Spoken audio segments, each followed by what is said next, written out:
not that. Hey, come on in, yeah, you right on time. Take a seat, don't wait in line. Get your popcorn ready, put your drink, let it shine. Keep your feet up, relax your mind. We live right now, no delay, no decline. Yeah, we about to go crazy. Let's go, it's time.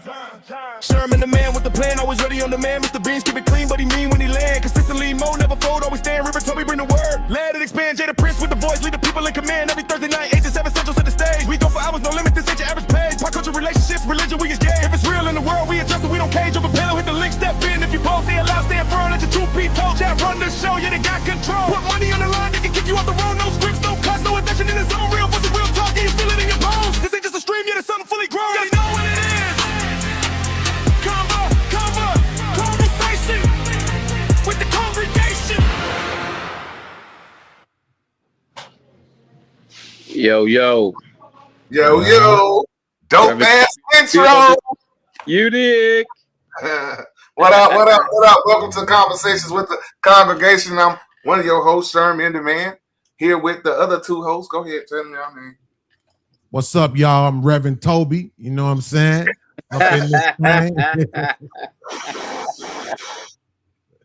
thing. Nah, y'all know what it is. Mr. Hey, Beans, what it do? aka Chief Elite. That's right. What it do, y'all? I'm Beans, aka, you know what I'm saying? The one y'all, I don't want to put all this together. You know what I'm talking about? Y'all got to hit the music I got coming out. You know what I'm saying? It's real breezy. I've been trying to get Sharon to jump on the track with me, and it's going dizzle. Yeah, I feel that. I may let y'all get a sneak peek of tonight. You know what I'm saying? In the middle of the show, you know, I'm gonna let y'all hear it a little bit. You know what I'm saying?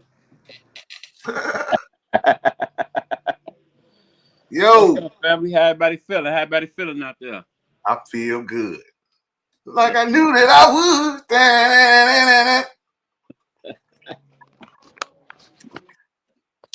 So what we talking about today? Y'all ready? Yes, sir. Hey, let's discuss this topic on this woman, man, that was 75 years old and got brutally beaten. Brutally beaten. Heard about it? Yeah. I heard about it. Beans? You ain't heard about it?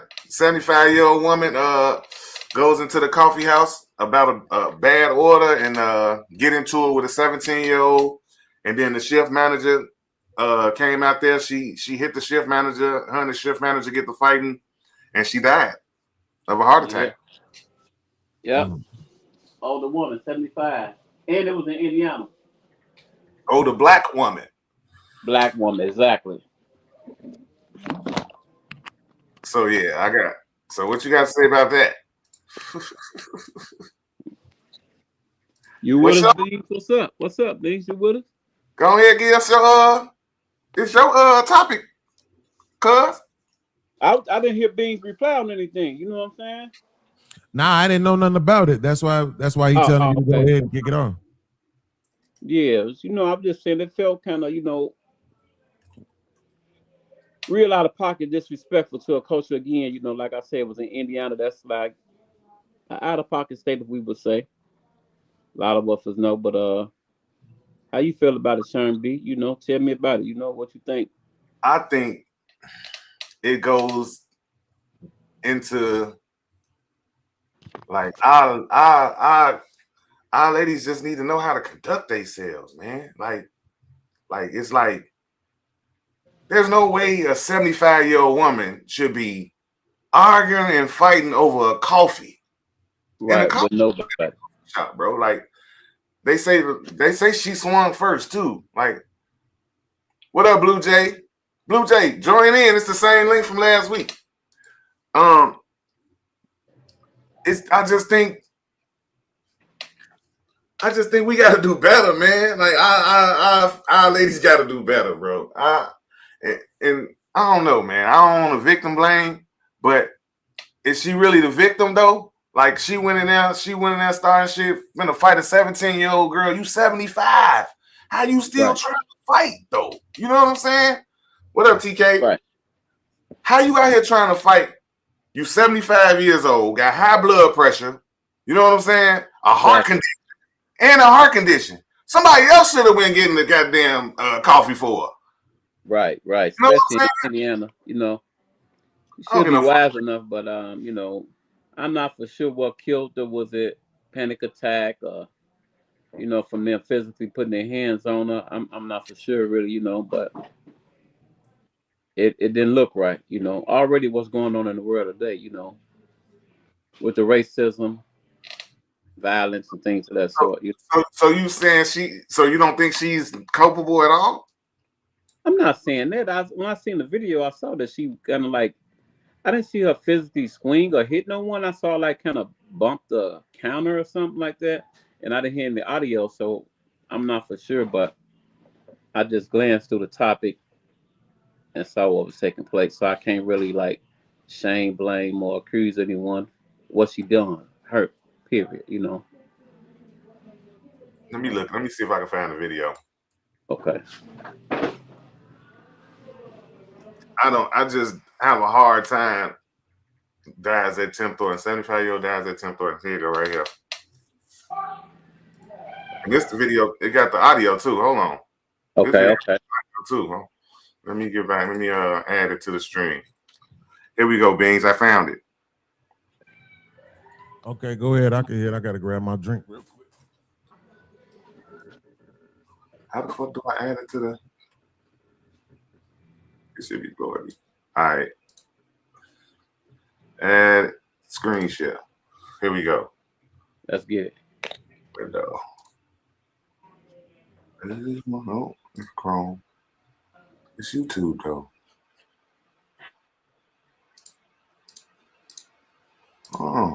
Oh, here you go. Here we go. You see it, y'all? It's up or no? I gotta add it to the screen. Yeah, I don't see it yet. Add it to the stage. Okay, I gotta take off the intro first. All right, there we go. Let's get it. Wait for Beans to get back. Beans. Yeah, he saved when he got his drink. You need to see the damn video, nigga. You can't see it from your drink. And your house too big for you to see the screen from your kitchen. I know you in a mansion some motherfucking well. I told your pumps in the bump looking ass.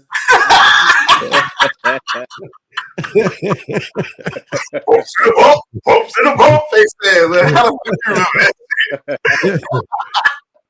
All right, here we go. Here we go. No audio? Hold on. I hope not. Shit. I don't think it is. It would have came through. I don't think it's no audio. No, they fighting. I ain't never seen this video. Hold on. Let me rewind. They weren't really fighting. She just pushed it, hit it, and then not went down on them. So something happened for her to get on Grandma Hill. She pushed that. Grandma pushed her back. Hold on. Let's see. Okay. She stole on him. Grandma stole on him. There you go. You seen it? Okay. You ain't see it? Did you see it, Bang? Yeah, right here. Unfortunately. Bang. Right here. Right there. Bam. Hit her in the face right there. And then she just went off.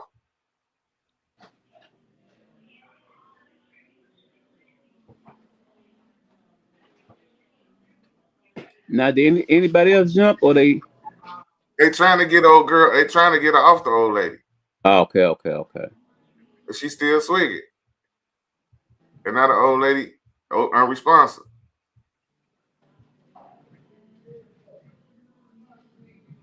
I know she responded now. She look like she getting up.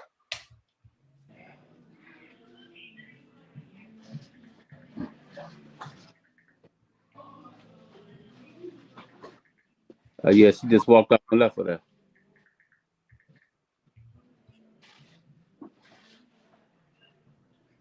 Online outrage continuing to grow tonight after a video surfaced appearing to show the moments leading up to a woman's death at a Fort Wayne Tim Hortons. The video appears to be tied to an altercation reported there last Wednesday that remains under police investigation. Wayne 15's Mia Pettigrew has the latest. Nearly a week after the reported battery at this Tim Hortons, video appearing to show the altercation has been circulating online as the woman's family and community members push for answers. Fort Wayne police say officers were called to the Tim Hortons on Ice Way just after 8 a.m. Wednesday morning for what they described as an altercation involving a reported battery.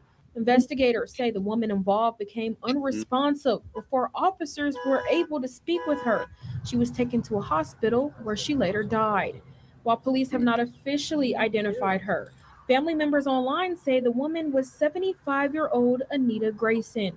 Police say detectives have interviewed witnesses, collected surveillance footage, and processed evidence from the scene as the investigation continues. Wayne 15 does not have permission to show the full video, but these screen grabs appear to show a verbal confrontation between Grayson and an employee behind the counter before the situation becomes physical. It also shows the employee come from around the corner and repeatedly strike Grayson as the two fall near the front of the restaurant.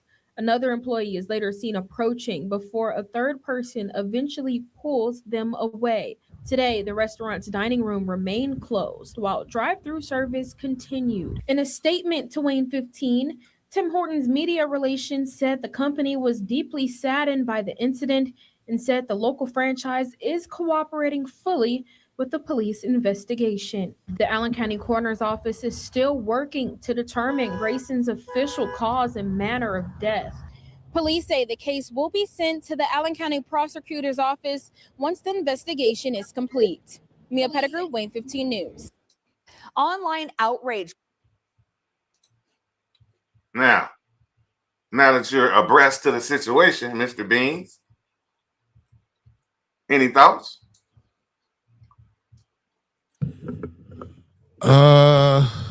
Yeah, motherfucking, yeah, black women are a problem. It's just sad, man. Like, I ain't even in the space to go all in and rehash and regurgitate all of the talking points, red pill talking points, and all of the Tommy Sotomayor and Kevin Samuel. Like, I don't even want to do all of that. It's just sad, bro. Like, how do you get to that age? How do you get to 75 and still end up fighting in a restaurant with a staff member? It just don't make any fucking sense, bro. Yeah, they don't, none at all. And it's like, so what's the cure, bro? Like, it's like, what's the cure, bro? Like, for real, like, for as a society as a whole, what is the cure, bro? Well, it don't exist. You, like, when I say it don't exist, what I'm saying is it's not possible. Like, what the thing that needs to happen will not happen. So it's almost like technically the cure don't exist. Even though it does, it's just impossible. One thing that people don't want to do is they don't want to lose privileges. They don't want to lose perceived power. So you're not going to be able to correct any of this shit without removing some privileges and some perceived power. And they just, society at large, the powers that be, the dominant society, the rich, wealthy people, the bankers, the politicians, they not never gonna do what it takes to make that happen, because they too busy trying to destroy people anyway, right? They figure it's too many people as it is, so they've done everything they can to put us in this position where we are so self-destructive instead of them doing it, because it used to be them doing it. But then they couldn't police the world on them harming and doing things to other people while at the same time doing things overtly to us. So they had to rearrange everything and make it to where we do most of it to ourselves. It's an autopilot. It's an autopilot. I think, you know what I think the only option is? Hit the fucking reset button, Joe. Hit the fucking reset button, bro. Because The problem is society has made it too easy for a motherfucker to survive. You know what I'm saying? Too easy. It's too easy. As long as you go to the plantation, do your work, get a check, you can survive.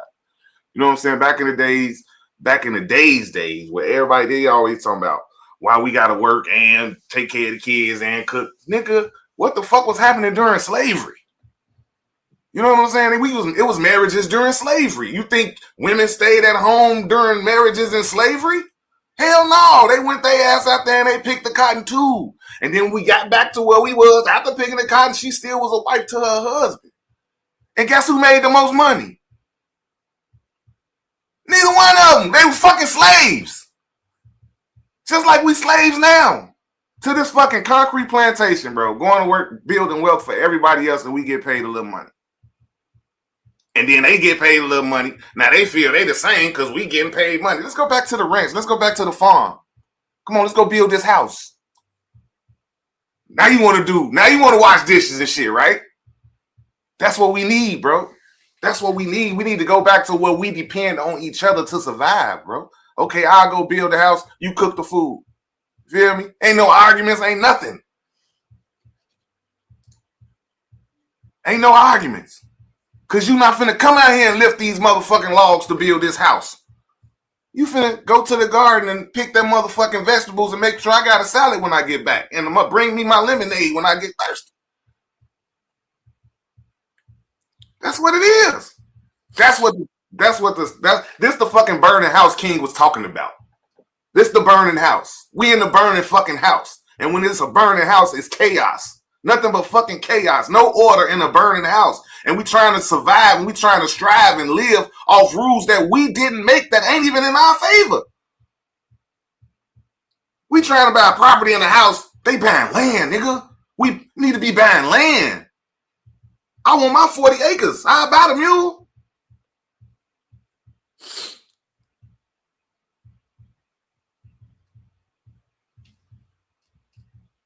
I yield the floor. Ain't nobody got nothing to say. I mean, like I said, bro, like this shit just be dumb, bro. It's hard for me to even talk about that kind of shit, bro, because it's just dumb, bro. It's embarrassing, actually. Very. But as men, we powerless over our own women. Because culturally, it ain't that. Every other religion, every other race got their culture. Their culture keep their women in line. Our culture don't. Our culture promote baby mamas and hoes. And the nigga can't tell me shit. You ain't my motherfucking daddy. But I'm paying the bills like him, though. Matter of fact, I'm paid more bills than your daddy ever did because he probably wasn't even in the house. And all I ask for is respect, and I can't get that. Why? Because you go to the master, do your job on the plantation, and he cut you a check. You can only have one master. It's only one master. So if you send your woman off to work for a white man, that's her master, nigga. That's why she treats you like she treats you. Because that's her master. And that's your master. When you go to work and you punch that clock, that's your master too. I don't want no master no more, bro. Hey, I'm a hillbilly. Call me a redneck. Because I want my land, and anybody step their foot on it, I'm popping their ass. Because what the fuck is you doing 5 acres in at my house? I don't know you. I didn't call you, so why the fuck is you here? It ain't a racism thing. Ain't nothing racist. Fuck you doing on my land? It's crazy. I'm fuck paying $10,000 in taxes on 0.25 acres. When this motherfucker's down south paying $500 for 15 acres. 15 acres that they could put a house on. You bought a house on somebody else's land that if you default on them taxes, guess what? You can't take your house with you. You can't take your house with you.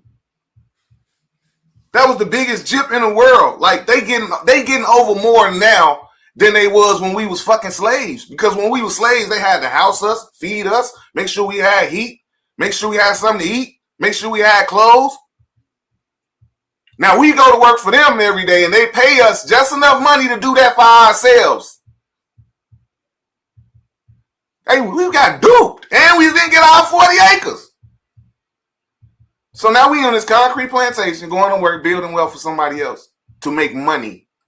Money is a tool. Money shouldn't be the end. Money shouldn't be the goal. Wealth is the goal. You can't get wealthy with money, but you can grab money out of your wealth. If I go get me some land and I build a house on that land and I paid $50,000 for the land, now that I put the house on it, now the land is worth $400,000. That's wealth. That's building wealth. And now my property worth $400,000, right? Now I guess what I can go do? I can go pull some of this money out of my land and do what the fuck I want to do with it. And don't gotta pay no taxes on it. You know why? Because it's a fucking loan. You don't pay taxes on the loan. You pay taxes on that money they paying your ass though. That's money going right back to them in the taxes. Money going right back to them in your mortgage. Money going right back to them in your property taxes. Money going right back to them in lights because it's only one person you can get it from. Money going right back to them in gas. Only one person you can get it from. All that shit free. The sun provides electricity. The sun is fucking free. The sun provides heat. That's fucking free. We paying them to deliver this shit to us. A delivery fee. We paying a delivery fee for this shit. Food grow out the fucking ground. But we going to the store to pay for it. Because they made rules and laws that we can't grow it ourselves. We can't do our own electric. We can't do our own plumbing. We got to pay somebody who registered, who got a license through the city because the city want they cut too.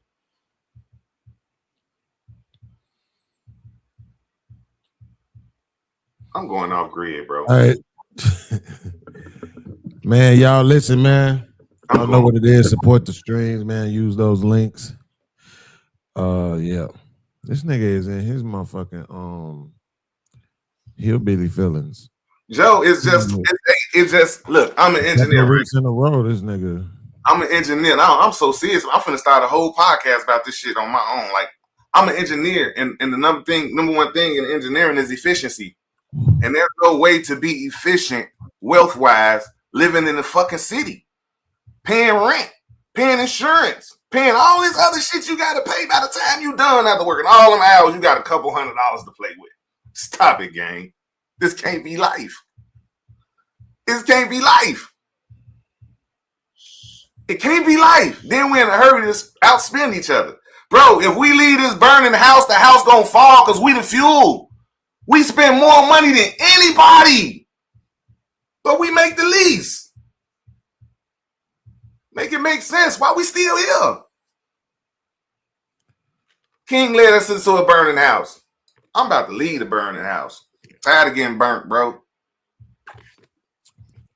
They want you to fill up your wealth bucket with a bowl, right? Which is fine, right? But the bowl is a strainer. So how you gonna get the water from the sink to the bucket with a strainer?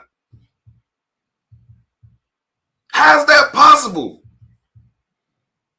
How? Ain't nobody listening? And can't nobody respond? Please tell me how. Bro, listen, I love you, but this shit is your headache. This shit is your headache, bro. This shit is applying pressure on your brain. It's not affecting the rest of us that bad. The rest of us have damn near accepted our fate. You might see a light at the end of the tunnel. You might see an actual pathway for you to get to this thing that you're talking about. The rest of us don't. I mean, we waiting on you to make it so we can applaud you and then go right back to our bottles and our blunts and and our YouTubes and our TikToks and Instagrams, nigga. Like, I don't have none of them hopes that you got. I don't have none of them dreams you got. All I want is one chick who will not fuck nobody else and not leave. That's my greatest dream. That's all I give a fuck about. I'm not even joking. Okay, that's the solution to that. I mean, too. I want some money. If it's just you and her on 40 acres and your next neighbor a mile away, who's she gonna fuck? I'm gonna kill the bitch. Who she gonna fuck and where she going? You in the middle of nowhere with 40 acres. She gonna go for a walk on this land. Goddamn it, go walk to the pond and walk your ass back. No, she's gonna get on my fucking nerves. I don't. And you go walk to the other house. You got 40 acres. You don't got an apartment. It's not 2 bedrooms, nigga. You got 40 acres. Build a house somewhere else. When she get on your nerves, go over there. Again, you missed the whole point. Is the rest of us don't see the pathway to the 40 acres. That's the point that you're missing. The rest of us don't see it. But they see the pathway. But they see the pathway to home ownership, though, right? Yeah, because they get up and go to work every day. What's the difference? Land is cheaper than homes. Building on it ain't. Yes, it is. It's definitely cheaper to build a new house than it is to buy one. I promise you it is. On everything I love, it is. Anybody to tell you that. New construction is cheaper than buying a house from somebody. Yeah, not when you don't know what you're doing. Exactly. That's why I'm trying to tell you, this your headache, Mr. Engineer. There ain't no headache, it's a solution. The rest of us don't have the skill set, the knowledge, the wherewithal to get this done. If you want to go on another soliloquy, go at it, but don't expect for me to chime in on this shit because I don't got nothing for it. I don't get. I ain't saying I gotta stay in the city. Shit, I like living in the suburbs, to be honest with you. Go to the city, kick it. That was my lifestyle before I left the crib. I lived in the burbs. I went to the city to kick it. You know, but I'm just saying, like, yeah, I don't know if I want to be in the middle of motherfucking nowhere. I did that shit halfway a little bit when we lived in Iowa. Everything 20 motherfucking miles away and all that extra shit. I don't like that. An hour for the ambulance to get there, something wrong with you. I don't think I want to put myself in that position. If I mind my business, any other my motherfucking neighbors mind their business, we'll get it. Bro, I don't even speak to my neighbors. I'm not even kidding. I don't even say hi, nigga. I don't wave at the motherfuckers. I don't speak to them at all. I don't know their names. I know who drive what car when I see them get it in, and that's as much as I want to know. So what's the difference? The difference is that, nigga, if I start screaming, one of the motherfuckers might hit me and call 911. Why you screaming? Because something might be wrong with me, nigga. I'm old and out of shape. But if you was on the farm building your own shit, you would be in shape. You wouldn't be sitting there all motherfucking day. You have to work to survive. Man don't work, man don't eat. That's where it come from. That's the basics, bro. Let's go back to the basics. Bullshit ass pigs and shit. The same shit you go get from the grocery store 2 weeks later. I'm getting it. I try to stay away from pork as much as I can. Pork. I ain't ate pork since I was 50. I ain't ate pork in 30 years. But I go down the road and buy half a cow from my neighbor. All I'm saying, hook up my solar panels and get my free electric. As men, we supposed to hold each other up. So this is me as your boy telling you, your slip is showing, nigga. My slip ain't showing. 2 weeks in a row you've been talking about this shit. You used to come with the pop culture topics. Every week you had something coming. This nigga got shot. That nigga got stabbed. This motherfucker was in the ambulance. Now the last 2 weeks your ass been 40 acres in a mule. Damn it. And I need to get the fuck off land. I'm my own weed. I'm from my own weed. I ain't had my own weed. See, I'm growing motherfucker. I'm gonna grow my own. I know a motherfucker that can help you with that too. I know a nigga that actually grow his own weed now. That's just crazy. Matter of fact, I know 2 niggas that grow their own weed actually. That's crazy. Shout out to them though. I ain't mad at them. To your point, if you can get to the point where it's gonna be very hard for you to get anything completely organic though in 2026. How? But because you're getting everything set. Okay, but where you getting the seeds from? You buy the seeds. Exactly. Or you can get the seeds from the trees, from the fruit. What? You buy organic seeds. You can buy organic seeds. But they're usually not organic. That's what I'm trying to tell you. They just, listen, when I was trying to go healthy, I did research on this. Basically what it boils down to, none of this shit ain't really truly organic in the sense of what we think, right? It's organic up to a certain point. right? So like if you go get a pear and they say it's an organic pear, that might mean after that motherfucker was fully developed, they didn't do anything to it. They didn't spray anything on it or none of other shit. But the seed itself might have been fucking man-made. You know what I'm saying? Like none of this shit ain't truly organic, but you can still try to do your best to eat the healthier shit. And if you have the way and the wherewithal to grow that shit on your own, man, by all means, I ain't telling nobody not to do that shit. And people who don't want to live in the suburbs, I think that shit's weird. So I know why it might be weird to you if motherfuckers don't want to have their own land and shit. I can understand that shit. But I think it's an easier pitch to get to the burbs than it is for these motherfuckers to own land. It's not a lot of motherfuckers that do. Not even these motherfuckers who own their houses don't be owning their land. Nobody up north own land. I got property. I don't own the land. Nobody owns the land. The city owns the land. Exactly. So y'all want to take over the city? Why you pay all the taxes to them? And they supposed to deliver services. Man, it's all lazy, bro. We trying to win and succeed, and the motherfucking we trying to win and succeed, and the fucking game is rigged. It's rigged. You don't give a fuck about people who can't see, do you? Huh? You need to change that one to the bigger one. That shit looks small. I can't see that shit at all, bro. Can't see what? The comment when you brought it up. I be having to zoom the screen and put it back up again. I be having to zoom the screen. Now I can see it because I zoomed. I don't know how to make them bigger. It said 25. Shit, I'll tell you.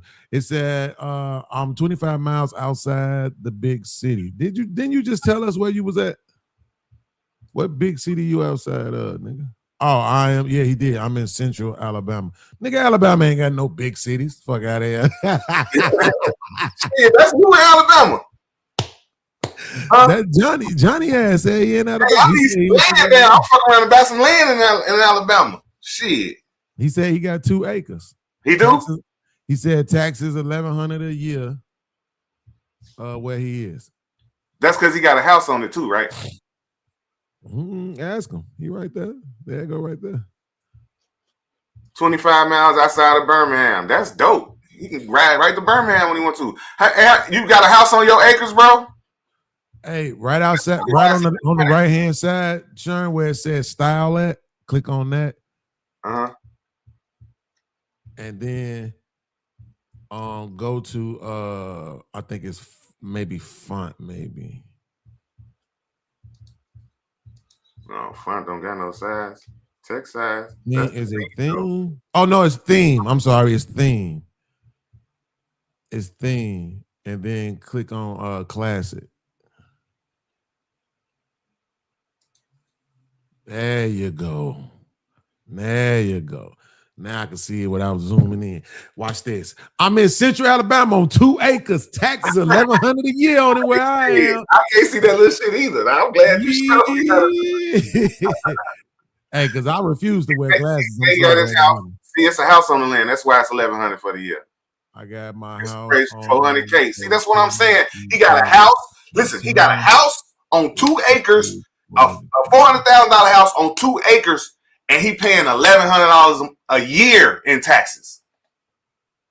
Okay, so Johnny, this what you need to do then. Hit the Cash App and send me $10, nigga. Like, what we doing? Johnny doing it right, Joe. Johnny got a house. Johnny, you off the grid? You ain't off the grid? Or you still stuck on the electric and the and shit stuck on the grid? Right till he hit that Cash App, then he'll be doing it right. Goddamn. Rich ass nigga. You see this rich ass nigga? $220,000 ass house. 400, nigga. What you mean? It's 400,000. It's worth on it now. He paid 220 for it. Why this happened? That's wealth, bro. That's wealth. That's wealth. And what he said, it was 2017. So he bought it for 220 in 2017, and now it's 2026, 9 years later. And he damn near doubled his money, Joe. He damn near doubled it.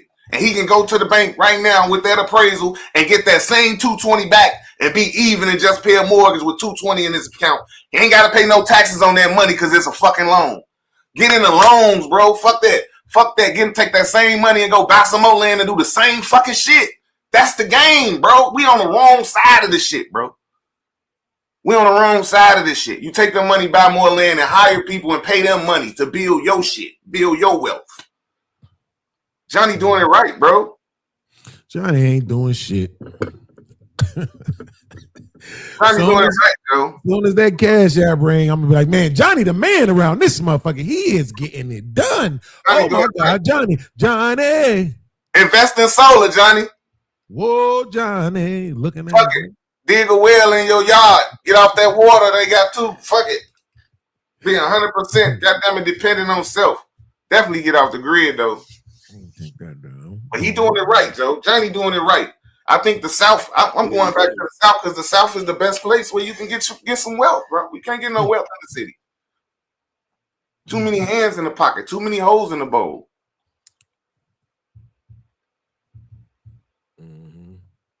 I'm trying to get some land. Hey, there's some more land out there by you, Johnny. I'm trying to get like 30, 40 acres, though. I'm trying to get some without a house on it. I build my own shit. I want to pay outright cash for it. Anything I put into it, I can go get it right back. I put it in a trust and use that motherfucking money like, man, I'm telling you, bro. The so game. Let me get my ghetto shit going real quick. I saw a video on Facebook. This guy posted, he said he was hanging out with some of the brothers. And he said that we not supposed to drop the rakes at the end of our Vice Lord handshakes. What's your opinion on that? I'm not an outstanding member, so I don't speak on something that's not my business. Now this time you gonna get me to shut up. Hey, now Toby, we know you was there when they started the nation, old ass nigga. So, so in your opinion, should the brothers be dropping the rakes at the end of the Vice Lord handshakes? We can't hear you. And you're not muted, so I don't know why we can't. You gotta leave and come back, cuz. Can't hear you at all. Yeah, he's not muted either. He just unmuted himself. Yeah, man. I know somebody that you would be real proud of. Who that? Yeah, this nigga went the fuck off. I'm gonna show it to you. I want to just see you be happy for a minute. Let's see if we can make Sherm happy again. Nigga right here. Yeah, that's your ass. So you don't want like saying N-word, right? Like call people niggas. You gonna call it N-word today? I bet you won't call in front of a black man like that. I bet you won't call me. In fact, let me help you. You call a black woman N-word, call me that. No, call me that. I dare you to do it. And I swear for God, I'll make you taste the ancestors. Me too. You a coward. Call that black woman the N-word. You a real coward, man. We'll catch you inside. Now, go ahead. Go right ahead. I guarantee you wouldn't do it in front of me. Yo, that man said, I will make you taste the ancestors. Bro, I couldn't even focus on what he was saying because she wouldn't shut the fuck up. Let that man confront that man. Shit, why is he doing all that fucking talking? What was he? Why was she doing all that talking? Why was she? The man was confronting the man. He didn't need no ad libs. What was she? Now, there it is. Yeah, yeah. There it is. Okay, now since we on that, let's talk about Chud the Builder. Remember we talked about him a couple weeks ago? Mm-hmm. You see what happened with him recently? Yeah, I thought we talked about it last week. What we talk about? That nigga shooting himself. And he in jail for murder now. The man died. The man died? Yeah. The man he shot died. He got into it in front of the courthouse with a black man, right? He called him a nigga, a disabled vet. They got into it. They say the dude stole on him and Chud pulled out the gun and started shooting. Shot himself and shot dude. So they charged him with homicide. They charged him with reckless reckless, you know, the reckless shit, because he was shooting with a lot of people around. Reckless endangerment. The nigga facing 60 years, bro. And now they just tried to appeal to black people. He got a spokesman out here that's doing his bidding, and they just did a video for black people saying we should support him because fuck the police. The police ain't shit. We should be behind. Yeah, man. Somebody lied to you. That nigga not dead, man. I know. Yes, he is, bro. I'm looking at all of the motherfucking shit right here, right now, and saying it. All right, he's literally charged with attempted murder. No, he's not. Why would it be attempted murder? Where he charged with attempted? He's charged with murder, bro. It ain't attempted murder. Put it on the screen. I can't. Because it's a lie. No. This stream is lie proof. Because for some reason Firefox won't let me share my. Oh damn! I figured out a way to get past that. God damn it! I completely forgot. I figured out a way to get past that. That's fucked up. Hold on, give me 1 second. Damn, I'm tweaking. I sure forgot. I figured out a bypass on that. Okay. All right. Okay, there we go. And then I just share it. All right. Completely forgot.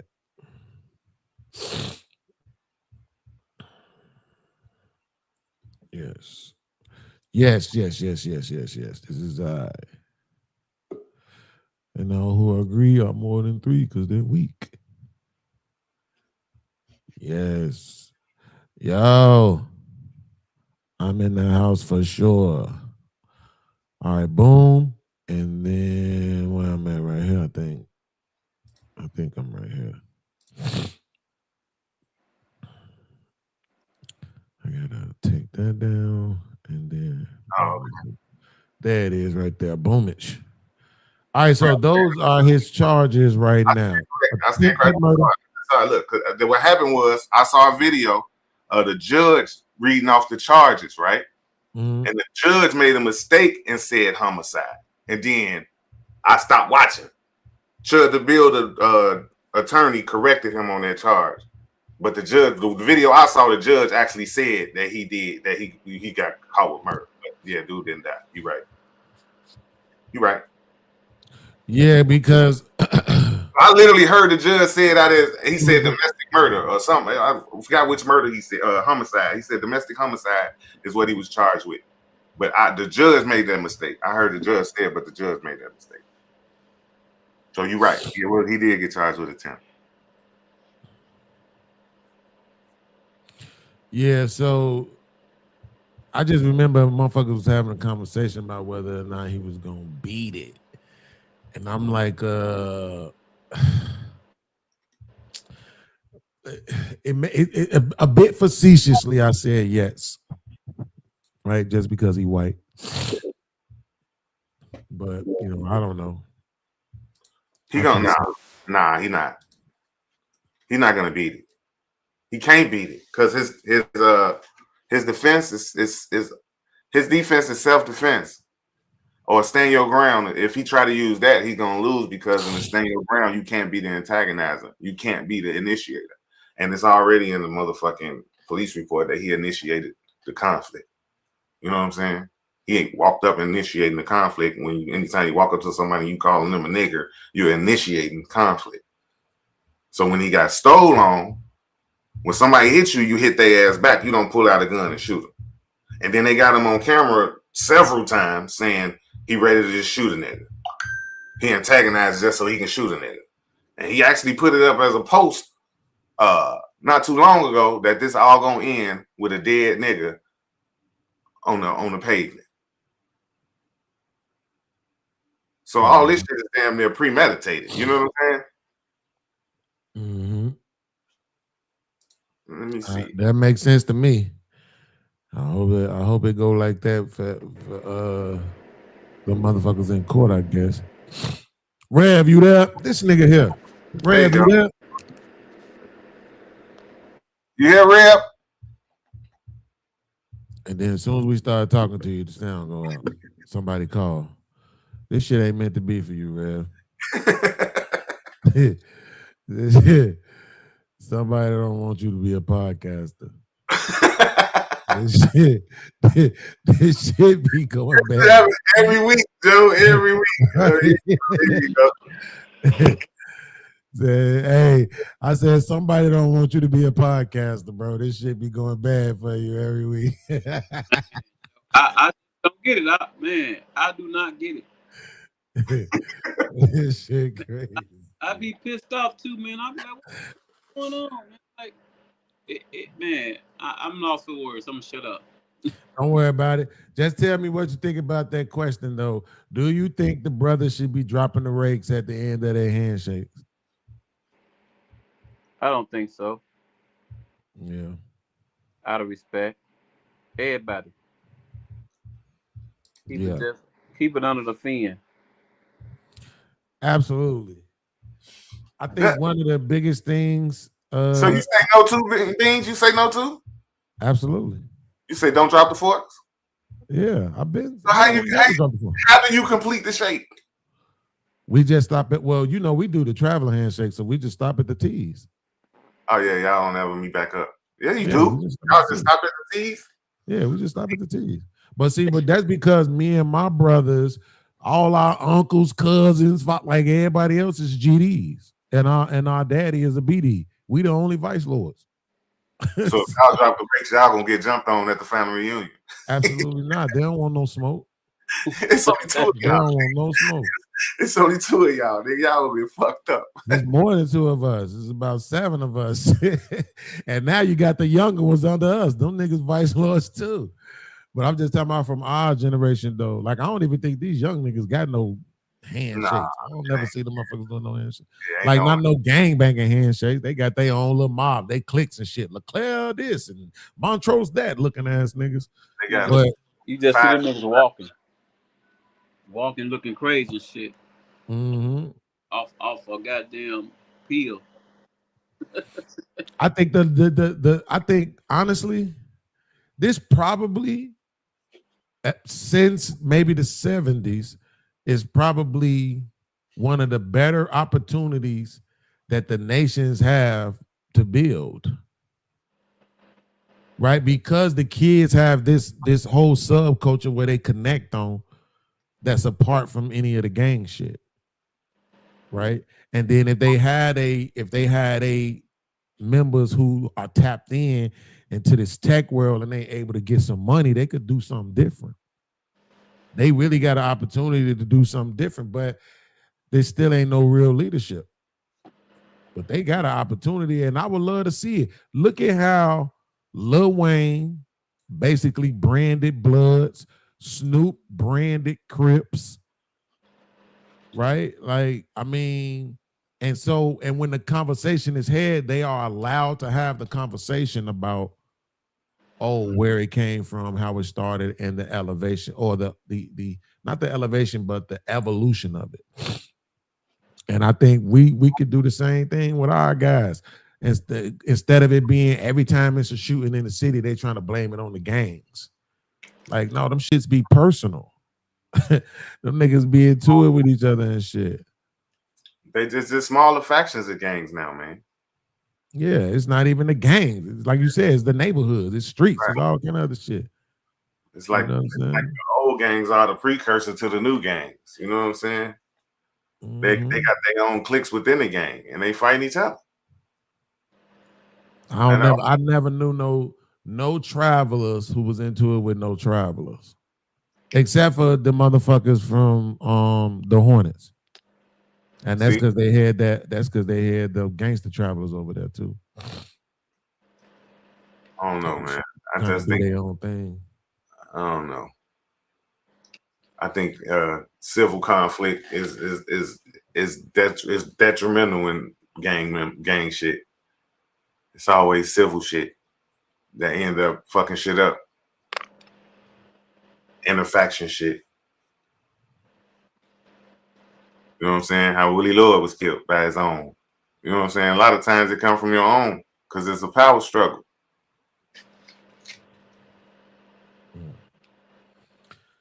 Oh, man. All right, well, let's get into some more ghetto shit.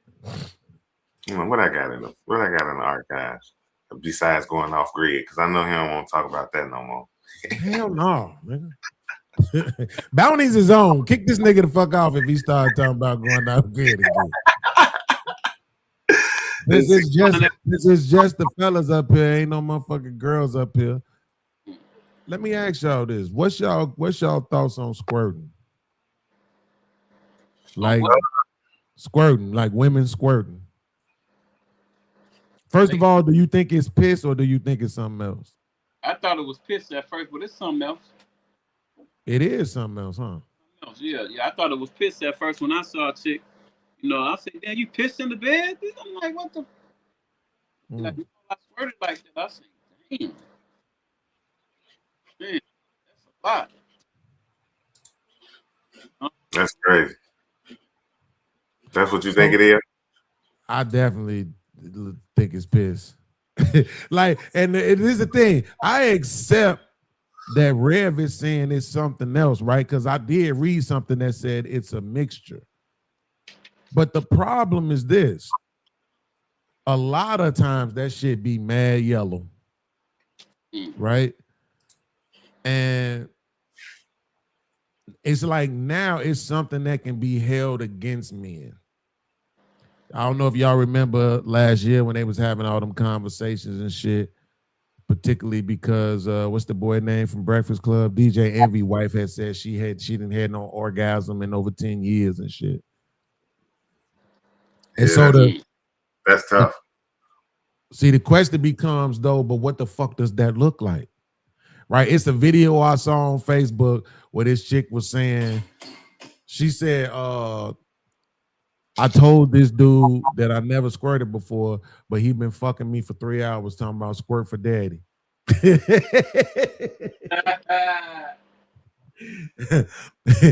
she like, bitch, I told you I can't. Right? So if she's saying like she can't do it for whatever reason, right? Like it's not everybody can. You know who would enjoy this conversation? Jada Prince. That nigga, he'd love this conversation. Just right up his alley. That nigga ain't even here. Just like Proms was right up Toby alley the week that we talked about that, and that nigga wasn't even here. Man, but I don't know about that. Hit this nigga line. That nigga, that shit like, to me, as long as you can, I don't give no fuck if you squirt.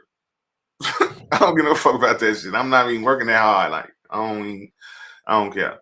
As long as you came 3 times before I came, who gives a fuck if you pissed in the room? I don't want my bed wet anyway. I swear I don't like motherfuckers. I had a couple, Joe. I stopped fucking with them because I got tired of changing, flipping the mattress over, changing the sheets. It's dog, Joe. Hell no. We gotta go to a hotel room. I can't fuck you at my house.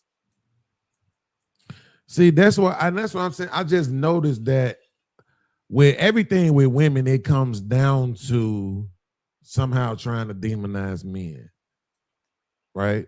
Like I watched this video earlier. It's a video that I wanted to do a short to, but because I fuck with y'all a little bit, I'll show it to you. No, I don't think every woman capable, Tato. I don't. Every woman ain't even capable of coming for real. It's a lot of women that ain't never had an orgasm. And that's my point. Thank you. Because what happens is they try to put it off on us and say it must be us. And that's the shit I can't stand. Hey, man. DJ Envy was definitely blamed for his wife's lack of orgasm. Hey, man. That shit made him look bad. It is, bro. Like, everybody ain't blessed, Beans. Everybody ain't blessed, bro. Every man can't put it down in the bedroom, Joe. It's not like, I don't know, but every man can't do that. You know what I'm saying? Like, I know I'm capable of, but every man not capable of making a woman come. And a lot of times a woman get with a man based on security. She gonna secure the bag. She don't get no fuck. She'll get some dick on the side, but you know what I'm saying? Even if she don't, then look, guess what? She ain't gonna come. But guess she gonna be straight. The kid's gonna be straight. You know what I'm saying? Probably, especially that's why they say wait till you get married to have sex. So you won't even know it's better dick out there. So you get caught with what you get caught with. That's what you marry. That's what it is.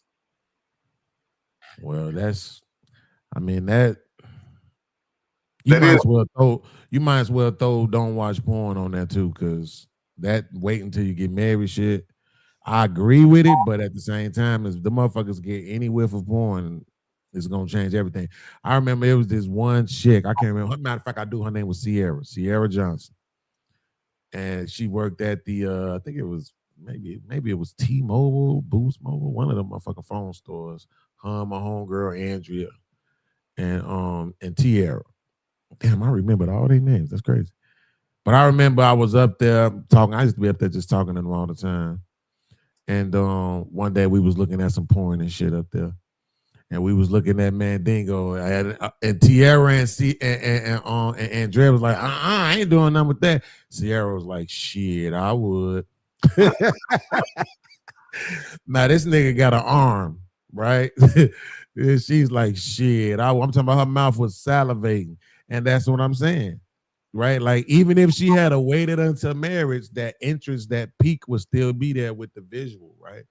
But I want to play this video real quick. Watch this. But hold on, let me rebut that first. Let me respond to that first. I don't think that's true, bro. Because was she a virgin when she saw it and started salivating? No, but she obviously hadn't had nothing that big before. But she had something. Yes. Right. So a virgin wouldn't be salivating because they don't even know what the fuck that'll do. Just We're not talking about the virgin. We're talking about after they get married. That was the point. Is they saying wait till you get married, then you won't know nothing about no other dicks. But I'm saying even after you get married, if you see some porn, shit might change your mind. You know what I'm saying? If you see some porn, you see some girl with some shit way bigger than yours, and you see them reacting in a way that you ain't never reacted, I mean, that shit might change your mind. I know how I felt the first time I seen a chick take a nigga all the way down. I was like, I got to have that. That look like it's where it's at. Like, come on, man. And I remember the first time I really tried to get a chick to do that, she like, I ain't no porn star. Yeah. I'm like, that bitch wasn't no porn star neither. She just was in porn. She wasn't a star. You could do this shit, girl. Come on. That was back in the 90s, right? Absolutely. When the head was taboo, when nobody sucking dick. That was taboo. Exactly. They sucking dick at 10. God damn. That's shit right there. Crazy, bro. This world, bro, is like, bro. This shit like that, bro. It was so like watch this bullshit that happens in this video real quick. Watch this shit. A timeline of marriage for the last 2 days, and I'm on to the last slide in the list, which is from the 1990s to the present. So this is really a new era of choice and reassessment. And a lot of people, especially a lot of women, are Why the hell is the volume dropping? Therapy, they're that's me, my bad. coaches, they are evaluating the lessons and the traditions that they've learned. They're decentering men. You have the 4B movement. You have a focus on self-sufficiency, self-determination, and even sisterhood. So we have a huge drop in marriage and birth rates. The marriage rate has dropped 60% since the 1990s, and the birth rate has dropped 14%. There's a rise in women's employment and home ownership and degrees. Right now in America, there are 200 women with 200,000 more jobs than men. And single women are twice as likely to own their own home as men are, who are, twice as likely to live with their parents. Now, this is my issue with this right here, bro. You see how she just tried to throw that little slick jab in there? Yeah, men live at home with their parents. I peeped it. You see what I'm saying? Yeah. So this is where I get so offended. This is where you become intellectually dishonest, and this is where I get so offended, bro. Because if you was doing a report on marriage or whatever, and particularly how it affects women, that was unnecessary to the conversation. But then you lying. Right? She said it, Tobe, and I immediately knew it was a lie. Right? So I went on to ChatGPT and I started doing my research. Now it took me a minute because it was a lot of math that had to be done, and ChatGPT always be wanting to give your ass a speech instead of just doing the damn math. But when it was all said and done, it came out to about 200-some thousand more Black men in between the ages of 18 and 34. Right? Nowhere near twice as many. Nowhere near it. Right?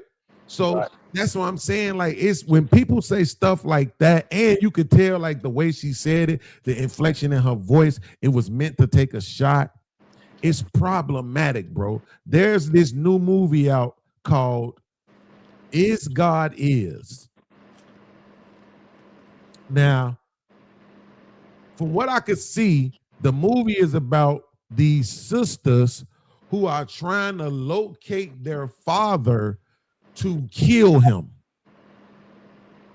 Because apparently some time ago, he set their mama on fire. And they burned one of them. This the kind of shit. I don't think it burned one of them at all. I just think he burnt the mama. One of them is fully burned. Like, oh, okay. He set their mama on fire in front of them. Absolutely. Yeah. So that's the kind of shit they coming out with. Right? Like, this is why I be arguing with these niggas on this red pill shit. Bro, all this shit y'all talking about, well, you right.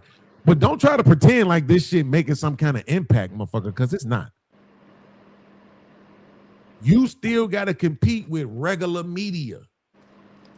Regular media is dropping Is God Is. And you better believe these bitches gonna watch it. And you better believe they gonna be quoting shit from them. You better believe you about to start seeing more posts about, what do they call it? Femicide. Right? The killing of women by their spouses and boyfriends or whatever else. Right? It's all of this shit that the men have been doing to kind of combat the narrative against men, which also included some rhetoric about women's behavior, and they haven't decided to change. They've decided to double down and go even harder with shit like that, bro. So, like, when you was asking Sherm, what's the change? How can we fix it? That's what I was saying. We can't. The shit that it would take to get back to that, you're going to have to remove women's privileges and power. And they're not going to do that because women are their financial base. Exactly. They spend so much fucking money. You just got to remove women's dependency on the system. Back to the roots. Which they won't do because the people who are in power want to stay in power. They don't want other motherfuckers. Like, you're going to get one Jeff Bezos, you know what I'm saying, every 20, 30 years or some shit like that. They don't want a whole bunch of motherfuckers, you know what I'm saying, with that kind of influence over women. Right? Because that's what he has. This motherfucker has a lot of influence over women with that fucking Amazon. Then he went out and got a media company. This nigga crazy, bro. Right? Oh, I'm gonna keep these bitches shopping. I'm gonna keep them spending money. They gonna love all this shit. That's after they pay them student loans from the motherfucking degrees that they going to get. That ain't shit but debt. That ain't shit but debt. Further in the hole, further in the system. This debt. Home ownership took me up, man. I'm just like, bro, why you gotta lie, Craig? Who that is? The old girl in the video. It's like, why you gotta lie? And then here's the thing: take a wild guess. I'll give you 2 hints. Do you think she's A, slim, thick, really good looking, or B, overweight? Overweight. And the fact that you can say that shit with a bit of confidence is exactly the fucking problem, bro. The girl who started the Me Too movement, have you ever seen her? Oh my God. It makes sense. She too. She tell you she big by the movement. Me Too people. That motherfucker looked like, she looked like Esther Rowe on drugs and was in a car accident. That's how she looked like Esther Rowe. Mama tried to abort her, but she made it. That motherfucker is beyond ugly. Of course she has an issue with men. Ronnie say she look like Alf. She do look like Alf. She do look like she ugly than a motherfucker. Hey, who started the YouTube movement though? That's what really fucked the world up. What YouTube movement? When you tell the girl something about herself, she say you do it too. Oh shit, I don't know. Whoever started that movement need to be shot and killed, because that's fucking more shit up than Me Too ever did. It's probably was Eve. Hey, that shit probably go way, way back, bro. I'm trying to tell you, like no, bro. No, it don't. I don't think it do. You know how far I think it go back? I don't think it go back no further than when we used to be able to slap shit out of our wives and the police come and say that's some domestic shit we ain't got nothing to do with. I think after the police being called and now you can't hit, I think ever since domestic violence became a big thing, how you gonna shut them up?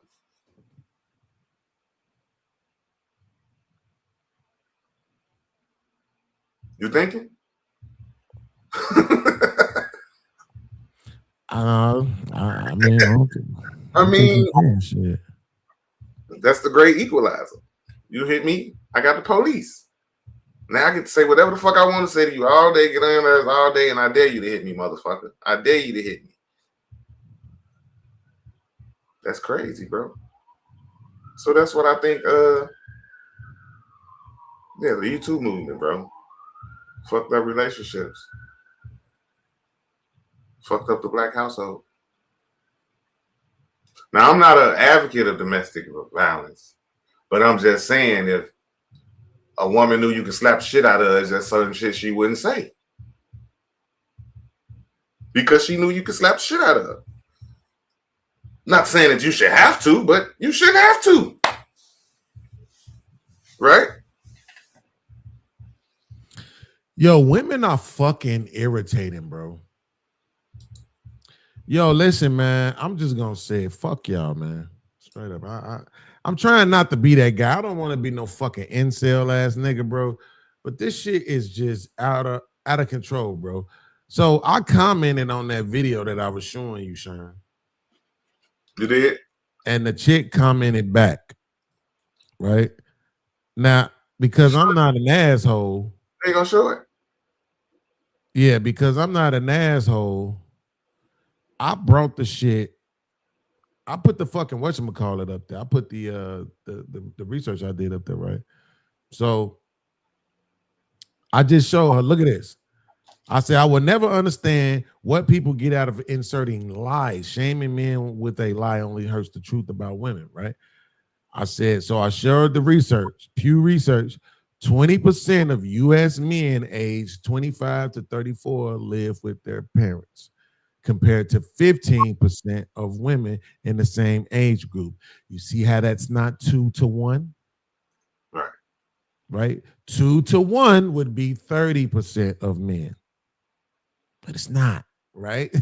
So it's not 2 to 1. Then when you look, and that's a specific age group, which is 25 to 34. So now when you look at the younger adults, 18 to 24, it's 57% of men and 55% of women lived at home. Again, not twice as likely. It's not 2 to 1, right? Quantifying for black people, this comes out to about, and this is using the numbers for black people, 2.145 million men, 1.899 million women. Again, that's only 246,000 more men who live at home with their parents. Not 2 to 1. Not twice as likely. Twice as likely would be 3.7 million. and it's only 2.1, right? I said nowhere near the twice as many lies stated in the video. So then she responded, right? And she said, did you miss the headline in the introduction? I didn't need to, right? Because I'm only responding to the part in the video where you said men are twice as likely, right? And I guarantee you this woman has some sort of education. She said this audio was describing major trends from 1990 to the present. Irrelevant. Through much of the time period, the data showed exactly what I said. Irrelevant. I provided a snapshot of the data, so pay attention to what was stated before trying to debunk it. I almost literally quoted the line below. So here's the snapshot that she's talking about, right?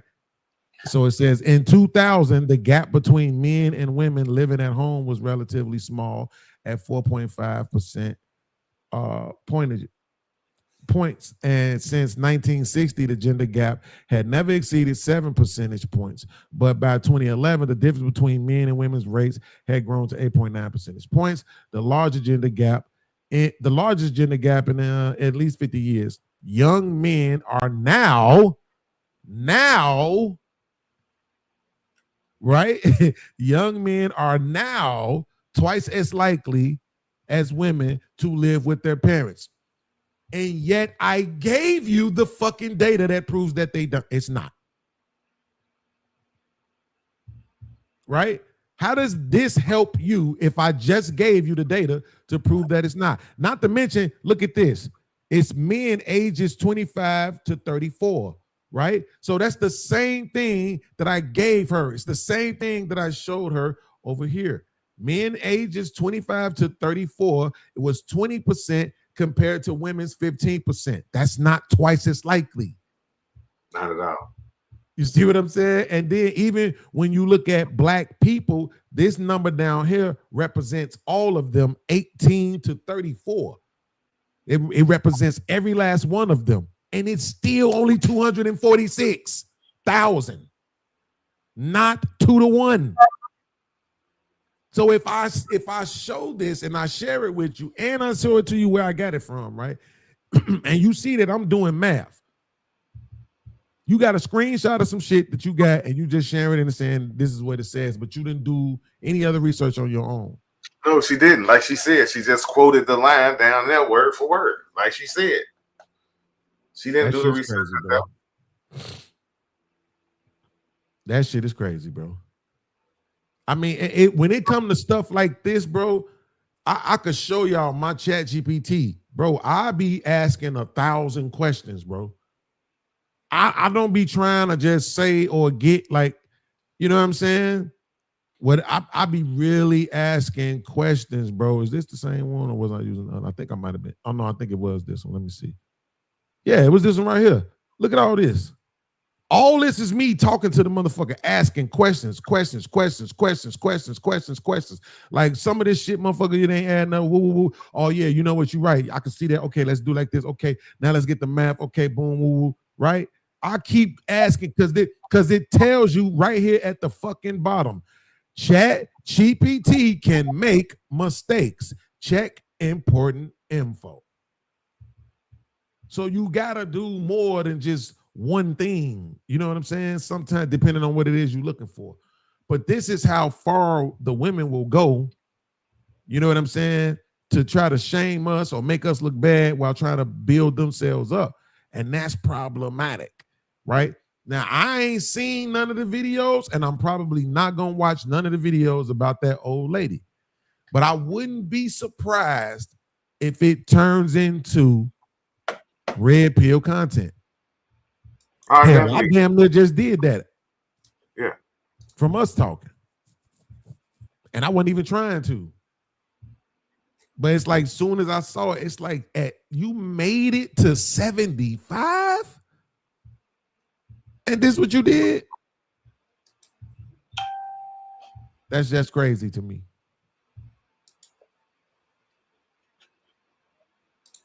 That's just crazy to me, bro.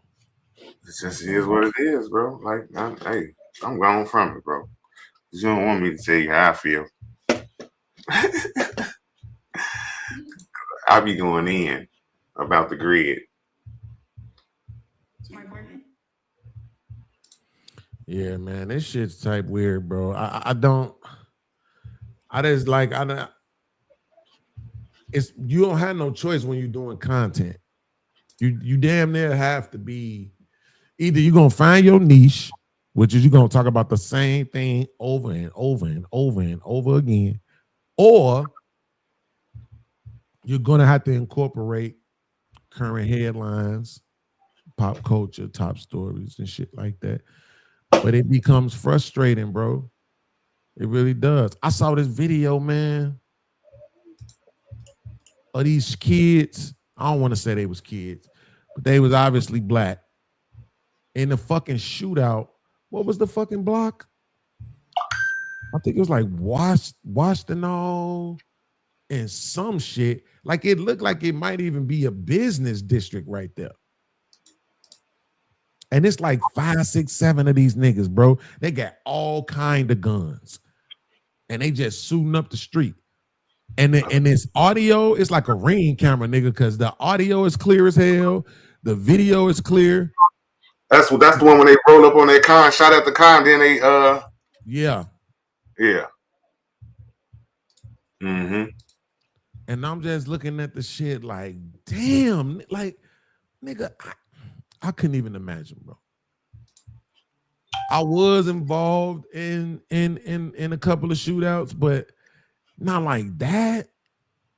Technically not like that. One of them was kind of like that. I ain't no front. One of them was kind of like that. But I wasn't shooting, but one of them was kind of like that. I did try to chase a nigga down with my car, though, or with my brother's Malibu. I was trying to run that motherfucker over. That's better. Hell yeah, that motherfucker was shooting at me. Hell yeah. He shooting at me, shooting at my brother. I tried to run that motherfucker the fuck over. He started ducking and hiding. Well, running in between gangways and shit. Of course, I can't keep up with that shit in a car. He better shit. You dumping at him. What did you expect him to do? No, he was dumping at me. That's the point. I didn't have no gun. So why would you chase him and you ain't got no gun, bro? Because I was trying to run his ass over. We was in the alley. So I'm speeding. I'm trying to catch up to the nigga. He running down there. By the time before we got to Lake Street, he just started cutting through alleys and shit. And I just couldn't keep up. After that, he was cutting through shit and, hitting it this way. It wasn't shit I could do in the car. And then when I got back to the block, my brother choked my ass out. Like, nigga, why the fuck would you do that, nigga? What if he would have shot you? Exactly. You be dead and this motherfucker had my car. Right. Why would you chase a motherfucker with a gun? Nigga, because he was shooting at my brother. In that moment, it made sense. It was the only thing I felt like I could do to stop this motherfucker from shooting my brother. Shit. I mean, it was a bunch of us out there, but I was worried about my brother. Shit. Fuck that. I don't want my brother to get shot, boy. So you chase a motherfucker down in a car with no gun. No gun. So he turned around and started shooting at your ass. Hell yeah. I felt like a dummy, but I kept doing it. I kept chasing him. Yeah. Till he sped off. But I'm just saying, like, the point is that shit still look crazy. Even being in that situation with us about 5 guns going off in my situation. Looking at that situation on that video still look crazy to me. You know what I'm saying? Even because what we had handguns and it was one motherfucker with a shotgun. Nobody didn't have no switches and AK-47s and all these big like flappable ass guns, that foldable ass guns that open up and shit. Like we didn't have all that kind of goofy shit. And for niggas to be broke, I'm trying to understand where the fuck they getting these guns from. If black people ain't got no money, what the fuck, bro?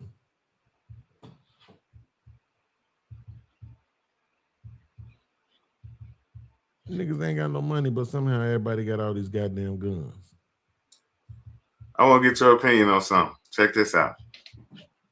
Hold on, where we at? No, not that page. I should have brought it up before I brought it up, right? Should have brought it up before I brought it up. Let's see. I thought said 3D printer gun ass niggas. That's a fact, bro. I don't know nothing about none of that shit, but I do know when I first moved back to the crib in 2020, the police had caught a nigga up at the lake. I'm like, what they fucking with him for? They like, man, that nigga had a gun. Man, I went over there. I watched the police. The motherfucker was like about this big. That motherfucker was like a transformer gun. That motherfucker said, next thing you know, that motherfucker was this long. I'm like, man, what the fuck kind of gun is that? Like, I don't like seeing you crackers fucking with people who look like me, but take that nigga to jail.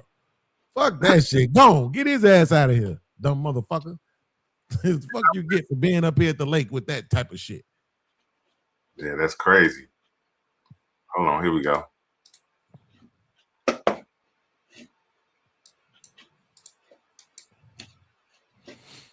About to read. What's going on? She just seen a truck backed up over here. Okay. You rode this way. You came back. He pulled off. It was my homeboy at that. My brother nephew. Okay. But she don't know that. I let her think. She want to think we'll go together. She thought it was a female. She thought it was a female. We back all the way up. Good. Seen that? It's not me. You seen that shit? She go back. I got 3 different times she did that. I didn't touch nothing. Okay.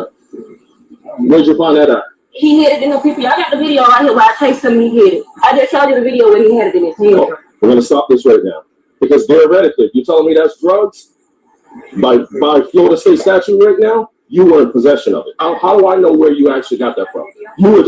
That means absolutely nothing. And we're going to collect that right there. We're going to take that right there. But we can't charge him with that because we did not see him throw it. For all I know, you went back there, pulled it out your pocket and say, here it is. This is his.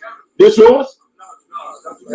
Okay. That means nothing. But here's the deal. Based off of that video, it shows that you're the primary aggressor. Okay? So we are going to tell you to leave for 24 to 48 hours. Can you get somebody to dig up all that dirt back up? This is private property. I have to have a search warrant. That's where he hide everything. Okay. All right, perfect. Here's the thing. The thing about it is, you weren't telling us that when you was hiding it. Cut it off. If you have any intelligence as a man, think about that, Beans. That's regular shit. That's everyday shit. Women, when they are mad at you, they will try to destroy your life. Everything in it. I'm talking about the motherfucker that say she love you every day, the motherfucker that had your kids, the motherfucker that let you skeet all in her face every night will try to destroy your fucking life when she's upset. And this is one of the reasons why people argue that women shouldn't be in positions of leadership. Or they talk about, oh man, we don't want Trump to have his hand on the nuclear codes. We don't want you bitches to have y'all hands on them either. Angry motherfuckers. That was trifling as fuck, Joe. This bitch brought some drugs to the police, said they're his. Nah, we gonna take your ass, bitch. Give me your drugs. Come on. And then tell them where the rest of the shit is at. Now, I would never be no police officer under no circumstances. But if I was, when she did that, I would have told dude, hey, my man, make sure while she gone, make sure you go get that shit out the backyard. How's she gonna prove that's his shit, though? That ain't the point. Just go get that shit out of there now. She telling us, she'll tell another motherfucker too. Go get that shit and move that shit somewhere else, nigga. Because if you don't, you're going to lose that too, just like you about to lose this bitch. So she tried to send that nigga straight to prison, bro. Absolutely. Because that's what women do when they upset. And I done had a bitch fuck the shit out of me the night before, then the next day lie on the stand. Try to get me locked up. The very next day, lying on the stand crying. See, a lot of this shit though, not that one, but a lot of this shit that I be seeing on the internet, that shit be fake news. But I did, so it's like I don't want to talk about or speak on some shit that I didn't look into, but I did just see scrolling down Facebook. I saw this woman again. I don't give a damn. You got nowhere to go. You gonna find. Say it was what is it called? A meme. It was a meme with a story, and so the story was that the girl was about I think it was either like they said the next day, I think, but she was supposed to testify against the dude the next day. And he called to hang out with her that night, and they saying that he took her life. Yeah, he shot her in the head. I saw that. She was testifying on murder. What was she testifying? That's the dude that he had a body. But she didn't have nothing to do with it. And he was like, she didn't even have to do that. Like, oh man, she probably called their ass while she was mad. You know what I'm saying? And once they got involved, yeah, Joe, you gotta vet them good, bro. You gotta vet them good, bro. They would destroy your life, Joe. Work wife, I'm on my man's StreamYard. I don't have all my stuff, so I can't play your thing, but it's good to see you. I'm glad you're here. Thank you for making the chat look better. These niggas, man, I mean, look, and that's the kind of shit, I'm not gonna front, that's the kind of shit that these women are gonna get to use against us. Right? When this motherfucking movie dropped, bro, this shit finna be the new color purple. Now, I could be wrong, but I'm gonna say, because it was something else that happened, and I was like, I should have said something so that when the shit came out, I could be like, I told y'all, and I didn't. So this time I'm gonna say something. When this Is God Is movie drop, this shit finna be the new color purple. Like, it's finna be the new anti-black male, the women are the victims, justifying, you know what I'm saying, doing, you know, violence against men. Like, it's about to be all of that when this motherfucking movie drop. Watch what I remember. I told y'all, so y'all can say that, man, Bean said this shit was finna be like this. You're gonna see these chicks doing more content on femicide, all that shit. You about to see all that shit. Because they got an old girl in this movie. What's her name? Janelle Monáe. And I thought Janelle Monáe was real cute. She had a real cute vibe. But she has recently become a super feminist. She was half naked at one of the motherfucking award shows or galas or some shit not too long ago. Just on her straight feminism bullshit, bro. I said, God damn. All right, y'all, listen, just so we can make sure we keep y'all entertained, I'm gonna dig into the files real quick, man.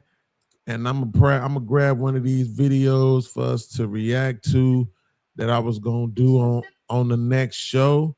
But I'll do it now because we already talked about this. I got my man Sherm here, and I know Sherm is gonna disagree, so this should be fun. Yeah, let's go. I'm like it alone. Yeah, Tato, because she got that movie coming out. That's what I'm trying to tell you. That's just that right there is more. That's more information to let you know this movie. Like, the movie might not do a whole lot of numbers, but the narratives behind the movie and all of that shit, and the impact. Well, and the impact. There you go. And the impact. That nigga. I mean, he did go to a good school, y'all. So it makes sense that he can't get the impact. Lane Tech, nigga. Say all that. Lane Tech, nigga. Say all that. This week, man. Let's not get into y'all couldn't fuck with Von Steuben, nigga. Von Stupid, nigga.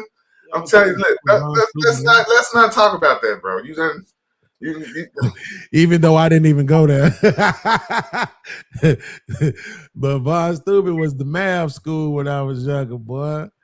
I was like, you go to Von Steuben. But I realized I hated math, so it didn't make sense. All right, but let's do this shit. Here we go, y'all. Specifically go for younger girls because they're able to mold. It is called grooming.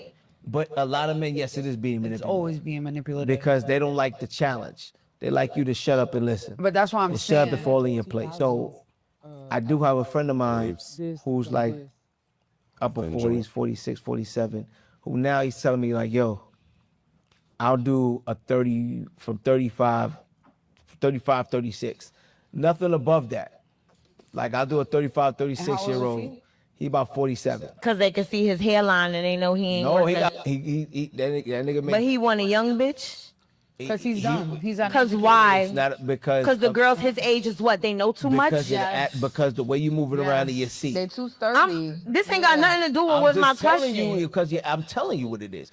Age is what? They know too much? Because the way you move it around in your seat. They're too sturdy. This ain't got nothing to do with what my question. Because I'm telling you what it is. Because he feels like the attitude. Why your friend? It's just the fact that it's the reason these niggas don't like females who know who they are. No. Ash. But I see it because I mean the same statement delivered right now. The same statement delivered to you. That used to be my boss. To Leah. Her went over better with Talia. Really? She's 25. But that's why. But that don't mean nothing. Is you not 25 though? Yes, but that don't mean nothing. That's also really people can stand on the shit that you believe in. It's like he said something and she don't agree. When he was like, "Tap me out, I'm out." Where Talia's like, let me understand everybody's point and everybody's coming. And I feel like that's what men like. Men want understanding. And I do feel like there's a point as a woman where you like, I already gave niggas understanding and it didn't work out in my fucking benefit. So these are my fucking rules. Gray hairs are gonna come faster to me than her. So go ahead, baby. Get these men a woman that's in her 20s will be like, always give people grace because you gotta think about how you are. No, you got that grace at 25. When you get at this age, you're not gonna have that much grace. But that's because See, now this is what I want to say before we get into shout out to 8 at the Table, man. Dope podcasts. I always react to them. This is what I want to say before we get into their reaction. As you can see, this chick right here is the older chick. The other chick with all this dumbass makeup on her face is the younger chick, right? The younger chick is saying, but you got to be willing to give people grace the same way how you want grace, right?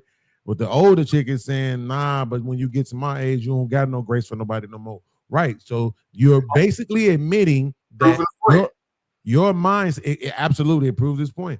Your mindset is everybody else gets punished for what I experienced.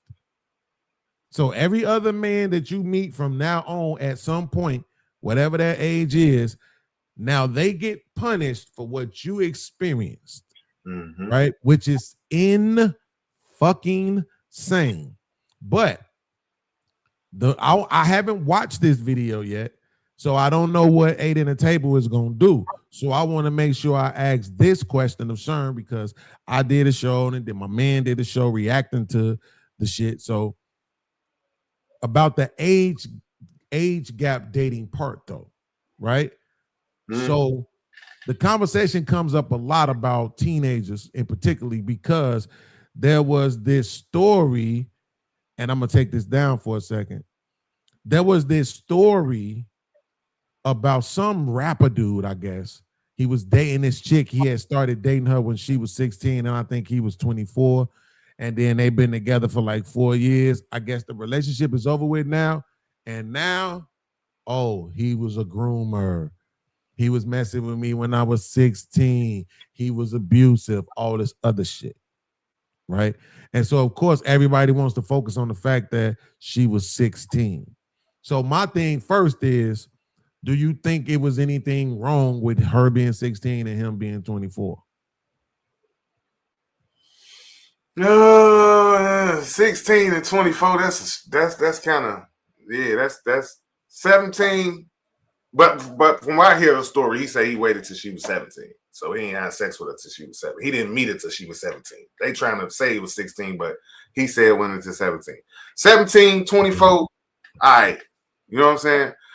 But back to what dude was saying, I'm like, dude, I don't want nobody over 35 either, for real. I I don't want nobody over. I'm 46. I don't want nobody over 35. Especially now that I'm focused on doing what I want to do with the wrench. Like I need somebody fit, feminine, cooperative. That's it. Like that's all. I don't need no degrees, none of that other shit. Fit, feminine, cooperative. You know what I'm saying? That's it. That's all. I'm going back to primitive time.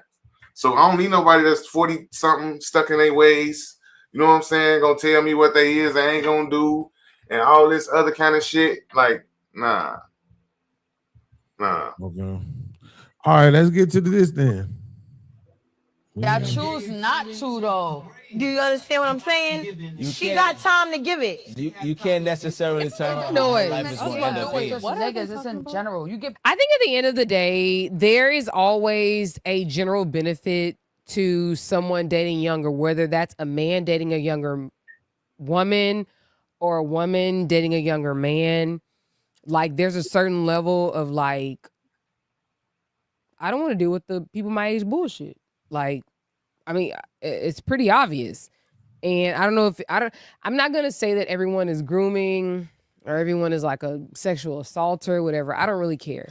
What I am saying, but what I am saying is that like, there's a particular benefit that comes with dating someone younger, and people who engage in that particular activity, that is exactly what they're looking for.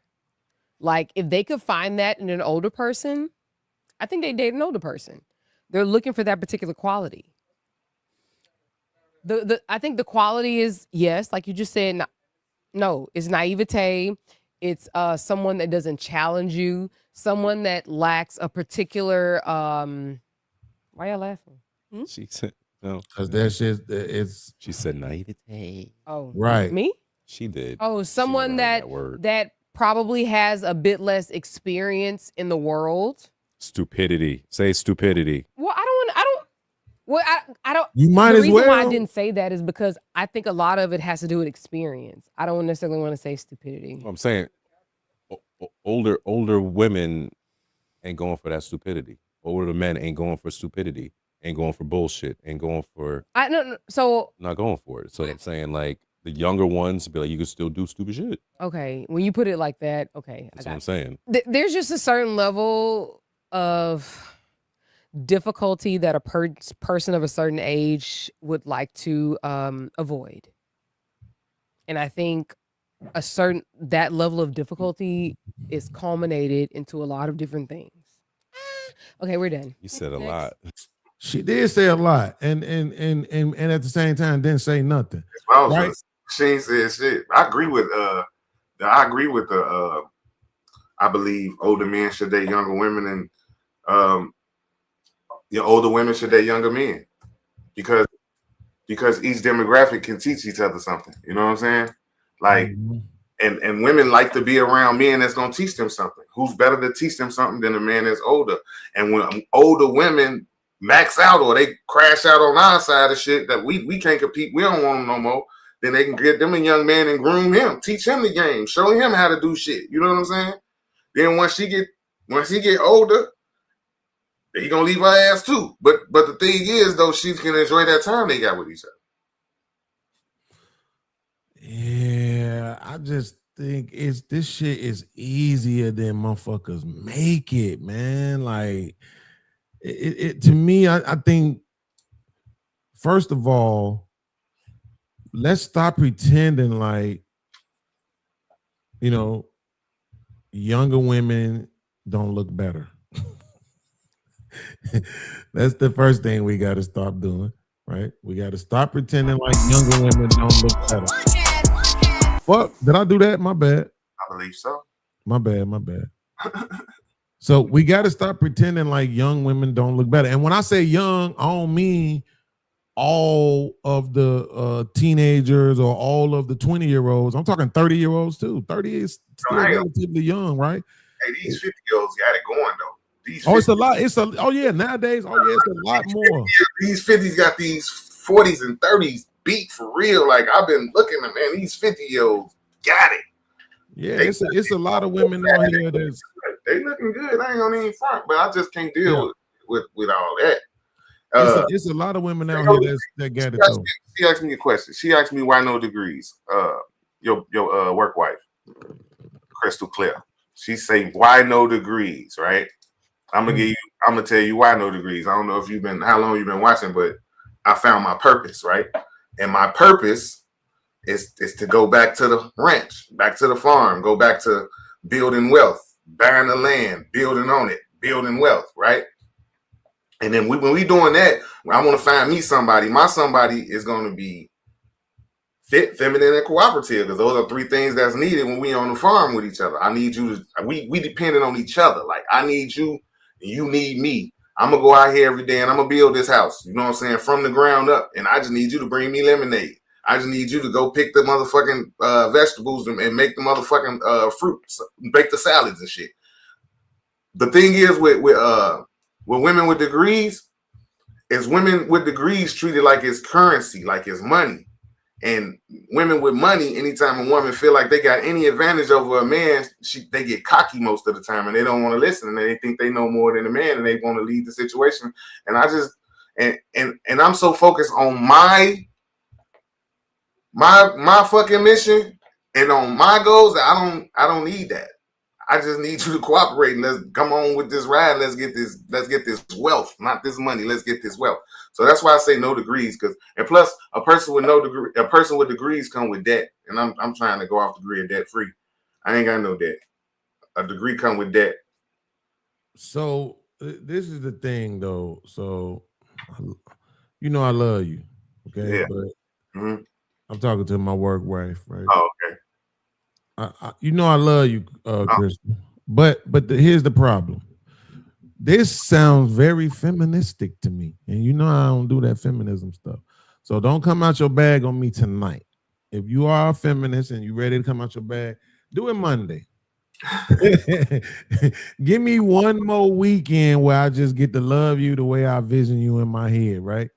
Because when you say they typically don't want older men, right? That's not a diss. Young people technically shouldn't want older people. But here's the truth, though. If older women gave men the same experience as the younger women, older women would get chose too. And probably faster. Because the truth of the matter is, if I have a choice, let's say I got who finding the motherfucker right now? You know what? I'm gonna go with Nia Long. I'm gonna go with Nia Long, right? So let's say I got me a Nia Long. I think Nia Long like 40 something, right? And then let's say I have somebody that's equally as attractive as Nia Long, but she's 20. Mm-hmm. Nigga, give me the 40-something-year-old Nia Long if she's giving me the same experience.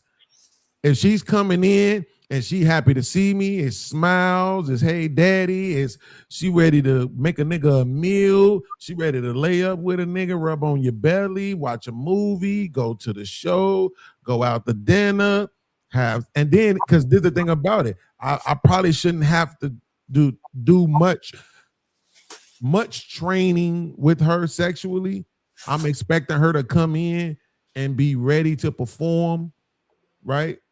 So, and then she should be able to give me advice, right? See angles that I might not be seeing sometimes, right? She should have some sort of education and information that I might not necessarily have as well. She should be able to run some things, businesses, stuff like that. I should be able to lead her with the kids, assuming there still is some kids or whatever, right? And the reason why I'm saying is because I don't have that expectation from the 20-year-old. I'm expecting her to be a dingbat to some degree. I'm expecting her to not know a whole lot. I'm expecting her to frustrate me with the lack of her information, right? But that's my point. If the 46-year-old Nia Long is gonna give me visual Nia Long, and she gonna give me all that extra good shit that come along with her being mature, but she's not gonna take away the, sex the way I want it, not having an attitude, not comparing me to her exes, don't have all these crazy, outrageous, ridiculous expectations, still see potential in me for whatever it is I'm going for, respectful, all that other stuff. Like, that's the problem. That's the problem. It's the same reason why a lot of big chicks used to get rings, and you would see all these fine chicks, don't nobody got them.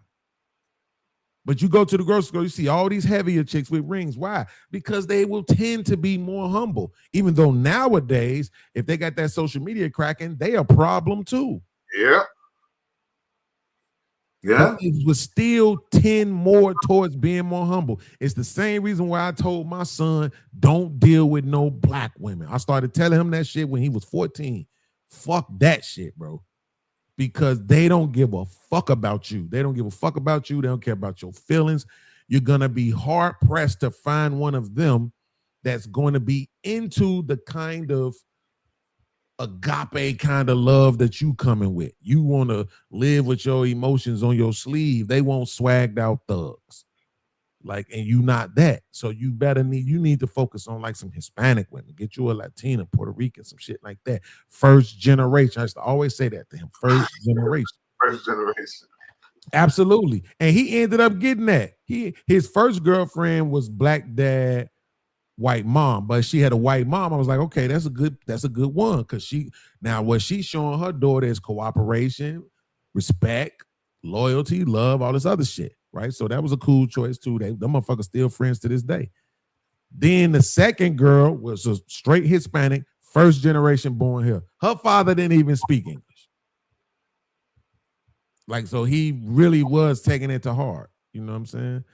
So, but let me read this real quick. She said, stop. The truth of the matter, stop it. The truth of the matter is that most younger women don't choose men more than 5 to 6 years older than them. Okay, what am I saying that's wrong? That's not the point. I'm just saying the older men wouldn't necessarily want those younger women either. If women kept themselves in shape and then become bitter old bitches, the age shit really wouldn't matter. Not at all. Like it really wouldn't matter that much unless it came down to giving a motherfucker kids. Cause I know I always say if I hit that lottery 140 million, nigga, I'm about to hire me about 7 more kids. And you think I ain't finna have kids on the ranch? Who the fuck gonna do all the grunt work? I'm gonna have 4 Puerto Ricans, 2 Dominicans, and 1 Egyptian. Walk like an Egyptian. Blue Jay, what's up with you, racist? Hey, what's up, guys? Hey, I'm not going to jump on my computer here shortly, but I just figured I'd join now on my audio, if that's cool. Yeah, that's what's up. Okay. Yeah, I'm just listening to you guys. It's interesting conversation, the age gap thing. I mean, yeah, I think it's a preference. I think it really depends on where your life's going and what you want in life. Like you said, if you want kids, you know, if you want to date someone that doesn't have any kids or their kids are grown up, it just kind of depends on what you want to do with like day to day. What you mean by it depends on what people mean by older too. Like I was 7 years older than I keep seeing 7. I was 6 years older than my son's mama. I was 6 years older than my daughter's mom. I'm 6 years older than my ex. Oh wow. Okay. Right? So you definitely have like a certain. All 3 of them was born in the same year, 1983. And I met them at different times. And all 3 of them was born in the same year, no more than a month apart. I'm not even joking. Wow. That's weird. Yeah, that's cool though. I mean, maybe that's just what works for you. Yeah. So I'm saying like that. The reason why I'm saying that though is because Crystal is saying they don't like older men, but I'm saying older by what? If you just say, let's just say it's 7 years. So if you a 17-year-old girl, 17, well, I'm 24. 24. Let me see, 24 would have been 2001. 17 would have been 2000. 17 yes, plus 7 she turned 18. So I was 7 years, but then her birthday came and it was 6. You see what I'm saying? So it's really 6. Yeah. But at some point it was 7. So let's just go with 7. Let's say she's 17 and I'm 24. Now, fast forward 7 years. She's 24. You think a 24-year-old won't deal with a 31-year-old? Of course they will, right? Fast forward 7 years. You think a 31-year-old won't deal with a 38-year-old? Of course they will, right? So that's what I'm saying. When we're talking about older, what do we mean? Yeah. I mean, I think that's about how far apart my parents were. My mom was like 18 when she met my dad, and he's like 5 or 6 years older than her for sure. That's pretty normal. I think it's a certain respect that come with the older. Like, you know what I'm saying? It's already a certain respect. Like, we ain't on the same level, we ain't the same age. We ain't fighting for no respect because naturally you're supposed to give it to your elder. You know what I'm saying? But then when it comes, so it's I think it's a lot less stress on that situation and that because you're already coming into it knowing what's going on.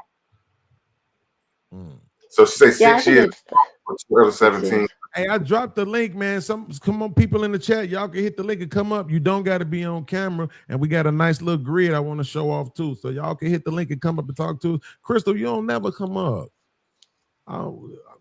I know why you don't come up. I will get on camera here in a minute too. You don't come up because you sound like this. I'm gonna read your comment in your voice. Is your son still with that Hispanic young lady?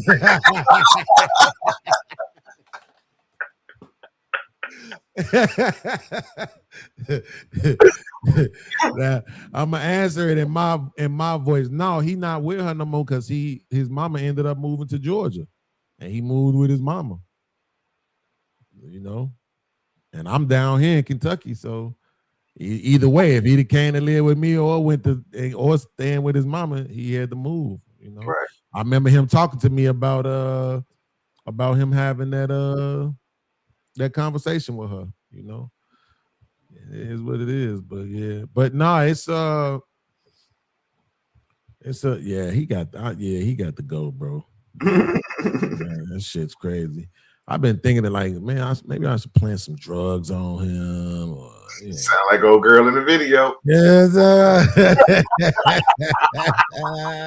is right here. He threw that right there, right there. I got it on camera right now. Right. I was gonna tell my brother to get one of his gay friends to pull up on their house. Like, don't try to act like you don't know me.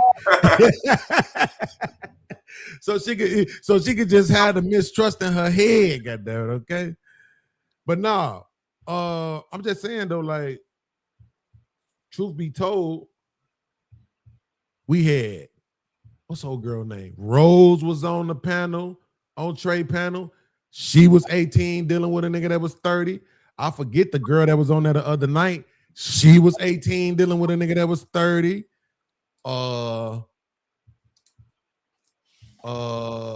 Damn, who it was one other motherfucker. My point is that a lot of 18-year-old college age girls be dealing with niggas in their 30s. I tried to hang out with an older guy when I was 18, and I was like really bored. Cause I was into I was still basically high school friends age, you know, like having keggers and like, you know, just shit like that. He didn't want to do anything like that, of course. So I was like, yeah. So he was older than he was older than 30? He was 30. Yeah, I met him at my taekwondo place, and he was a Japanese guy. I thought he was cute. And then he really was not really interested in me, and I kind of like, you know, somehow like swayed him to hang out. And then he just like wanted to, you know, sit at the house. I was like, I tried to take him to the parties with me. They're like, hey, he's wandering around. Crazy. He's looking for you. This was so crazy. That's the same. I swear to God, bro, I will go find the clip. That's the same exact thing old girl said on Trey's show the other night. The same exact thing. She wanted to be outside. Yeah, you're just barely in the house and all that other shit. She wanted to be outside, and that's the difference, right? Between the age gap shit really is less. I think it's less about the age and it's more about the experiences, what the lifestyle really be going for their life. Yeah, the lifestyle. Thank you. Y'all must have went to a good high school too, huh? The lifestyle, right? that it's about the lifestyle. That's what I'm saying. It's less about the age and it's more about the lifestyle. Thank you. So This is what I want to know though. So the sex didn't make it better?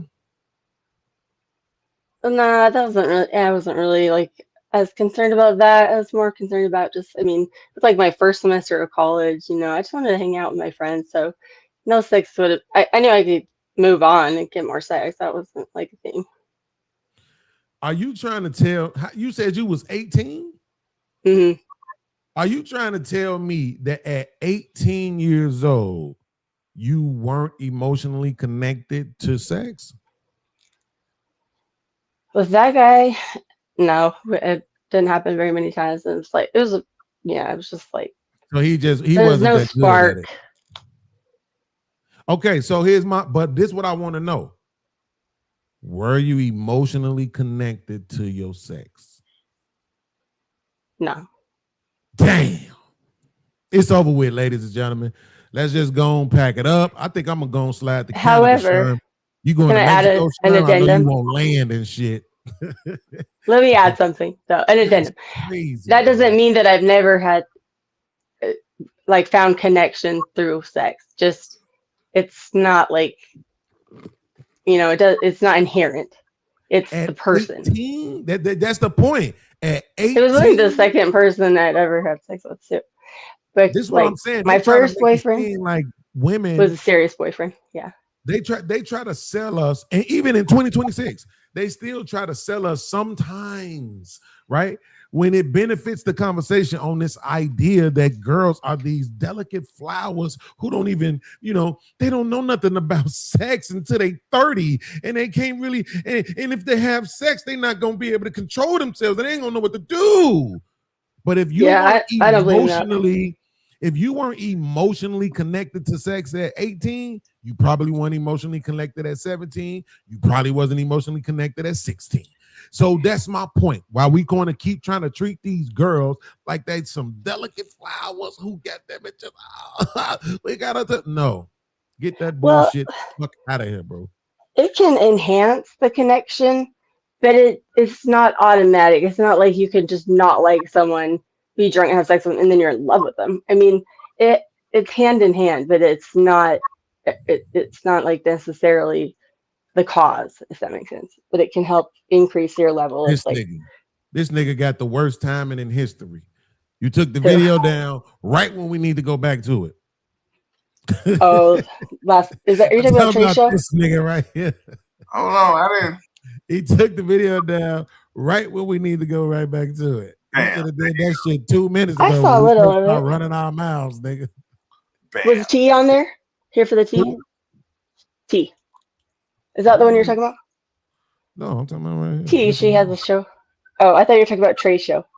Oh, no. She was on there with us. Because that was about age gap, too. Yeah.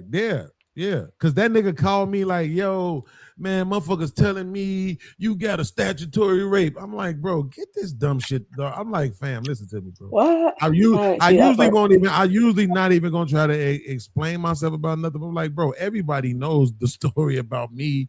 My baby mama 17, I was 24. She came on my podcast and we talked about it. She told everybody that she lied to me about her age, but I told them it didn't matter.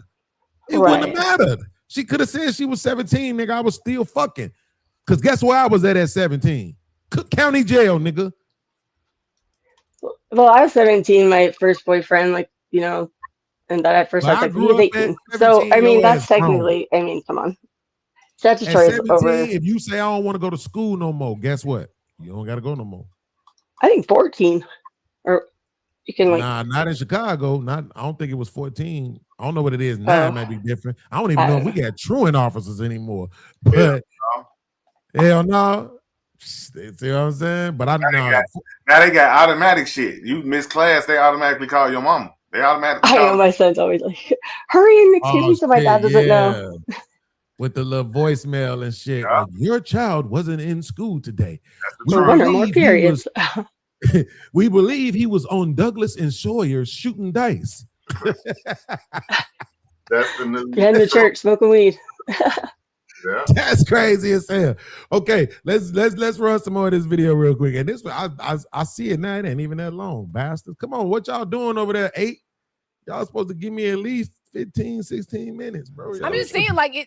Don't bring that hippity hopper stuff around here. That's what she said. It's a very simple concept, but I think that a lot of times we always try to like blame it on men, and so it gets like a bad reputation. Come Alan, on, girl, I need you. talk. I got you. There, it comes with a bad reputation. Mhm. You know, because it's oftentimes men that do this. Mhm. Yeah, of course. I think it's oftentimes men don't report it. Wait, say what? Like the older woman at his job, you know, making sexual advances, or older women saying anything. Oh, okay, I got You you. just don't be saying shit. Fair enough. It's just a good Fair time. enough. And, Fair enough. you know Yeah. what I mean? Honestly, man, just be who you are. You be like, yeah, I want a young bitch because she shut the fuck up. I'm gonna be honest. Like, real talk, if that was my MO, that's what I'm saying. Right, type Alan. shit. And the thing is that I think that, like, women who have lived their lives, they didn't have their kids, they didn't been married, they like whatever. Like, We see where I it's think going. they're fine with it. And it is what it is. Checkmate. And that's my point. Soon as the shit be okay for them to do it, nah, it's okay. Right? This had always worked with women and with feminist women, bro. As soon as they think some shit is okay for them to do, now they can speak logically about it, right? That's why she's saying this. That's why she's saying, yo, it ain't no big deal. Just say what it is, blah, blah, blah, blah. Because she knows she's on her way, right? If not already there in that age group where and she's seeing it. It's an understanding that, yo, it's a lot of women that are getting to those older ages now. They done went through the change. They done had their little hysterectomy or whatever the hell it's called when they snatch the uterus out of you. You can't have kids no more. And now that coochie wide open and ready for Pound Town. Ready for the club. Shut up. Exactly. And you want some young meat because that older meat don't stay hard as long. Right? So you want that young meat. You understand? Well, no, man, we're not talking about you and your Viagra trips. We talking about in general, right? The motherfuckers, and they gonna go get that young nigga. Like I said, I ain't gonna say no names because I don't want to try to, it ain't my business to tell really. But I know somebody, this guy's actually older, but he dealing with a chick that got the bag. Okay, the bag, like 150, 150K a year type bag, right? She don't even got no kids and none of that shit, right? So she could spend bread on him. She could try to take him and do things with him and build him up and this and that and blah blah blah blah blah. You know what I'm saying? So now so the ladies are saying, yeah, okay, cool. We in that field. We could play this game too. Nah, it's okay. I got the video that I wanted to show, and Sherm, I don't know how much of the content space that you watch, but it's this channel called Harley Initiated, and they had this lady on there, and she said, and I deleted the bitch earlier too, and I said I was gonna regret that. But she said, all these men be saying, they older and now they want younger women. She like, I want a young man too. We want young men too. Now it's okay. Now that you there, now that you an older woman and you want a motherfucker to stand up in it, now it's okay. Hold on.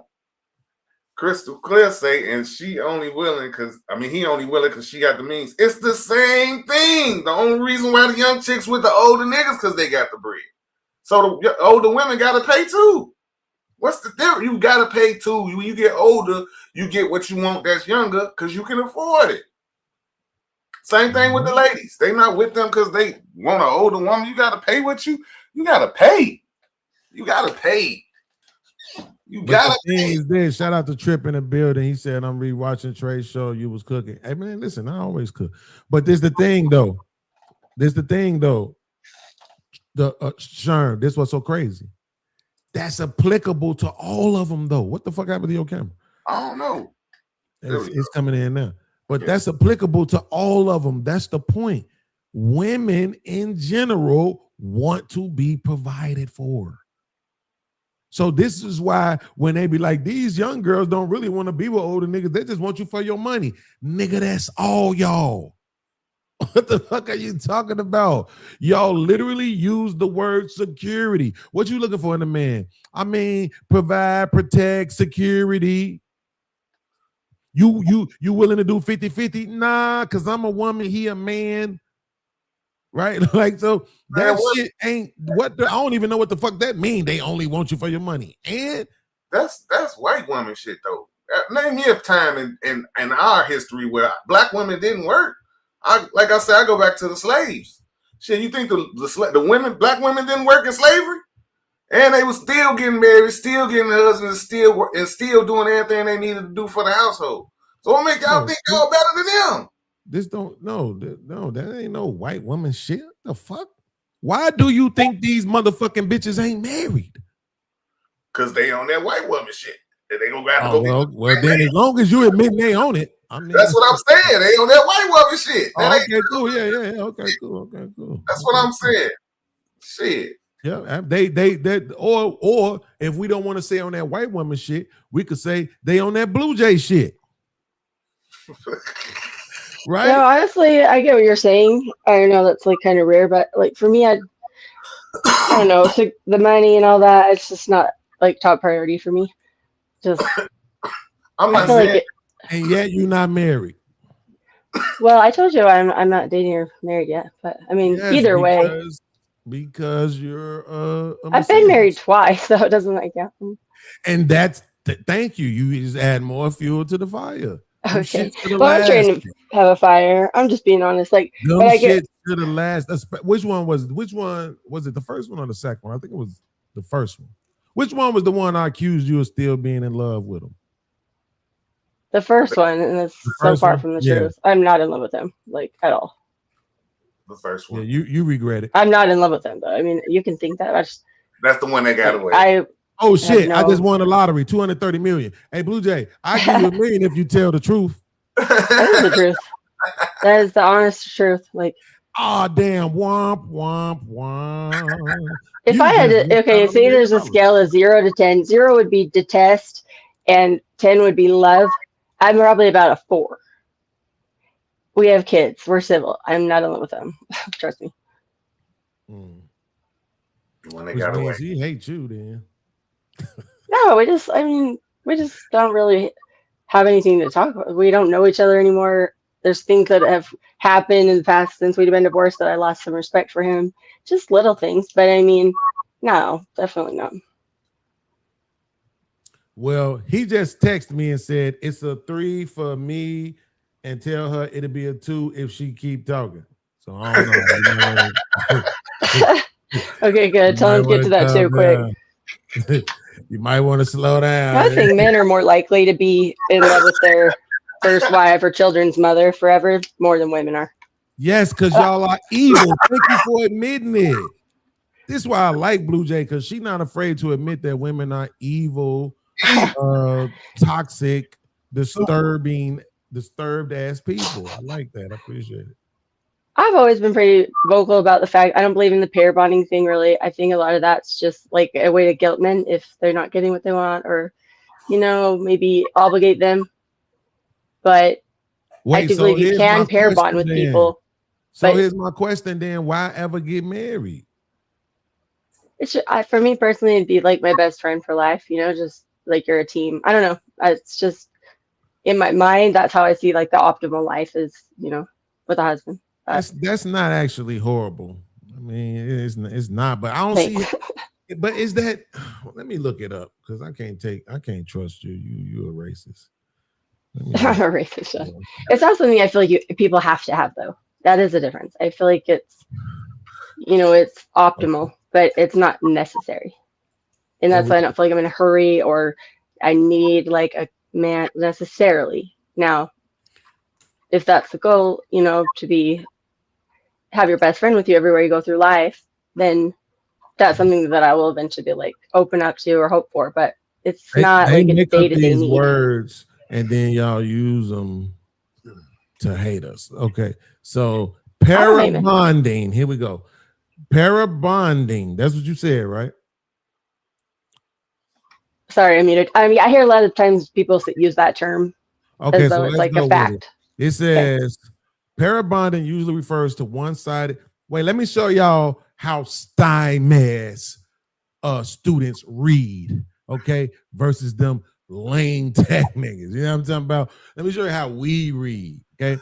Parabonding usually refers to one-sided emotional attachment someone forms with a public figure. So how about that? How about that? This whole time, y'all been using this shit wrong. A public figure, that's crazy. Right? So it says parabonding usually refers to a one-sided emotional attachment someone forms with a public figure, online creator, streamer, influencer, celebrity, or fictional character, which means this shit is completely fucking made up, right? And new. Okay, it's closely related to what psychologists call parasocial relationship. For example, a fan, Sherm, feels deeply connected to Blue Jay because he watches every stream. Someone feels like they know Mr. Beans personally from interviews and social media. A viewer becomes emotionally invested in the podcast host or YouTuber who has never met them. Now, that shit is definitely happening. Sort of like you and Drake. Like a sicko fan. You and Drake, Beans and Drake. You got a parasocial relationship with Drake. How? When I couldn't tell you only one name of one of his songs off his new albums. Then you got a man crush on Drake? Again, if I can only name one song and that nigga just dropped 3 albums, I don't see how that stands up. We probably should move on. That joke ain't gonna land well. So the key thing is the emotional connection feels real to that person. How I feel I am deserving of Crystal's love, but she continues to stay married just because that dude can provide for her and I'm on Section 8. Try Soul Ties. That's another one that's kind of a like yeah, what do you call it? Soul Ties. Yes, that's another one y'all use to beat men up with. Okay, so basically, it says it's not always unhealthy, right? But at the same time, it is what it is. But we see what this really is about. So all this parabonding now, when y'all hear, fellas, you welcome. When y'all hear women using this shit in regular relationships, now you can tell them to eat one. Right? Because you know they just using another word to kind of destroy men, right? The fact of the matter is, and I don't want to go super religious, but the Bible says that man was not meant, right? It was not good for man to be alone. Truth be told, whether it is sociologically programmed into us or whether it is innate, I'll accept arguments from both sides. The fact of the matter is, I think men genuinely don't really want to be alone. No. We really actually care about the relationships. We actually really care about the bond. And yes, ladies, I'm actually even including the nigga that will cheat on you. Because he'll go cheat on that bitch, ski all on her face, and then come home to you with roses and teddy bears and food from the best restaurant and pedicures, manicures. You got keys to the safe, keys to the Bentley, keys to the Corsica. You got keys to the house, to the apartment. You know his social security number. You got his last name. This nigga gave you everything that means anything to him for real. And that seed that he dropped off in that bitch face don't even really mean nothing to him. Even though I'm not a fan of cheating, but I'm just saying. He thought about you right after he did it. That's crazy. So you mentioned, like, from a biblical standpoint, right? So even like one step further, evolutionary standpoint. So wouldn't it make more sense that men would have to be more attached and bonded to a woman because historically his duty is to provide for her forever, where women are more accustomed to say like their man, if they call it husband, whatever it was back then, you know, he got deleted in a war. She had to have someone take care of her, so she would be taken by the enemy or someone else in the tribe, and she had to be able to be like a clean slate and be with them now. So it would make more sense that women don't get as attached, in my opinion. Well, no, I disagree. Because when we talk about back then in those days, women actually depended on a man to survive. Like that's the way you're gonna survive. Like you couldn't go out and do shit for yourself. So you're gonna really be attached to the man who's taking care of you, just like a father. You know what I'm saying? So he got all financial responsibility, all emotional responsibility, all the responsibilities that's come from a man that's coming from him. So why wouldn't you be attached? Okay, that part, yes, I agree with that. You would be attached to him when you were with him, but say he was killed or deleted in a war. And you had in the, the custom is, women didn't provide for themselves. They had kids. They would get the new man who would give her more kids or whatever, right? So she had to be able to kind of like start fresh in her mind. It's not to say that she didn't love, but I thought we were talking about like pair bonding or soul ties where it's supposed to be forever. You know what I mean? Okay, wait.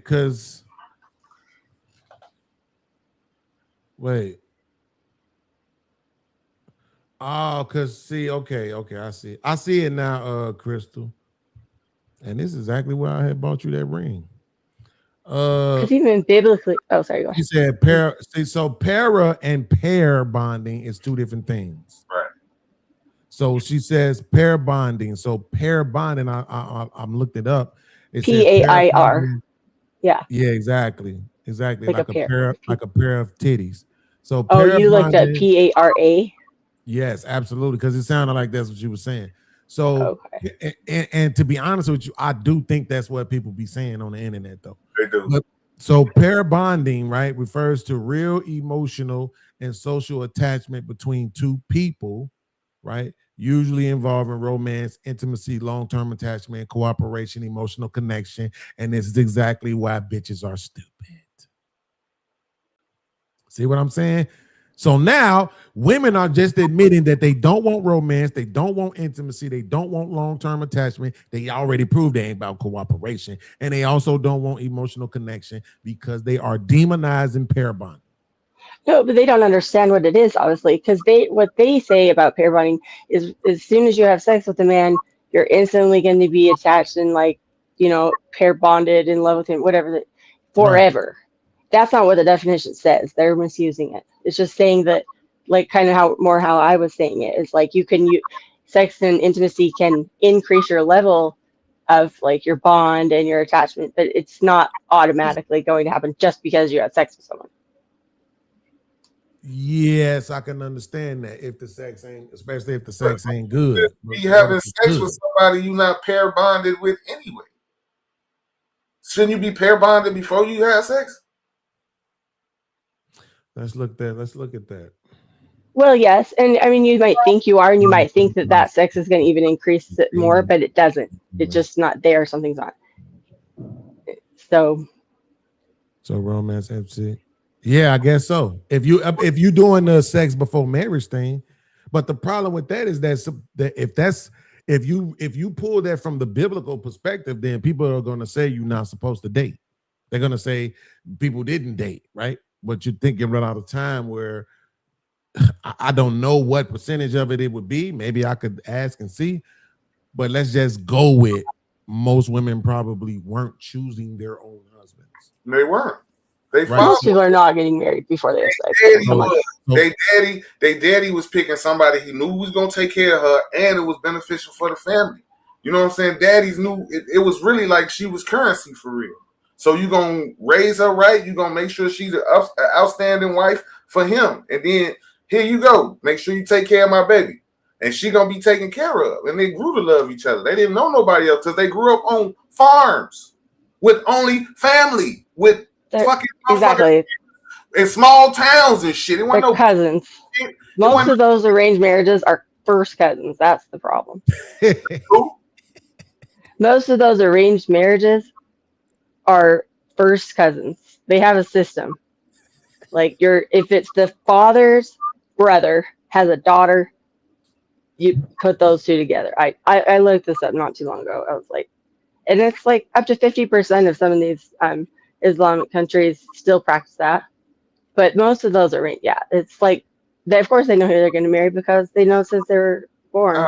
You gotta look that up to see if they're doing that with cousins. I don't think it's cousins. I think it's called. Let me think of the word. I'll give you the word. It'll be easier. Let me think of it for a minute. But this the thing though.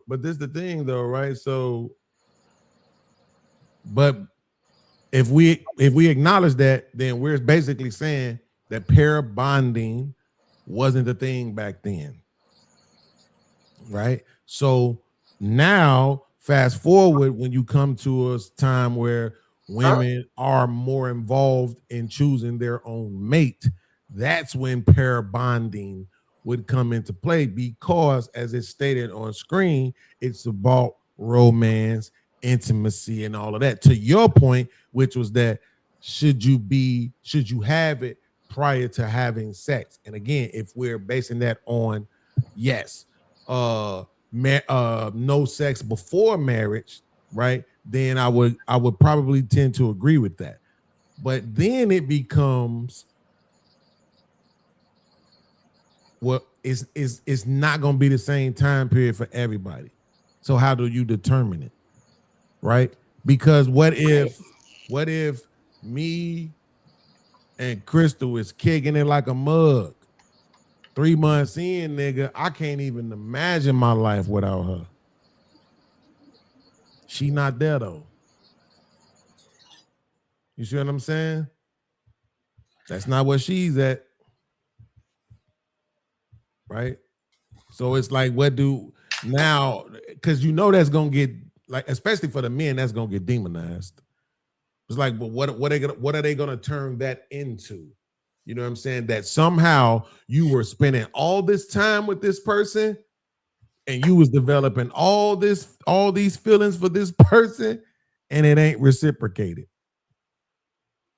Because you know women love to say, I'm matching energy. I hate that fucking shit. But I think I don't know, man. I like the sound of pair bonding just because it has bonding in it, but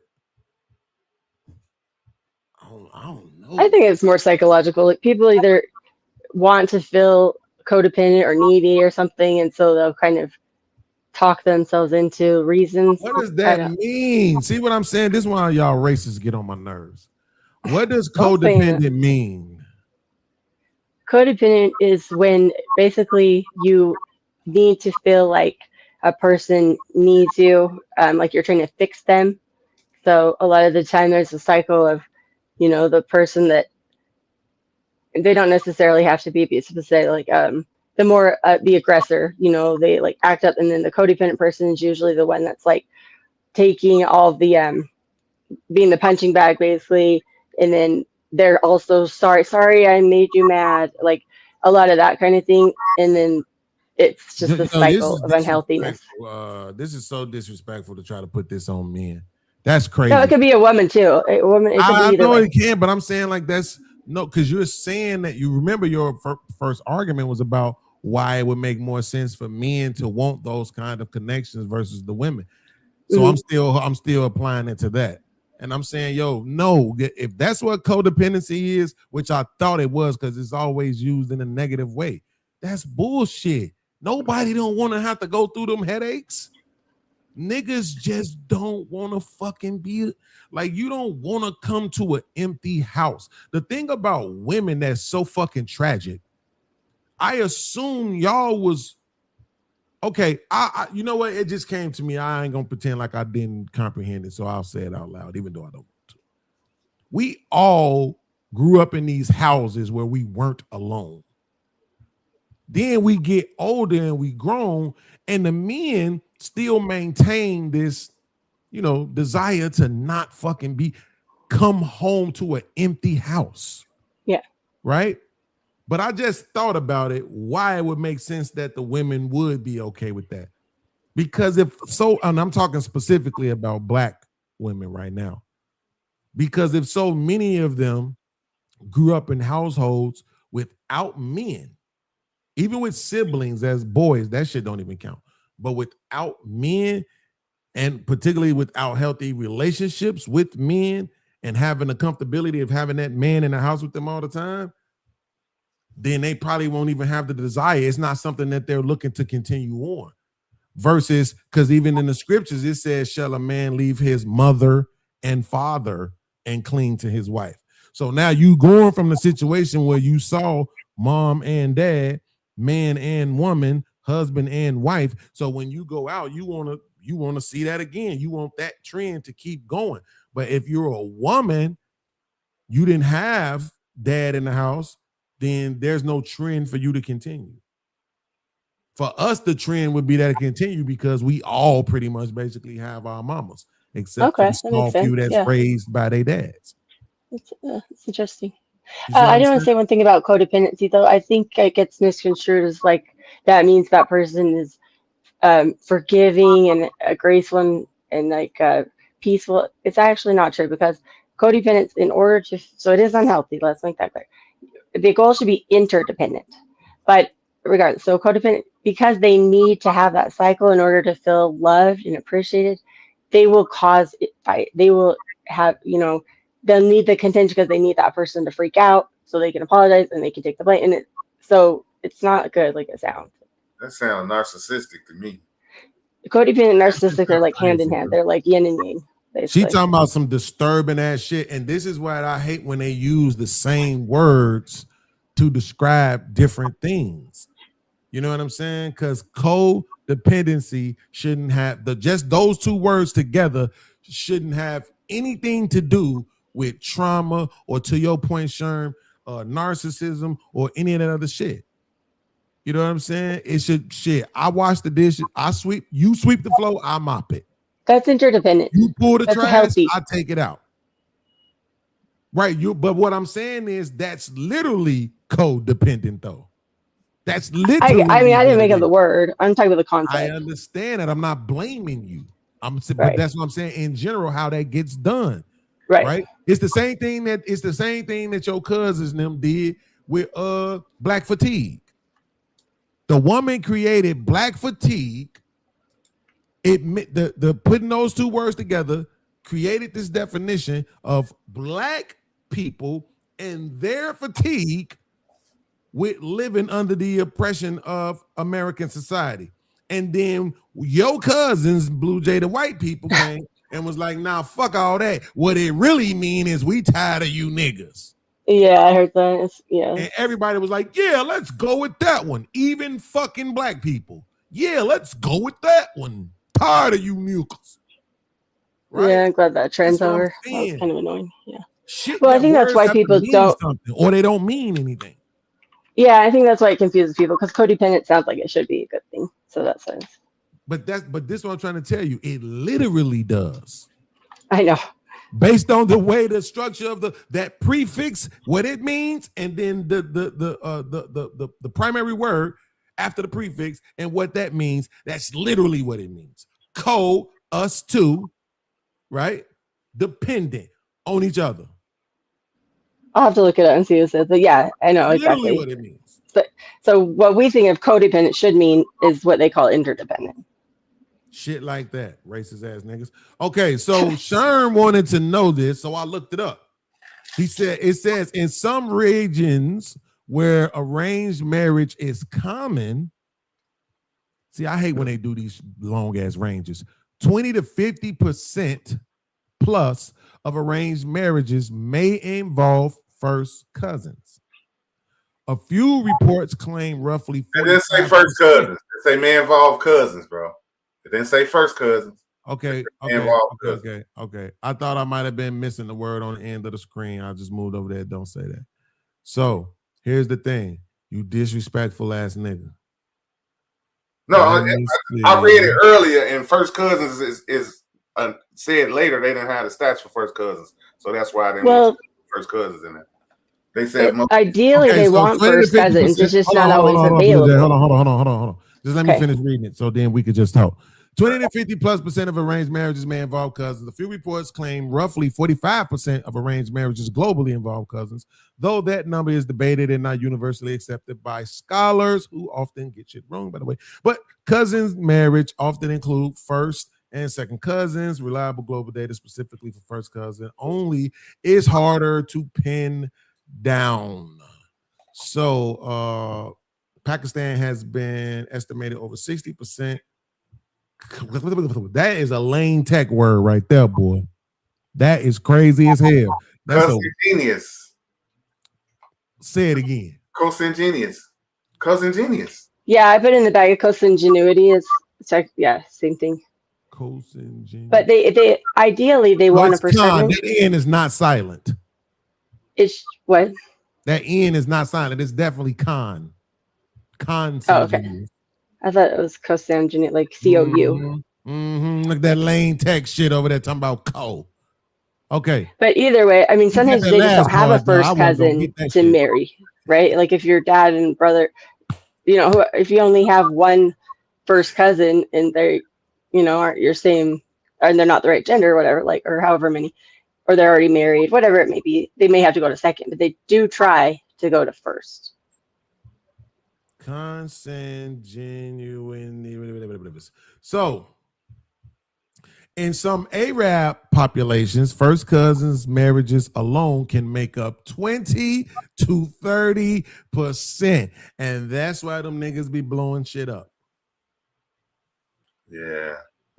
Man, come on, cuz don't do that. Well, they have a lot of birth defects. That's why they be like, Allah Akbar. And lower IQ. That's a fact. I was in the military. I would say that's mostly the Faji people and about 6 tribes of Afghanistan and Pakistan to do that. But go ahead. Bro, the disrespect is real. Hold on one second, man. Listen, we got the cash apps rolling on the bottom of the screen. I don't know if y'all sending on. I'm gonna hit it when I get over here. I just want to say this is one of the best streams in the history of streaming. I'm on my Trump shit. Hey, can you hear me? Nothing's better than this. Yeah, we eat Trip. Yeah, Beans, I just want to say, man, I appreciate the growth. I've been actually like watching you for a long time. I remember when you was an angry ass Beans and the logical, cause I always rooted for you. I kind of rooted for JP, but JP went off the rails because y'all like trench babies. I'm a trench baby, and I like how you breaking shit down and walking them down slow with the logical. Like you done got so much better, bro, since the last time I really like seen you was like years ago, and you was on that angry fuck you shit, and I was like, man, he make good points, but he be getting too mad. I said, them members ain't gonna hear him. You know what I'm saying? So you taught me like to stay out the internet, but today, and I'll say that to OG Sherm. OG Sherm used to hate on the young niggas, and now you don't calm down on us and start understanding us. You know what I'm saying? So I'm proud of my OGs actually listen to us, dog, and I appreciate y'all, dog, because y'all really speaking for us. The niggas that's like from the trenches, but we coming up to something bigger. We need voices like y'all because y'all understand our struggle. You feel me? Because everybody think that everybody that's on here is goody two shoes. I never did this. I'm a millionaire and all that shit. I came from motherfucking getting them goofy ass glasses from the welfare. I come from motherfucking food stamps. Even though my mom and them had my grandma's house, I come from the trenches. You know what I'm saying? So to see y'all, bro, it let me know that like, okay, the real coming back. You feel me? And that's all I want to really say, doggy. And you did a good job on Trey Show last night explaining your point, even though that honky tonk was trying to overtalk you and shit. You know what I'm saying? Fuck them. Stay on them motherfuckers' necks. And OG Sherm, man, I appreciate you done calm down on the fuck the youth shit. Because there was a time where you was like, oh, you young niggas dumb and all that shit. And that's all I make you. Okay, nigga. Okay. All right, I'm out. My bad. Oh, Trip. The reason why he calmed down a lot, because he know not to come with that bullshit with me, bro. That's all. He usually angry. He just know he can't get angry with me. Nigga, if you don't get the fuck out of here. I just had to explain to what's her name a couple of weeks ago. She's like, you always argue with me. I'm like, you just don't pay attention. Me did that day when she wasn't here. I'm like, you must didn't see the show the other day. Yeah, I'm like, me and Sharon was in this motherfucker nigga verbal sparring, boy. That shit was crazy. Right? But then but you saw y'all watched how I let him get away with all that coon shit on the nigga show. I let him get away with all of that shit. You know what I'm saying? Because I know if we get into it for real, somebody gonna die. Because we both come from crazy ass families. Crazy ass West Side ass Chicago ass families, goddamn it. But no, I appreciate those words of encouragement, Trip. Appreciate you, Trip. And I thank you. I'm glad when people can, recognize the logical shit, you know what I'm saying, behind what a motherfucker is saying. Like when you're not paying attention to who the person is that's speaking, but what they saying. It's been in the last couple of days, there's been people I don't like at all. But they've been saying shit that I agree with, and I make sure I say it out loud that I agree with them or acknowledge them, and I make sure I say out loud that I don't like them, so that people understand and know. Like if this nigga, if Bean say he don't like that nigga, he don't like that nigga. So if he can agree with what the nigga is saying, then the rest of us is probably being assholes if we can't just have a conversation. If I'm gonna have a conversation with you, then I might as well have it in good faith. And I think that's one of the biggest issues in the space is that everybody be wanting to come with their feelings. Right now, what this chick is doing, I'm not trying to tear her down from this. The chick in the video we about to finish. I'm not trying to tear her down for this because I'm pointing it out that it's only okay because she has an understanding. But I do want motherfuckers to be more, what's the word? Well, give me a Lane Tech word for when you can accept some shit without having to experience it. Right? Like you understand what I'm saying? Like I shouldn't have to go through something necessarily to understand what it is that you're talking about. And I would have thought it was wisdom, but DJ Hemp them show the other day showed me that they don't know what wisdom is, but is it like empathy? I can't say that. It could be empathy. It's just when I think of empathy, I always think of it on the sad side of the game. You know what I'm saying? But it could be empathy though. But I'm just saying, like, man, if this nigga, if Sherm says, man, Beans, my motherfucking car, well, no, that happened to me. I can't use that. But let's say he say, man, bro, my house going into foreclosure, bro. I'm losing my crib, man. I ain't never owned a house. Ain't never had no foreclosures happen. I don't have to experience it to understand where he's coming from. That's empathy. Okay, well, there it is. That's exactly. I was right. Empathetic. And that's what I'm saying. That's used that these females need to be able to do that without having to go through some shit. Now, cause your ass old, and now you realize you don't want to deal with motherfuckers in your own age group because you got some different things going on where you can move better than the average old motherfucker. So you realize you more compatible hanging with the younger motherfuckers, and they're going to stand up in that coochie the way you want it to be stand up into. Because the thing about women is this, Sherm, I don't know if you've experienced this yet, but when they be going through that change, when they get to that point where they can't have kids no more, they sex drive shoot through the roof because they be feeling insecure about the fact that their vagina don't work no more. So they at least need to work sexually, and then they be really wanting the motherfucker to 12-inch the inside of their bodies. So now that you at that point of understanding, now all of a sudden you don't got all this negative shit to say about it. But I can guarantee it. I can't prove it, but I can guarantee if we was able to get some commentary from this chick 20 years ago, I bet you it wouldn't be this. I bet you she wouldn't be saying this. I bet you she'd be, ew, all the men with younger women, ew, all the women with younger men, ew, no. But now because you old, now you giving us understanding. I can appreciate the understanding, but it's coming from the wrong place. But she don't want you now. She want the YNs anyway. So fuck your she want me, goddammit. Everybody wants me. Nobody likes Beans. Hey, I got laid for my birthday. That's all that matters. If I would have got laid for my birthday, I'd probably be a mad motherfucker right now. Shout out to my ex for at least coming through and screwing me. But the fact of the matter is, wait, let's do this. Let's finish the video too, real quick. A big deal. It's not the reverse, because I think they're dealing with that person of that age for the exact same reasons.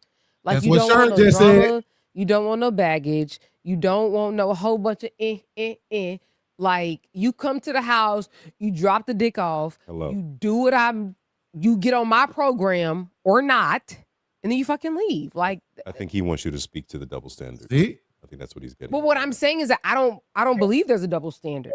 Personally. You don't believe that when older women seek younger men, it's not grooming? As so men do it? Honestly, I think when it comes to grooming, I think there's a very particular set of circumstances that would make it grooming. And maybe that has to be like an incredibly young age, not an age difference, but an incredibly young age. So she's 17, 18, 19, barely legal. I think that's more so grooming rather than a 45-year-old and a 25-year-old. I don't think that's grooming. You see what I'm saying? I think to be groomed, you got circumstances that would. As opposed to men do it. I need to hear. Honestly, I think when it comes to grooming, I think there's a very particular set of circumstances that would make it grooming. Okay, what is that? And maybe that has to be like an incredibly young age, not an age difference, but an incredibly young age. So she's 17, 18, 19, barely legal. I think that's more so grooming rather than a 45-year-old and a 25-year-old. I don't think that's grooming. You see what I'm saying? I think to be groomed, you got to be in a certain age, in a certain age group. Like you can't groom a nigga that's 27. Why? Wait. Even if I'm 47, you can. What we're talking about? Maybe you're. Oh, you're 87. What are you talking about? I was literally just about to say, what is the age that they say your frontal lobe is like fully developed? But what 26. I'm saying, so exactly, it's grooming has to do with the age of the person, not necessarily the age gap in the two people. So if you are 16, 17, 18, 19, 20, 21, like very young, like then I feel like that's grooming more so than having a 20-year age gap with a 46-year-old or a 26-year-old and a 46-year-old. Yeah. I think there's okay. That makes all the sense in the world. I'm not even sure why anybody would have been confused about that. Right, I agree. Right, but this is my question though. What the fuck is grooming?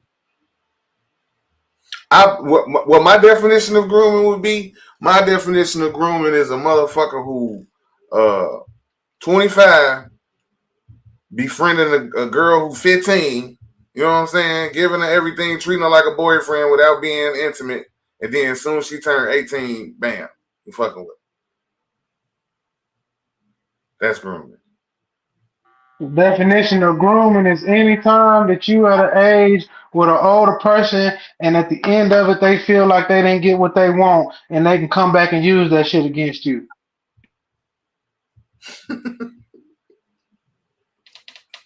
Tripping. I damn near. What you mean? If by your logic, I was groomed. My first wife when I was in the military, I didn't know this, but she was 32. Nigga, I was 17. Nigga, she could have groomed me. She groomed me into knowing certain shit about what the word assume mean. She groomed me into checking bitches' phones because the motherfucker would stay cheating. She groomed me into a lot of shit. But nobody will fault her. But if I did the same thing and it turned out bad and I was a woman, I could say all kind of shit about this bitch and everybody be like, oh, what a terrible bitch. You know where I disagree at, Trip? Because you was 17, bro. And women don't mature past 16. So there's no way she could have groomed you. Yeah, here we go, dog. It's never on them. I feel you. Always on them. It's always on them. But I'm just saying. I don't. You didn't even get it. Like it went over your head. I might have OG. You got to break it down. What I said. Because she was 32, you was 17. I said she couldn't have groomed you because women don't mature past 16. So even though she was 32, her mind state wasn't past 16. Oh, gee, I agree because I didn't know she was 32. I was in the military trying to make some money. I said, man, shit, let me go and get that extra money. I thought she was like maybe 26, 27, maybe 25 at the best. When we went to go, the first time I learned her real age is when I went to that goddamn courthouse and I saw that paperwork and I blinked 2 times. I said, yo, you fucking 32? I couldn't believe it. You know what I'm saying? And it was like, oh shit, I think I done fucked up, but I was like, it's too late now. Look, you know, so I'm dumb.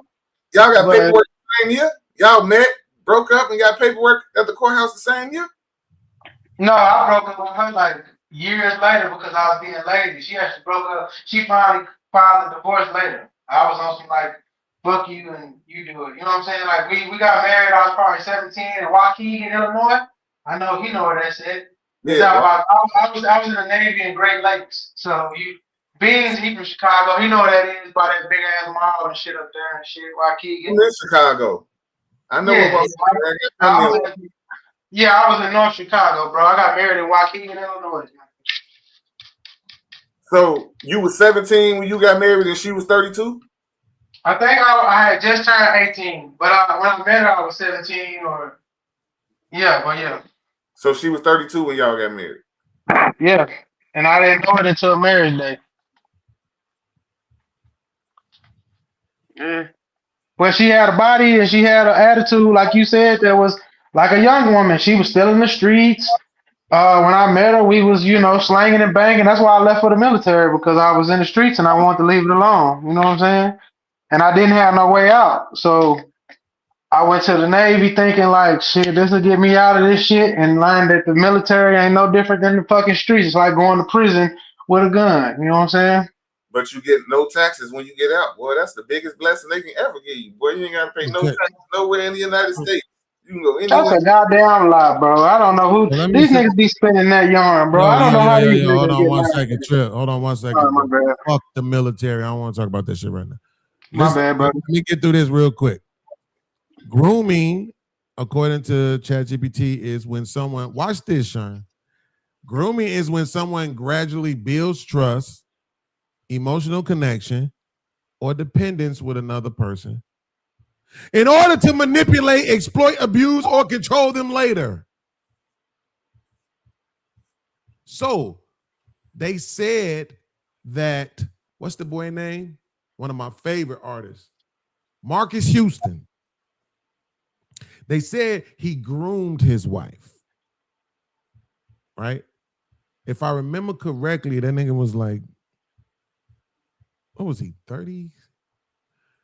Hold on. Marcus Houston almost 40, but I feel you. I think he was 38, 39. I think he was I think he was 39. And how old was Marcus Houston when he married his wife? I think he was 39.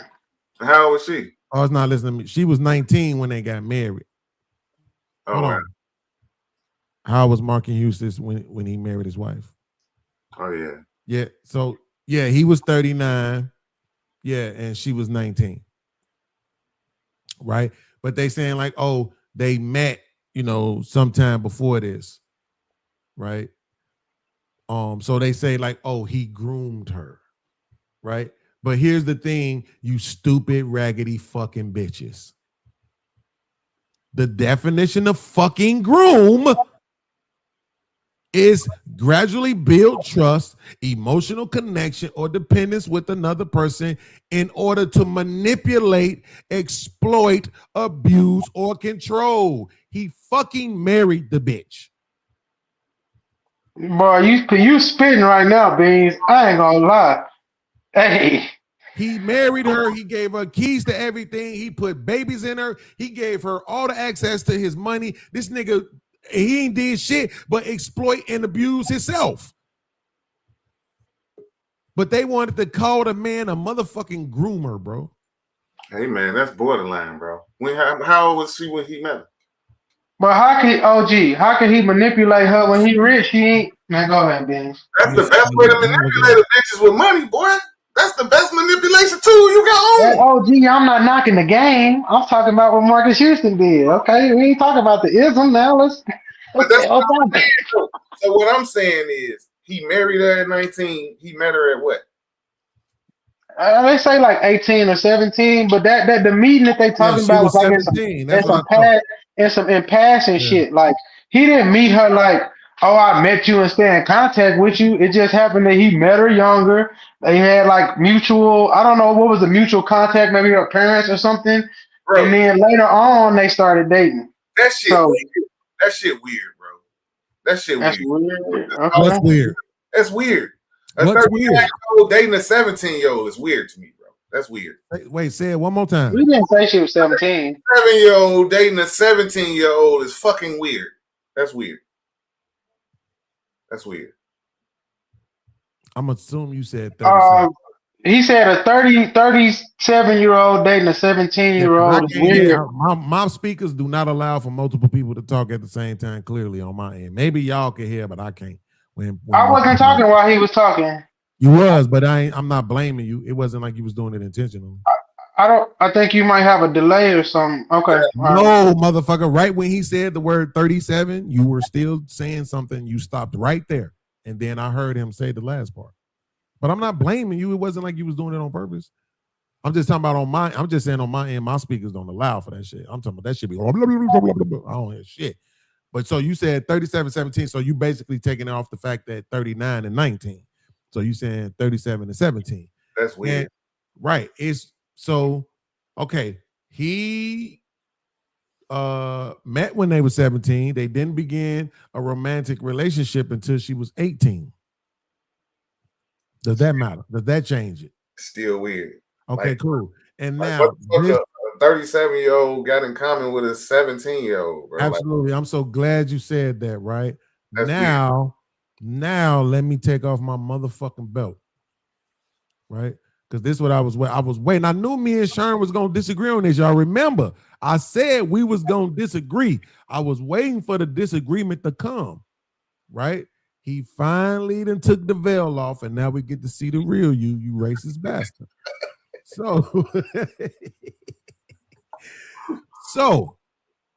right, I showed them on my show the other day, Sherm, it was this one chick.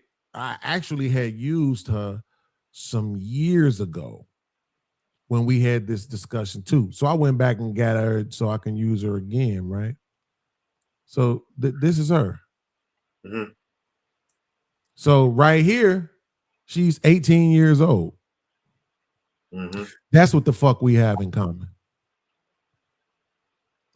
If I didn't tell you she was 18, you wouldn't assume she was 18. If we wasn't having this kind of conversation, it would have never crossed your mind. You probably would have assumed she was 24, 25, because that ass is so fucking perfect. And then on top of all that, she fine as shit. Right? But that's not even the bigger point. The bigger point is she was built just like this at 17. Exactly the same way. So that's what we're saying is that they look how they look. The attraction is going to be there. And then we also say all the time when we trying to tear down black women for being overweight, and I'm not talking about Sherm because Sherm don't really do none of that red pill shit, to be honest with y'all. He usually just come with regular ass topics and shit. So he not one of them. But I'm talking about just in the space, period. When we always beating down black women and tearing them down for being overweight and everybody 180 plus and all that other shit, right? That's what we do. You should be 120, 130, 140, all that extra ass shit, right? But at the same fucking time, while we're all acknowledging that men are visual creatures, that they go off of looks, right? Another picture, I don't have it anymore, Sherm, that I used a few years ago when we had this debate. It was a picture of this. It was a picture of this this woman, right? It was two other pictures. One of them, the girl looked like she was 14 years old, right? But she was actually 20, right? So the niggas was saying that 20 was okay. If I showed you a picture of this girl, Sherm, you would think she was 13 or 14 years old. So the question is, since she looked 13 or 14, if a nigga fuck with her, does that make him a PDF? Does that mean he really like little kids because he went with this girl that looked like a little kid? Of course, no nigga on that panel wanted to say yes to that because a lot of these niggas like these younger looking ass girls. They like these girls with these small ass bodies and shit like that. They like that. They like to feel dominant over their girls, right? So the point is, either way, we all acknowledge that men are visual creatures. That's what we go off of because we are the approachers. We're the ones who go after you, right? So we see what we like and then we approach you. That's how we operate. So I see this chick, she's standing there, ass everywhere, looking good, fine as shit, pretty than a motherfucker, right? Oh my God, what is your name? Shawty, what it do? Right? Then she says to me, I'm 17 years old. I'm like, God damn, that is crazy. That's when you turn around and walk away. No, that's when I say, so what time we fucking? Hell no. Now, not now. Everybody who knows me know I don't like young girls. If you're not 30, if you're not 30, if you don't have baby mama arms, stretch marks, cellulite, a kid that you buying fruit snacks for, I don't want you. But I'm just saying, I'm not also gonna demonize niggas, right? Because this motherfucker just so happened to be legal. But you want to say it's too young. What the fuck is the point? What the fuck is the point of saying this is the age of consent where you can decide for yourself whether or not you want to have sex if we're still going to demonize niggas for their choices? I didn't say he was breaking the law. I just said that shit weird, bro. I understand that you said it's weird. He weird too, because weird shit happened to him when he was in his little group. So can I ask Sherm a question though? Hey, man, wait, hold on, Chip. Okay. Hey man, don't bring that shit up, man. It gotta affect something somewhere, man. It got to. Bro, I will not allow no Marcus Houston slander. Okay? Nothing happened to him. He never admitted anything, damn it. Man, I mean, some shit happened to him, but go ahead. It didn't. It happened to them other niggas. That's why they all fucked up. He sat on the bed and watched it happen. That's the worst thing. He recruited the nigga. This nigga still doing music. That nigga talked the nigga through it. Hey man, just relax. It'll be over in a minute. No, this nigga still doing fire ass music to this day. Ain't nothing wrong with him. Okay, that nigga. That shit weird, and he a weirdo. What's up? Can I OG Sherm this question? That's what it is. Go ahead, Trip. Ask me the question. Okay, OG Sherm, when you was I don't know if you was these type of niggas, but when you was a young 15, 16, 17-year-old nigga, was you an old soul? Was you what the old people call a man at like a young age? Did niggas come to you for advice because of your wisdom as a young man, or you just was a regular 15, 16, 17-year-old nigga? That's my first question. Yeah, I would say that. Yeah, I was. I used to hang with Beans. Beans was what, 5 years older than me? Okay, because I was a you the same age. Who? Nigga, we ain't the same age, nigga. Damn, y'all niggas sick. Yeah, I know y'all niggas wild. Bro, anyway, I'm a couple years older than this nigga. Don't let this nigga lie to you, bro. I just turned 49 2 days. He said you were 5 years older than me. Yeah, he trying to make it seem like we wasn't in the same school at the same time. Beans was outside in the Cadillac outside and shit, right? Selling weed, selling weed and shit. What's up, young nigga? You want to get on? Not in the Cadillac. This nigga stupid. Yeah, he trying to make it seem like I goddamn it was just in the short already, goddamn it. Yeah, LTD. That nigga Beans out there, the LTD, nigga. Right. In the short body. What I was saying is that this age shit is crazy because I grew up like that too, because I had a father. Like, even though my dad wasn't around, like as much as I wanted him to be, he always used to call and give me wisdom because he used to drive trucks. He used to do a lot of shit, but I was always everybody's like go-to. I was like the pops for the school type shit. Anybody come to me and talk to me. So when I'm talking about this cognizance, at that age, and my dad used to tell me that you knew exactly what you was doing. When I got into the game, I knew it. I was more equipped, and all my friends was, like you said, older than me. All my cousins that I kicked it with older than me. I never kicked it with nobody my age. And the thing is, there were people. I remember one time I went to prom in my freshman year. I went to prom. And the niggas that I played football with said, yeah, we graduate next year. What you gonna do? And I said, I ain't graduating next year. And they was like, what? They couldn't believe that my 6'2" ass was not their age. You know what I'm saying? Because I had classes with them because, I had AP classes. They had them remedial classes. So sometimes it'll mix. And they thought that I was their age. So when y'all talk about age and like, is it weird or whatever? I'm just saying there's some people, even girls or boys, that's like, advanced and mature because of the upbringing, the things they done went through, the lifestyle of the family. My family is a mafia family, big drug lord ass people. I had to grow up in a way where all that goofy ass shit that other niggas was doing, one, it would get me fucked up, and two, they was gonna fuck me up if they caught me doing it. So they taught that shit out of me at a young age, like, you ain't doing that. And if you do that, it's either gonna be them or it's gonna be us. You know what I'm saying? So and some girls are raised that way, where it's like, I hate to say it, there were girls my age that we used to call, there's a girl in school we called mama, because she felt like everybody's mama. This is a girl that was in high school, 1 year younger than me, but she was so mature and wise, and the way she moved, you wouldn't think that was a 15-year-old girl. Even, you know what I'm saying?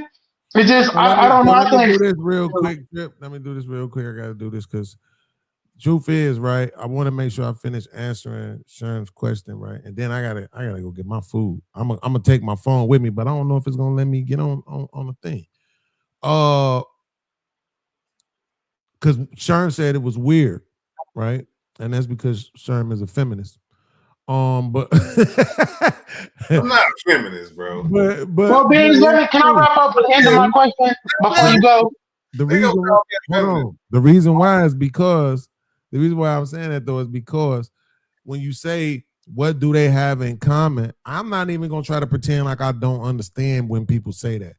The problem is that we know for men it don't matter like that, because men, unlike women, are not sitting at the finish line waiting on finished products. Right. We don't have a problem with building with a woman. We don't have a problem learning and growing with a woman. It actually is pleasurable, right? My sexual journey with my ex, who I was with for 15 years, was the thing that kept us together most of the time, right? Watching her go from being sort of a novice sexually to I don't even gotta talk to her. I could think some shit and she'll start doing that. Ain't what Sherm talking about, Beans, though. He talking about she don't even listen to Earth, Wind, and Fire. That's what he talking about. We talking about we're willing to take that growth journey with the woman. They not. Nigga, that dick need to be hidden right now. They ain't got no time for you to be learning nothing. Nigga, that paycheck need to be flowing right now. They ain't got no time for you to be trying to build nothing up. At 19 years old, guess what? That motherfucker, this is how we know it. Because everybody wanted to say she just wanted to use them anyway, right? Exactly. Because even at 19, she still wanted the same thing the 25-year-old and the 35-year-old and the 55-year-old want. Provision. Let me call out my own. Still want the same fucking thing. Let me call out my own contradiction, though. I just thought about it. I just told Trip that ain't no way he was groomed because she was 32 and he was 16, 17, because women don't mature. Most women don't mature past 16. So if I use that logic, then it don't matter if she's 17 or 37 if she don't ever mature past 16. I'm glad I was walking you down on that, but he stopped me. So I'm glad you came to that realization. Because I was gonna ask you, was all them grown women that was messing with me while I was a star football player, also slanging on the side, riding in Delta 88s on 28, Suburban on 8s. I had 3 cars in high school. All them grown women, weirdos for messing with me? I'm saying. Well, no. Well, no, I thought so. I already called my own contradiction out, bro. That's all. Because you was doing it too. Huh? You was doing it too. Yeah, but it was just fun though. Like it was like with the old chicks, like the older chicks, they was just fun. It wasn't no looking for no future in the shit. Like, you know what I'm saying? Like he actually, I don't know, man. I just think I don't know. Maybe I just got a preconception of him being weird anyway. So is it fun? So is it only fun for men? Is it only fun for men? Because when girls do it, it's not fun. That's what you're saying? They so dumb, they don't know the difference between fun. Who you saying you got a preconception of them being weird? Marcus Houston. Ain't that who we talking about? Watch out, bro. All right, bro. I ain't gonna say it no more, bro.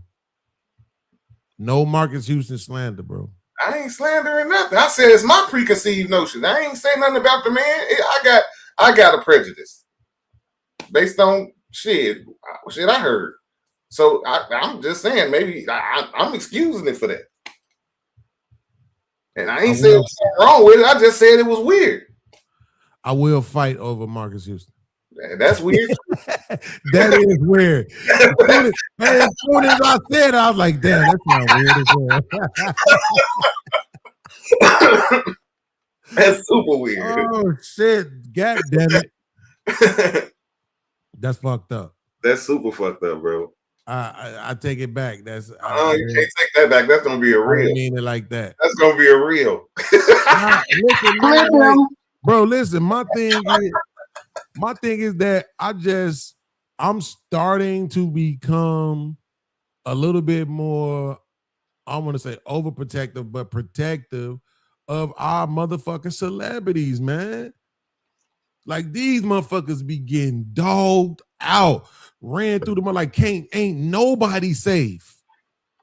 They already got Bill Cosby, they got R. Kelly, they got Diddy, they killed Pac and Big. I mean, bro, like, did they really get Bill Cosby though? Hell yeah. They got Mr. Jello Pudding, and he was on their side. Like, he was on their side. I really look at it now, knowing my age group and seeing how shit going. I was like, Bill Cosby just a turned ass nigga. Shit, that nigga was turned up. That nigga was having fun. Shit. They humbled his ass. They definitely humbled him. They humbled his ass. Definitely. Yeah, but I'm telling you, that shit Bill Cosby do. Like Bill Cosby wasn't dropping drinks and no mother pills and no goddamn drinks. He was saying, "You want to do these perks with me?" And they was like, "Yeah." That happens today, every day. My young niggas tell me that all the time. Girls get in their car and say, "You ain't got no weed, you ain't got no drink, you ain't got no perks." My cousin was on the phone the other day, and a girl said that while he was on the phone. He said, "Cuz I'm gonna call you back." That's the first thing he said. He said he gotta go get. That's the first question they hop in the car asking. What was Bill Cosby doing different than today? Nothing. They drinks without them knowing, bro. No, he didn't do that. Though, if you actually look at the case, I read that nigga case. They were willingly. He was doing them too. You think I pull out a bag of perks and I drop it in your drink, but you see me popping perks in front of you? That's how that shit go. Ain't never in life. I said I got a bag full of what they call Quaaludes back then. You want to do some of these?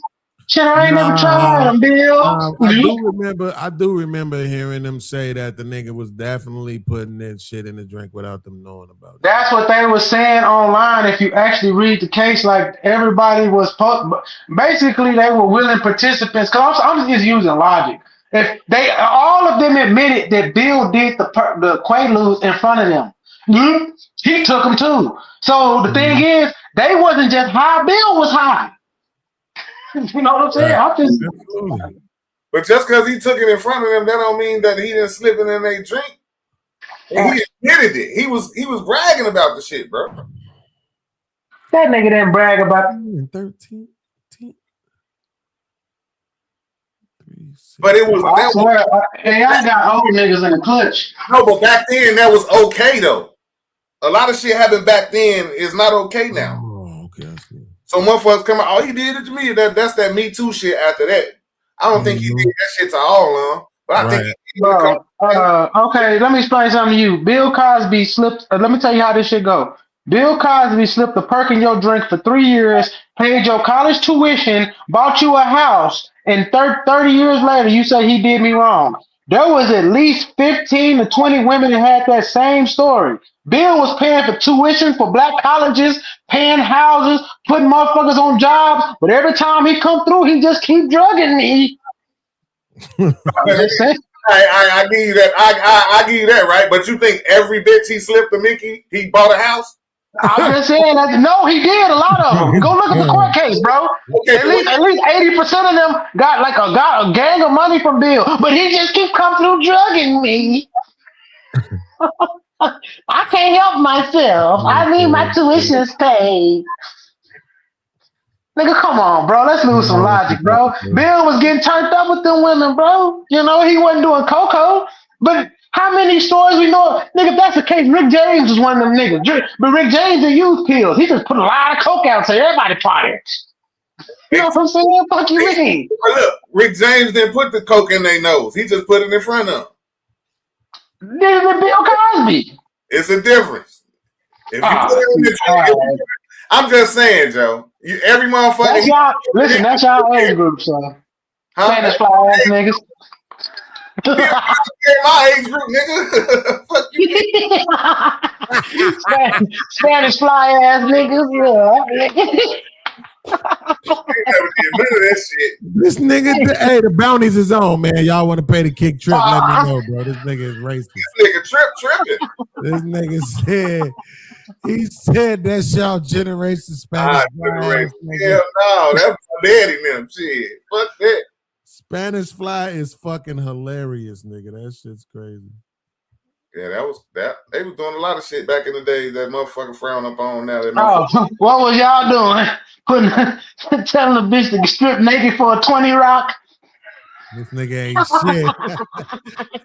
This nigga ain't shit. George a pussy for a dub, bitch. Get the fuck out of here. That's what y'all was doing. Yo, this nigga is disrespectful. Yeah, it was a whole lot of that going on. Thank you, sir. I'm gonna keep right. I got a bowl the size of my pinky for you, bitch. Let me see your pussy. Yeah, that's what y'all was on. There was a whole lot of that going on in the crack era, bro. That's all right. But that was a voluntary drug too, though. Let's get this last joint up. Blue Jay, why you so goddamn quiet? Let's finish this video real quick, and then I'm gonna go grab my food. I think that's more. I think y'all just don't call it grooming, but it's actually just influencing. But I would say that for men. I think for men, I don't think it's grooming when it comes to men. Oh, okay. All right. So no double standard. No. Stand on that. But that's what I'm saying. Like, I don't believe it's a double standard when you look at it from the way I'm looking at it. Like, I'm sorry, you 20, you a fucking child. But 20, you said 27 acceptable. But I also think that is I think that it's situational, to be honest. Like, you don't know. Situation is not. I don't think that everyone has the same intentions. Sorry. I don't think that everyone has the same intentions. I think that men can just be attracted to younger women because they're more fit. They got their shit together. But that's how we feel about young niggas. Yeah, and that's what I'm saying. And it's the same thing with women. So how's it different? Don't want. And now that y'all there, it's okay. I think that for other people, it is the grooming. That's why I said it's situational. Some people are just more attracted to younger people just because they want it young and tight. And they're sexual predators. And then some people are actually trying to groom this person because, yeah, they're younger and they're impressionable, and I can tell them how to move and they're going to listen to me. That's not grooming. Bro, say it again, bro. Yeah, what she just said again, that wasn't grooming. That wasn't grooming at all. Say a fucking. Hold up, man. Reverse it, though. What would they say? That's not grooming. No, reverse it. A man saying that same shit she just said, what would they say? What would they say? Not you. What would they say? No, I get what you're saying. Yeah, it'd be a problem. Absolutely. Absolutely, it would be a problem. Yep, absolutely. Yeah, but I man, Sherm is motherfucker spot on, bro. Like, this shit crazy. Like, in real whole life, this what I'm saying, and this what I was saying to Blue Jay about the codependent shit. If I look it up, right, grooming had a name, it had a definition to it, right? Yeah. And so now all of a sudden it has this other definition to it because toxic feminist bitches need to come up with a new word every 6 months to demonize men. Right?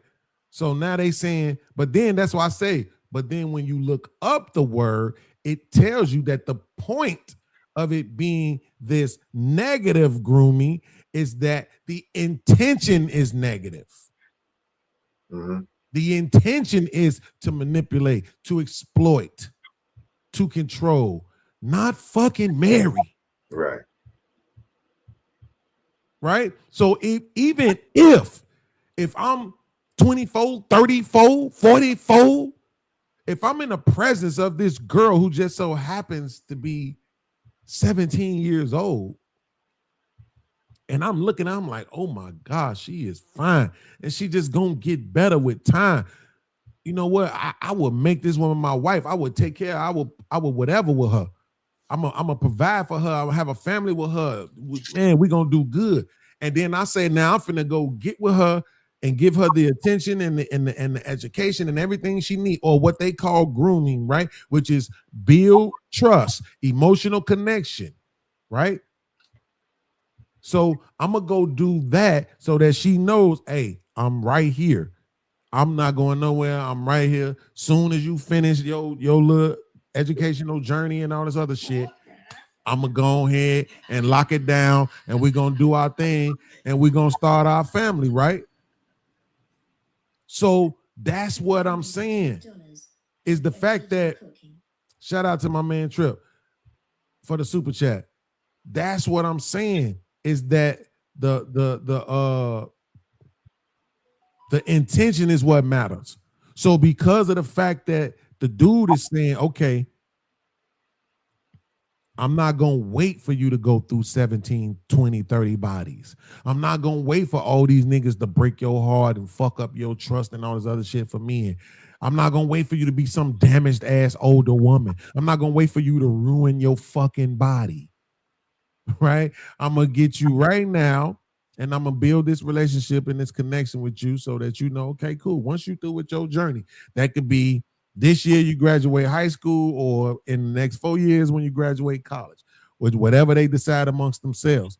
And the reason why I'm saying that is because the intentions matter. Now, me as a 44-year-old, I don't want nothing to do with a 17-year-old. I need 30 because I need cellulite and stretch marks. It's a certain kind of jiggle that I need. It's a certain kind of taste that I need. The one thing about young girls that I'm almost positive of, they don't know how to wash their asses properly.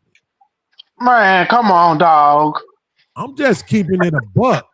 How old are you talking about? Listen, when I was younger, a lot of fucking girls smelled like pee, bro. That's because y'all, they mamas was smoking them 20 rocks y'all was selling them. What you want me to say, dog? I never sold a 20 rock in my life. You know what I'm saying? Okay, 50, but okay, I got you 50 rock. I got you. Big, my bad. I disrespected your game. You right. You the 50 rock nigga. Bubble up, man. Yeah, when I need to come get a 3.5, I come holler at Bings. No, I'm just keeping it a bug, bro. Go ahead. I'm sorry, Blue Jay. Go ahead. Oh, it's okay. So when you're talking about, we'll figure out when she graduates high school. Is my audio okay, by the way? Absolutely. Go ahead. Okay. How old are you talking about for the guy? Like, what's the max age? Because that is pretty creepy in my opinion. Matter. That's my point. It's like there's some, when you get to, once you get to 25, once you get to 30, like what is it? What is the difference? What is it going to matter? If the girl herself is interested, right? Then what the fuck other difference matter? What else matters? I mean, when I was 17, I was attracted to 17-year-olds.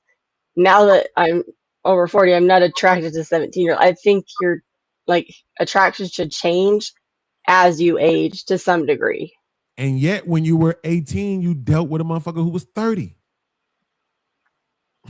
That's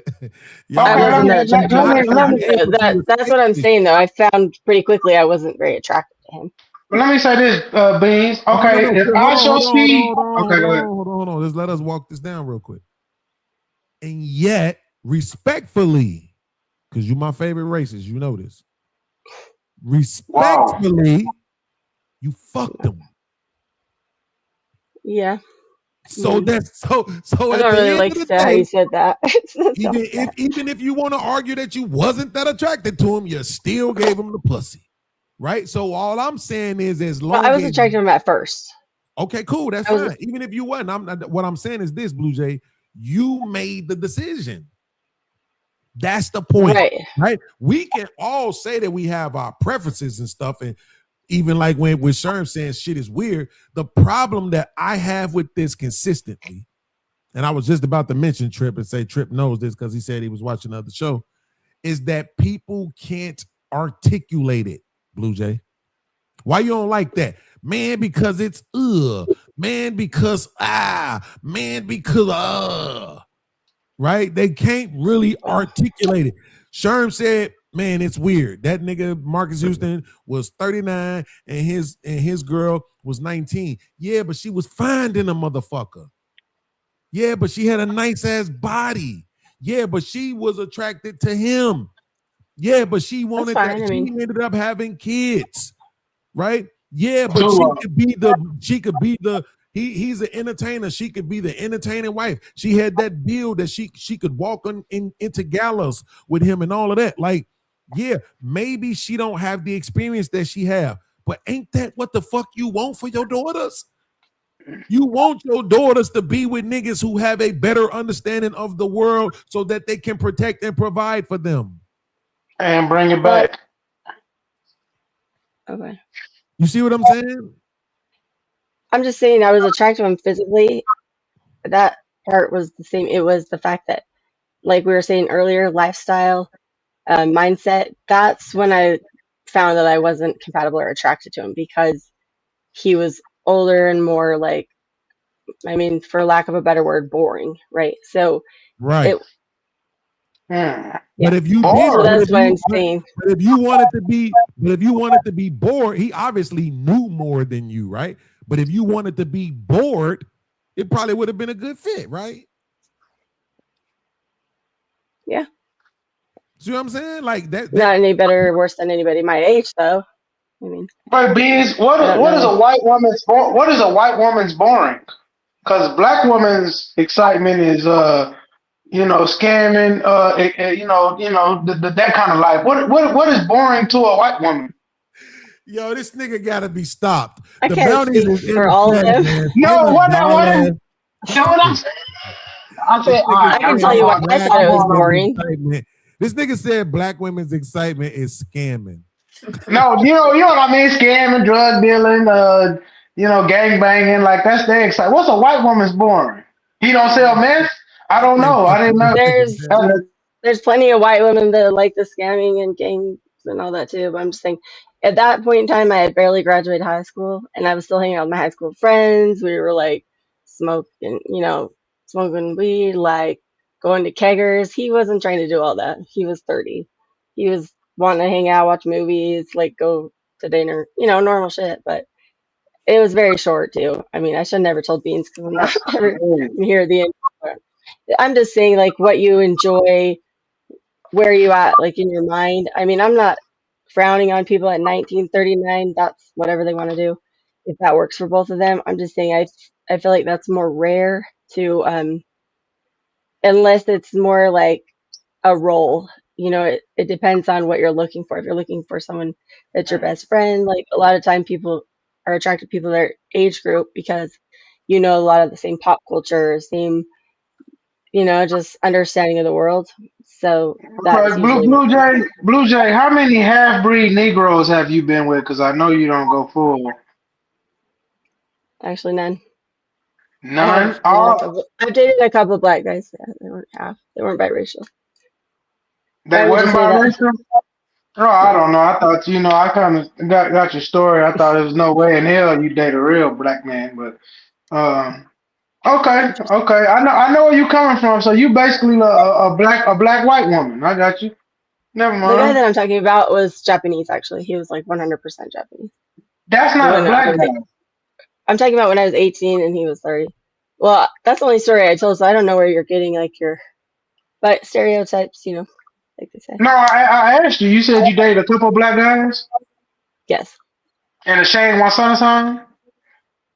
And a what? Never mind. That's easy. When I just when we became friends very quickly. We didn't date really date, but like one was like a longer relationship. Yeah. Well, I actually, if you date, so one you didn't date and one you did. Okay, I don't know. We started out dating. We just decided to be friends after a short time, and then another guy that I dated for over the course of a couple of years. Yeah. Yeah, Blue Jay. Little do you know, I know you. But that's cool. Do you have any? What do you know about me? Oh, I'm from Texas, so there's a lot of yous running around here. Where do you think I'm from? I don't know. I can't tell from your tone. It'd probably be like Midwest. I hear that a lot. I'm from Utah. I mean, basically. Why you say basically? That ain't Utah. Don't do that. That Utah is part of Midwest. Y'all don't want to claim them, but it is. No, we're mountain state. Right. I didn't think it was. Yeah, there's Ain't no mountain time. And where's the mountain town? Nevada, What's then the mountain California. town? We're only one state away from. In between us is Nevada and then California. Okay, I know. And y'all the last state of the Midwest. They gotta claim y'all. I mean, do you not like the Midwest or are you? No. These Chicago niggas, so they don't want to claim y'all. I'm just fucking with them. Well, why would they? We're not the Midwest. That wouldn't even make sense. Midwest, same time zone, bro. They on mountain time. We on central time. Different. Is St. Louis in Central Time? St. Louis in Midwest, yeah. Is St. Louis on Central Time? I don't know. I'm not sure. Yeah, I think all of Missouri would be on. I was married to a guy from Missouri. I know it's from the Central Time. So they on Central? Okay. I don't know if it was Central. Okay. Y'all might have won that fight. I almost got you. Maybe more like the gold rush, kind of like mid 1800s founding type. Like Midwest, I think is quite a bit older and like a different. So I'll give you some history before they beans come back. Salt Lake was formed by the Mormons. The Mormons were originally based in St. Louis in the Midwest, also Chicago. They also were mostly in Illinois. The last state they was in was Illinois before they moved to Salt Lake because the dude got tarred and feathered in Illinois. What is his name? The leader of the Joseph Smith got tarred and feathered. My ancestors are all Mormon pioneers. My ancestor was in jail with Joseph Smith. So you know and this then one story. of my ancestors was blamed for like this massacre and was beheaded by Brigham Young. Yeah, all my family. So you know the Illinois to Utah story, right? Yeah, They started in Ohio, New York, Ohio. Then they went to Chicago, Illinois, and Missouri. Hey y'all. Hey, real quick. Hey, Sean. Thank you. Midwest niggas. Yes, sir. Hey, my motherfucking phone. I didn't know this bitch ass motherfucker was already at 10%, so it might die before I get back. You ain't got no charge in the car? I'm just going to pick up my food and then I'll be right back. Damn, boy, you black as hell. We don't see nothing but eyeballs. Smile.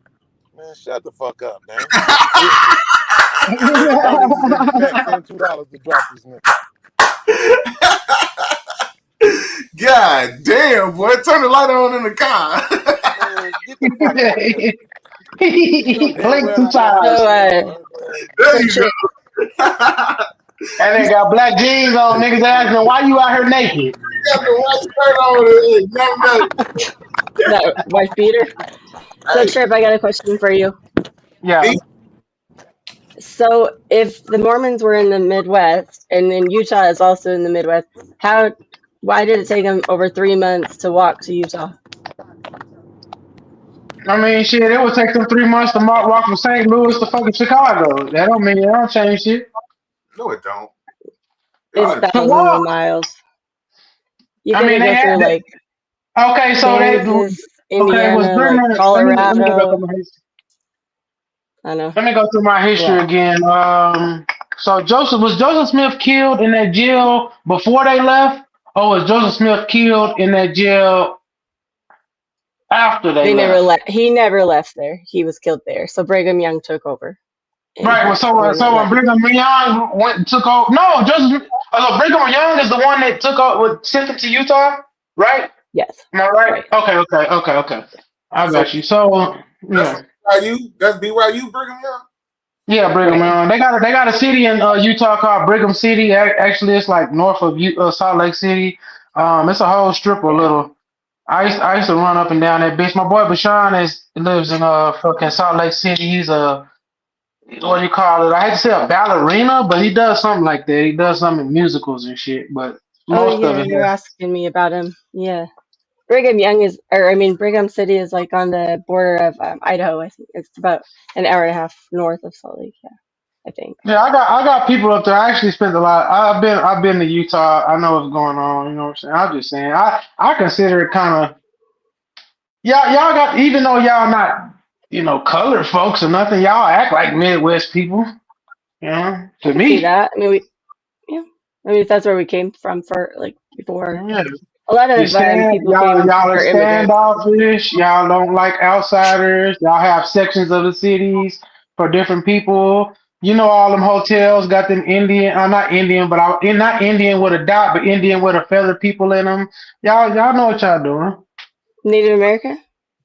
I don't know if they're Native American or Mexicans. I can't tell. Well, they have their own. Are you talking about the casino? We don't have that here. No, I'm saying most of y'all hotels, if you go to the front desk, it's gonna be a Mexican looking or native, or what you call a Plains Indian looking motherfucker. Cause I'm Indian, but I'm black. But we're not gonna get into that. Yeah, I mean, we have a Utes reservation that a lot of the Utes live in, but yeah, I'm kin to the Utes. I'm kin to the Utes. Them Utes that's there now is not the actual Utes, but I got you. But I feel you. I ain't mean no bad. Okay, cool. Trip, how old are you? Why would you say that? Huh? How old are you, Trip? I'm 36. Oh, okay. Yeah. You know a lot about history and geography. Man, my grandmother and grandpa and them were really Seminole. Like I don't know how to explain. I was raised like in books and learning our lineage and all that because I'm one of them people that I don't know if my family was actually slaves because we always owned our land. So I might be out of the loop on a lot of the shit that people be talking about. And I didn't understand it growing up until I met a group of people that had the same experiences. And I was like, oh, because I went on that Pan-African trip and the motherfuckers, my family was totally against it. And they dragged me to a place called Seguin, Texas, to a house that we have out there with all our family records. And I found out that, yeah, you're not no African nigga. And that changed my entire life. But I didn't want to go too deep into that. So, and it took me down a rabbit hole. So your family got land? Yep. Sweet. My family got land. But black people don't got will, so we got land. But to get all that together, so all us to do something with the land is the problem I've been working on for 4 years. So, and it's mostly old folks. That's the problem. But whatever. So if you don't think the Utes are the real Utes, who do you think they are? The people that were there. The Utes was a half what you call Negro and half Plains Indian, what you call Mongolian types, which I would call them the so-called real Indians. So it was a half and half, but mostly towards the end, it was what you would call mulattoes. You know what I'm saying? So, well, they do have darker skin. That could be true. Why would you why are you so sure? And where did the other ones go? And where did these ones come from? During Geronimo's war, because I'm kin to those people as well, especially Geronimo. We just had to scatter because at the end of that war, there was a choice. The choice was to go to the plantation or what you call Oklahoma, or the choice was to basically die. So a lot of motherfuckers just split out. You know what I'm saying? That's and they way before Utah. It was settled, though. You're talking about. I'm talking. Utah was settled in the mid 1800s. Utah was settled in the late 1800s. There was wars fought in Utah even before then. Yeah, because you know what you're saying. You have to understand their culture. Not every. So Utah is a rough area, right? Utah wasn't always what you call Utah State. Utah was also parts of Nevada. There was no Nevada. Utah also was parts of Colorado. There was no Colorado. It was Mexico. Yes. So okay. Now you're getting into the gist of what I'm saying. These lines that we know today didn't exist. So what you think in the history books is telling you of a location does not actually equate to a location, because these people were living in wide, vast parts of land, moving in the southern parts because of the regions and shit. So if they say Utah, you don't know what the fuck that means. Utah could be almost northern Texas at that time. You know what I'm saying? Because they would move the Comanches, especially my family's enemies. used to move from North Texas to Dallas, from Dallas all the way to like Ohio. They moved around, and my family wasn't moving around people. So I don't know. I don't want to get too deep in this history shit. You know what I'm saying? Well, We I know derailed enough from the about the start. tribes. I mean, why would you think I don't know anything about Utah if I've lived here my whole life? And my family I'm not knows saying I know a lot I about it. wouldn't say you would because you're a Mormon. So and y'all hold a lot of our records. I'm not a Mormon. I'm actually not a Mormon, but my But you come ancestors from Mormon. were That's Mormon. right. You come from Mormon lineage. So we're what our ancestors' religion was. I mean, that's crazy. No, you can call it a religion if you want, but the Mormon is not a religion; it's a mafia. Well, that too. Okay, then it's not a religion. I don't treat Mormon as a religion. I treat it as like the Italian mafia. I treat it like Mormon was a mafia. Joseph Smith was a mob figure. He told a dude in court, "You either gonna go to court and say what I tell you to say, or I'm gonna kill you right now." You remember that story? He locked the door on him and he said, "Listen, you gonna go down here and you tell him I ain't half sick as that girl, and if you don't, I'm gonna pop you right now." That's gangster. So if my ancestor was in jail with Joseph Smith, one of 5, and then also one of my your ancestor was one of the ones that got shot? No, he didn't get shot. He ended up being a pioneer. What I'm saying is, and then there's actually a famous movie with Christian Bale that's made about this massacre, and then the guy that got blamed and beheaded, and that was also like a direct great grand. I think it's like 5. You mean where they killed that 192 children and men, women, and children in Colorado? Right, and they tried to blame it on the Native Americans, and then they blamed it on one man, which was my ancestor, and he was beheaded by Brigham Young. Are you saying that your ancestor is Are you saying that your ancestor is that wild motherfucker with the cock eyes that was the killer for the Mormons? He didn't. I've never seen the movie. He didn't have cock eyes in real life. I don't know if that was a cinematic, but basically, you know who I'm talking about, right? The wild. He went to jail for like 2 years. He escaped for a murder, and they got him off the murder, and he came back, and they convicted him for the jail escape. That's your ancestor? No. I'm talking about when he was in jail with Joseph. So my ancestor's wife and children were living with Joseph Smith's wife and children while those men were in jail. So they were like, and a lot of them, and then more of them came from Denmark, and they were like a mafia. Yeah, they were called the Danites, and they had like different names. Yes. They were as like a society, and they still are. I believe that as well.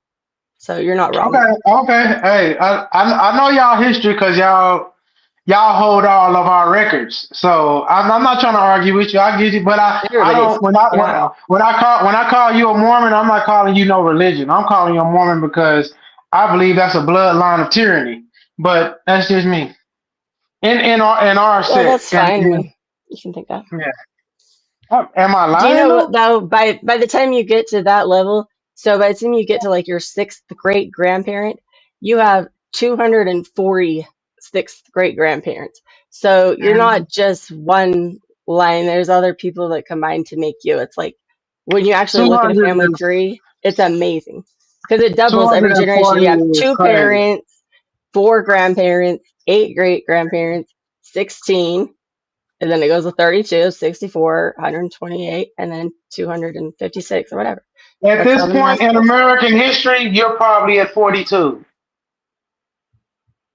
What's that mean? That means you don't have that many grandparents to be talking about, like you 240 up. Every single human being has that many ancestors in their line. I didn't say that. I'm talking about your people here in America only have about 40 to 50 grandparents, or whatever that number is, double. I'm not gonna do the math for you, but you can't go, I have 240 here on this land. You don't have 240 here on this land. I didn't say that. I never said that. I said you said that it's a lineage of tyranny, and I'm saying it's only 1/240th of my ancestry or whatever, right? And I agree that they were almost like not a secret, like, well, first of all, Joseph Smith was a Freemason, a 33rd degree Scottish Rite. right? I mean, No, that's actually why they think he's lying, because he was revealing too many secrets of the Freemasons. He was. I'm gonna get off of this because this is my brother's channel. He got initiated into the Freemasons by other Mormons. So we're not gonna say that because that was some magical shit. But what I will say, since you're come from that lineage, how do you feel about the discussion of, oh gee, this is your time to backwash me, the age gap shit? Because in y'all religion, no, not saying y'all religion, and y'all lifestyles, that's not a problem, right? First of all, I don't know who y'all is. Second of all, everybody you that I've seen, being other than the us. girls were 18. You're asking me if they have child brides in polygamy. And polygamy was banned here in 1890. I haven't seen anybody in all my ancestry that was younger than 8 to 17 that I've seen. Because I have looked through a lot of my ancestry because, like you said, anybody can look and find theirs on their website. You don't have to be Mormon to see it. There was no law. There was no law. There was no law back then for that age. So you telling me that 1890 is when they outlawed polygamy in Utah? Yes, it was enforced by the federal government. I mean, I'm not talking about. I don't feel anything. I feel nothing. I mean, what? No, I'm saying you come from a. So let's go back to the age gap question. And your culture, is that a problem? What age gap are you talking about? Sherm. I'm serious. Like, what are you talking about? I don't know because this is not my show, so I'm not gonna do that. Sherm, the age, she said, what age gap? What? So give her some. I don't know how to do that part. You know what I'm saying? I don't know what numbers would be sufficient. You know what I'm saying? Talking about the grooming part? Yeah, well, I said the age gap because I said in her culture is the age gap a problem, but that is a good thing. The grooming part, it all goes hand in hand. At what age in your culture does grooming or age gap become a problem? Is that a good question? I guess she can answer that one. Yeah. Well, the Mormons, like I said, I'm not Mormon, so I don't know. It's not my culture. Well, no, I'm not. Okay. But I'm not asking you about the Mormons. I'm saying like in your world, in your family, in your group of people, of non-colored people, what does that say? What is y'all baseline and what do y'all think? So, my family, we get married on average early 20s. My sister was in her 30s, but early 30s. But for the most part, actually, my brother was closer to 30. Like sometime in 20s to 30, right? And usually, I would say the average age gap is just a couple of years, or like close in age, because usually you meet young, you meet at school or college or something. Like you're in close proximity with the people that you meet and fall in love with. So I would say meet in college, get married by like 30 is like my direct sphere of influence, my culture, I would say. So that now, Utah is only 30% Mormon now, but I would say that the Mormons, they usually would go on their mission, right? The boys, they go from like 18 to 20, used to be 21, and so usually they would come back, get in college, and find a wife that would be in college too. So that's kind of common even with Mormons. Damn, they're like arranged marriage though, right? Because Mormons usually marry Mormons. They marry Mormons, but I mean like Brigham Young University, for instance, like the whole school they're all Mormons. Right, BYU, right, exactly. Yeah. Right. So it's embedded in the culture, even down to the school to meet your husband in college, and y'all going to the same college, so y'all of the same mind. I went to like a liberal arts college, but I still got married young, and I think it just happened that way. But yeah, I think it's like a Utah kind of. Was your first norm Mormon as well? No, but I mean I wasn't Mormon. He was raised like Southern Baptist, like very strict. His parents were like his dad was actually married us and gave us like premarital counseling, and he's like a pastor and stuff like that. That's basically Mormonism, but I mean by a different name. But go Baptist, ahead. he hated Mormons though, so I don't know. I feel you, but that strictness of oversight, I got you. I mean, but well, either way, I mean, no, we would go to a non-denominational church like off and on. is all like what we would do. Are y'all still married to this day? No. Mm-mm. What happened? How many kids? We had 3 kids. We've been married for we've been divorced for over 10 years. So we were married. We were together 11 years total. So from from the ages of 19 I just till want to show that 30. this is not just a black problem for all you people that swear up and down that, oh, black people do this and black people do that. And she just admitted it's not a black problem. 50% of people get divorced. So you got a 50-50 shot. I mean, that's just the reality. 50% of people get divorced. Yeah, in the United States. Is that the first time, or they count the second time too? That's the first thing goes up. It increases likelihood of getting divorced with each subsequent marriage. I think because you have more children, children from other relationships, and you're still dealing with like the other co-parent, and I think there is just a lot more to deal with than your first. Like if you just have kids with one person you're married, you know what I mean? So most second marriages fail too? Higher than first. Yeah. Higher than first. I would think that would be different because you would learn from your first mistake. I know. You would. Yeah, I know a lot of people on their second marriage. That's like a norm. Like, I don't know. I don't like They do say that. Oh, go ahead. Sorry. Go ahead. I was going to say people that get divorced tend to remarry. Because in my opinion, it's because at some point, obviously you believe in the institution of marriage, right? And you find that to be like, a premium situation since you did it the first time. So a lot of people just feel like, well, that marriage didn't work, but that doesn't mean that marriage itself is flawed. So I'd like to be married again. How do you feel about it, Blue Jay? I think marriage is great. I mean, I think it's like the optimal lifestyle. If you can find the right person. I don't think it's absolutely necessary by any means, but I think it's good to have, somebody to like share life with, grow old with, like just kind of a. Blue Jay, what was the greatest issue in your marriage that made you leave it? Actually, I didn't leave it, but what ended it? You left you?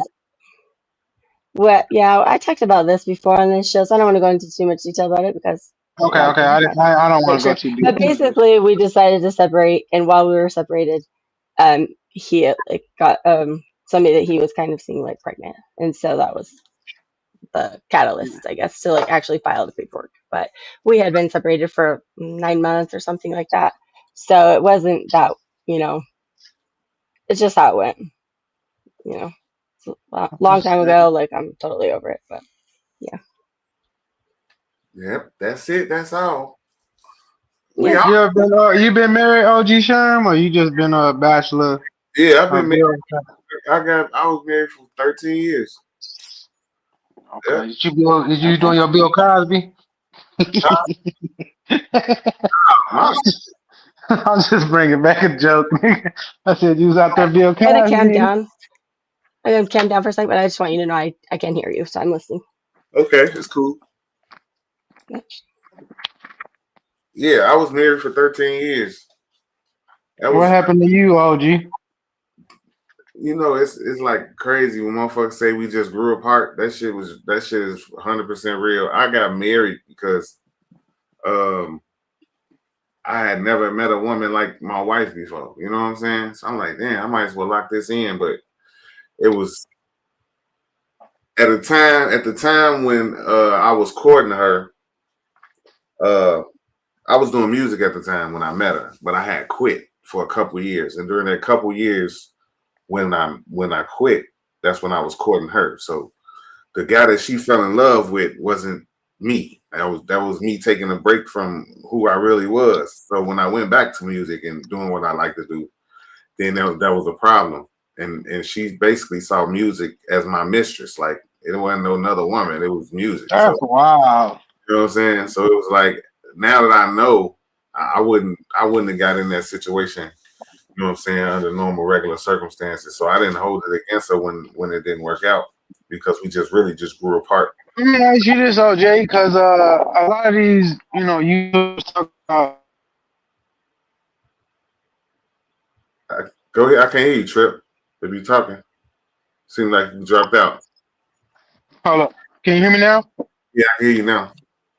Okay. A lot of these YouTubers talk about marriage being a solution, but they never talk about, how do you say, you said y'all fell out of, y'all grew apart.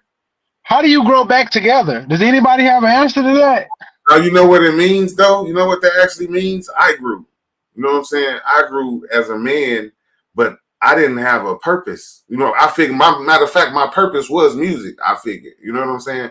So I was on my purpose. When I got back to my purpose, then there was a problem. So at that point, because she didn't align with my purpose, the shit didn't work. You know what I'm saying? No, I did. I agree with that because I'm a musician too, OG. I play the bass, drums, and keyboards. I grew up in a musical family. But at what point does her love not accept you for the musician and the free spirit that you are? I mean, it never happened, bro. You feel me? I guess. Man, that's rough. It never, and that's why it was over. That's why I ended. It's like, did you try to explain it to her and all that shit too? Man, we had all kind of discussions and talks, and it just wasn't it, bro. Like, we met at the right time for the wrong thing to happen. You know what I'm saying? So you saying, man, you scared me with that shit, bro. Oh. You scared me. I'm married. I got a 4-year-old with my wife. We happy now, but I'm going into my business phase again. Or like, I don't know. I didn't say I stopped, but I kind of was just, accumulating things. But now I'm super busy, and it's like a lot of complaining going on. And I'm like, did I not explain to you that this is what I do? I grab assets, I fix them, I do this, I wait, you know what I'm saying? I put the money into things, then I go grab another one. It's like, this is what I do, but I guess I don't know what I did wrong. At some point in y'all situation, in y'all relationship, did you stop? She might have thought I stopped, but it's just I was in a mode where I was stacking bread, for the next move. And it might look to certain people like I'm stopping, but I'm not. I'm just, my plan calls for me to slow down at this moment. You know what I'm saying? And plan the next step carefully and make sure all of the affairs are in order. So it might be a year, it might be 18 months where it look like, oh, he ain't doing nothing, but I am doing something. It's just, I don't often vocalize what I'm doing until I'm like, okay, I got what I need. Whoop, then I get to moving. You know what I'm saying? Because that's how money works. Sometimes you got to put plays together, So is her problem when you not doing nothing or when you doing something? When I'm doing something. So when you're not doing nothing, y'all good. Everything is on the up and up in y'all relationship. It seemed like I don't have this much pushback with everything when I was not what she would call, quote unquote, not doing nothing. I was, like I said, OG, I was doing things, but it looked like to her I wasn't doing nothing. You know what I'm saying? Because I got money coming in from rentals and all this shit, but I'm really just stacking, making sure the credit get back right. You know what I'm saying? Because you take hits for people running your credit and doing different things and buying properties. You got to sit back and then I'm doing remodels on the side. But it's like, it all looked like I'm chilling. But then once I got everything tight, I said, okay, next time to move to the next thing. And she hasn't really seen me move. In this 4 years, she never seen me got to that point. So it was like she came at the tail end of everything. And now I'm moving again to make another leap. You know what I'm saying? And it's like, I don't even see you. You ain't never home. She say she's joking, but you know how they do that shit. It's like they joking, but she not joking. You know what I'm saying? And then she throws these little shots. And I'm like, this is what I did like when we was first meeting, but you didn't understand it.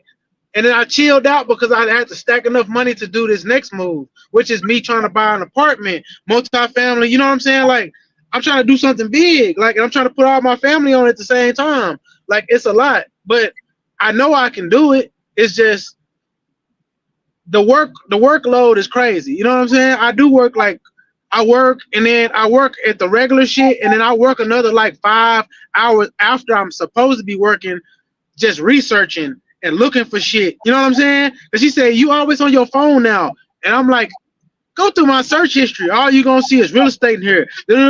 Watching videos, researching, permitting. You know what I'm saying? Like, so it's like, even though I'm with her, I'm still like, you know what I'm saying? I have to update myself on new laws and shit. What can I do here? What's the tax break this year? You know what I'm saying? Like, I'm just on it.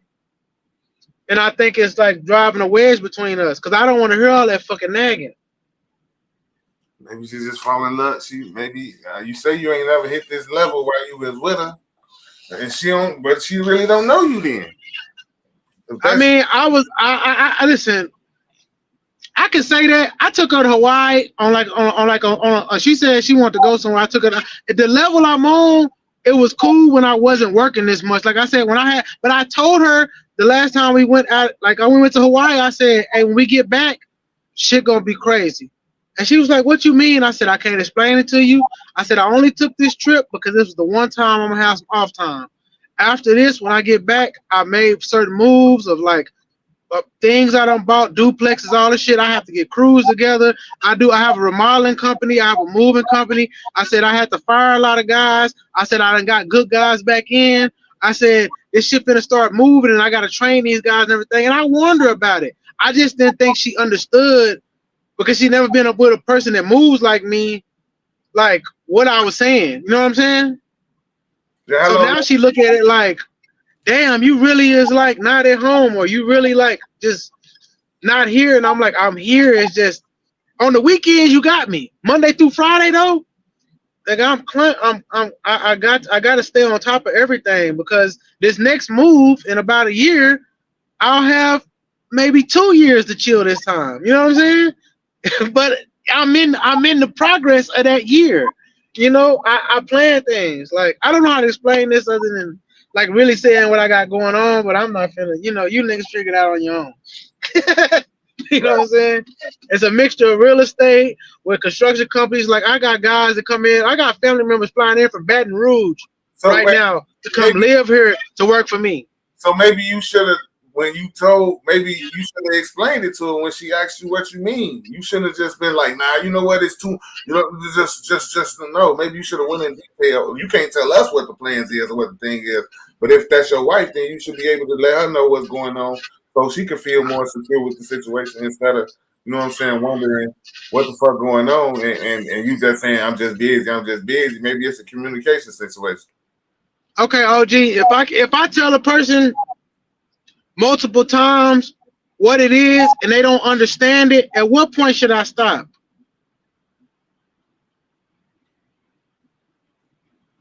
When you feel like you, because like I said, if a person don't understand credit, which I'm working on her credit, if a person don't understand leverage, if a person don't understand equity, if these words are like outside of their scope, how could I explain these complex things to a person but I tell her research it, but she not gonna really like look it up because she live in the I treat her good, whatever she got everybody take care of, she ain't gonna work, but I do tell her I'm doing leverage with equity and all these things, and I'm moving all these things, and things are paying off other things. Like I try to explain it the simplest way, but it's hard. Hold on. See, don't tell her, teach her. I'm trying, and I do agree, but we get to that point, and I do a little bit, but there's frustration in teaching. You know that, right? There's a point where a person can get to like where they feel like you forcing something on them, and you got to say, okay, I don't want to force nothing on you. I need you to look this up on your own. You know what I'm saying? Because I keep drilling down on certain things, and I have to step back and say, okay, you don't understand it the way I'm saying it, so I'm going to give you the stuff to do it on your own, and then go from there. Because there's certain things she has learned by going to TikTok and saying, oh, I get this now. But she don't get it as fast as I do, so I have to deal with the in-between her learning and me explaining. Does that make sense? Yeah. But that's your job. That's my job. I feel you, though. I'm just saying from your experience and what you said, it worries me because I'm like, damn, at what point did she just say, hey, I don't want to be a part? I can see the similarity ain't gonna in front. I can see the similarity. Thank you. When you said that hit me. I was like, it might happen. You know what I'm saying? Because there's two different sides of me. There's a side of me that's where I'm and waiting for next business deals. And there's a side of me that's like, business is going, and I gotta knock this shit before I can chill. And I'm very like on that. Did she hit you with the balance line yet?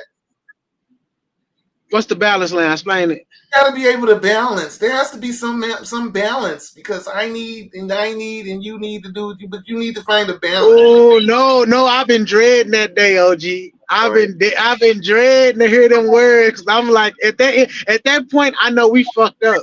Yeah, I know once a motherfucker start telling me that, it's like a motherfucker telling me to stop doing what I'm doing and focus on them, and that's gonna be a deal breaker for me. Cause I'm not worried. Like, she my wife, but my brothers and sisters are my brothers and sisters. My cousins are my cousins, and the thing is, this is bigger than her. No. I am the most qualified nigga in my family to do what I'm doing. I got all of my family making money behind me. I will lose you to see 30 of my family members eat. I'm sorry. You ain't gotta go that far. You ain't even gotta go that far. Just tell her you ain't gonna let nobody take you away from your purpose, whatever that is. If that's you putting it out, just you not gonna let anybody take you away from your purpose. You know what I'm saying? Because a man without a man living life by mistake. You ain't living on purpose. It's a mistake, right? So you gotta live on purpose. I listen to y'all. Y'all taught me that. So you right. I mean, but I listen. I'm gonna tell you this, Blue Jay. I push her on her purpose. She's good at, like, she got a business that I've been trying to push her to do, but it's like certain things that she has to push herself on, which is like making them body butters and shit. In our city, there's nobody making them shea butters and shit. And I told her that's a booming thing. It works for me. It works. Everybody has had her shit, loves it. But I keep telling her I got the labeling set up, but there's a step I need her to take. And that step is to be like assertive, want it, make the websites. There are certain steps that I can't take for you to show me that you want to do that. That's your purpose. But if that's not your purpose, I'm going to bag back and let you find that. Because I'm not going to push you. And that's why I told her the other day, I'm not going to push you to do nothing that I don't feel like you really don't want to do. You good at it, right? But if that ain't what you want to do, I'm going to step back and I'm going to be like, until you ready to do that, you can holler at me. And I'll know the steps that you took to get there. Because I done gave you all the information. And I'm willing to pump this shit. You know what I'm saying? I'm willing to put this shit like dope. You know what I'm saying? I'm willing to go to the flea market and get you a booth and say, sell that to the Mexicans. Because they're going to buy that shit. You know what I'm saying? Like, sometimes people... Go ahead, though. I was going to say, sometimes people can really love something as a hobby, but not want to be tied to it for a business. So if it's something that she enjoyed doing, like as gifts or a little boutique here and there, it doesn't necessarily mean she's interested in like full production, manufacturing. I mean, maybe she is, obviously I don't, but I'm just saying. I was just wondering if it ties back to what Sherman and I were talking about earlier. Beans, you were there too. I think you might have stepped away, but actually, Beans, you were the one that said it, was the lifestyle.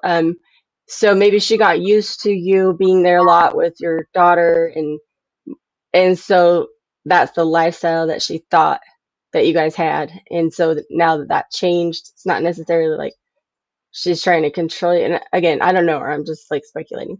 But maybe she misses that closeness. I agree. But I'll say this. My dad has took over more of a role. Like today, my daughter went with my dad, and he took over my basketball training today. And he went to his house, and they shot hoops today. Like, I got family that really love us and love my baby. So they do certain things. But yes, it is has something to do. But my daughter understands more than her. Because my daughter, tell her, like, my daughter is so bulldog for me. My wife be kind of complaining. She'd be like, stop that. Mommy, daddy has to work. And I'll be like, yo, you got to relax. You know what I'm saying? Because she heard me say it so much, and she understands it because on the weekends when she want to go get whatever she want, whether it's a Toothless the Dragon toy from the bookstore, I'm getting it because she did good in school. So she understands shit. He work, I get what I want. She, on the other hand, has, Well, kids are, first of all, very impressionable, and like the reason that we become adults and think the way they do is often because of what our parents saw. So you're teaching her, so of course she's going to conform to what her dad says. Like, but your wife, on the other hand, she made a conscious decision to dedicate her life to you. So she is thinking about what, you know, her mindset was before, then, now, and the future. So it's always going to be less cohesive with a spouse than it is a child. But They're followers. it seemed like some I forgot. Go ahead, Trip. No, go ahead, OG. No, I forgot what I was going to say. It's gonna come back, but go ahead.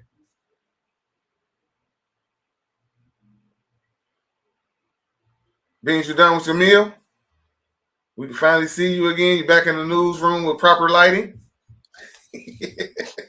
How far did you have to go to get that food down? He done eating already. Beans. He ain't even listening. Look at him. He's watching another video or something. I don't know. More than likely, yeah. But I'm He's just definitely saying, not frozen. when it comes to that, just hope it don't get to the point to where she say this ain't what I signed up for. Right. And if she asks for balance, I don't think that means you have to leave her and say, no, I'm putting it on for my family. Like, she is your family now. Balance, get the fuck on, like you said. Ain't no balance. It's my purpose. My family's goal is my purpose. And my purpose is my family. You know what I'm saying? I'm doing this for y'all. So you ain't cheering me on, then what the fuck? You can't be rooting against me. You know what I'm saying? And I'm doing this for us. You on the wrong bench. Like, But that is his family. That they replaced his old family. They should come first, I think. Not telling you that he should. I agree with that. Hey, Blue Jay, I cut off my mom now for this because they had their hands out too much. So you right about that. And she agreed with that because my mama was just asking for money. My mama wouldn't even call and say, hello, I love you, happy birthday. It was always like, blue, can I get 500? Blue, can I get 200? Blue, can I get 800? What the fuck? I said, listen, I paid for something that was $4,000 for my mom. And I said, listen, and then after that, I said, I have to focus on my family. You know what I'm saying? Like, this is my family. Yeah. Like, you got a husband, you got my brother there. Stop calling me for money when you got 2 men in your house. And I had to just, let it go. Especially because it's your wife's money too. So if you're not supporting her mother the same way, it's like, why are we? Yeah, I get it. That would be frustrating. No, I don't agree with that one. Yeah, my wife's mom is a stomp down scammer, so I can't support her. She locked up, so she's gonna go to the feds. I ain't gonna lie to you. She just got locked up 2 days ago for that credit card shit. So I can't even She crazy. I always knew that Blue Jay was a racist. I didn't know she was a feminist until right now. That is crazy, bro. Welcome back. You heard it. If you ain't paying my mama's bills, you can't pay your mama's bills. Wow. That's crazy. I know. I heard her say that, and I said, "Nah, my mama ain't been to jail." So. Well, I don't know. I'm just saying, if your family money is going out, like, just specifically to someone that's more than capable of your mother should not be like relying on you solely for your. Yeah, His family money, the money I earned or the money we earned? All of it. Depends how you look at it, what the family is, and it's not depends. It's your money you earn, bro.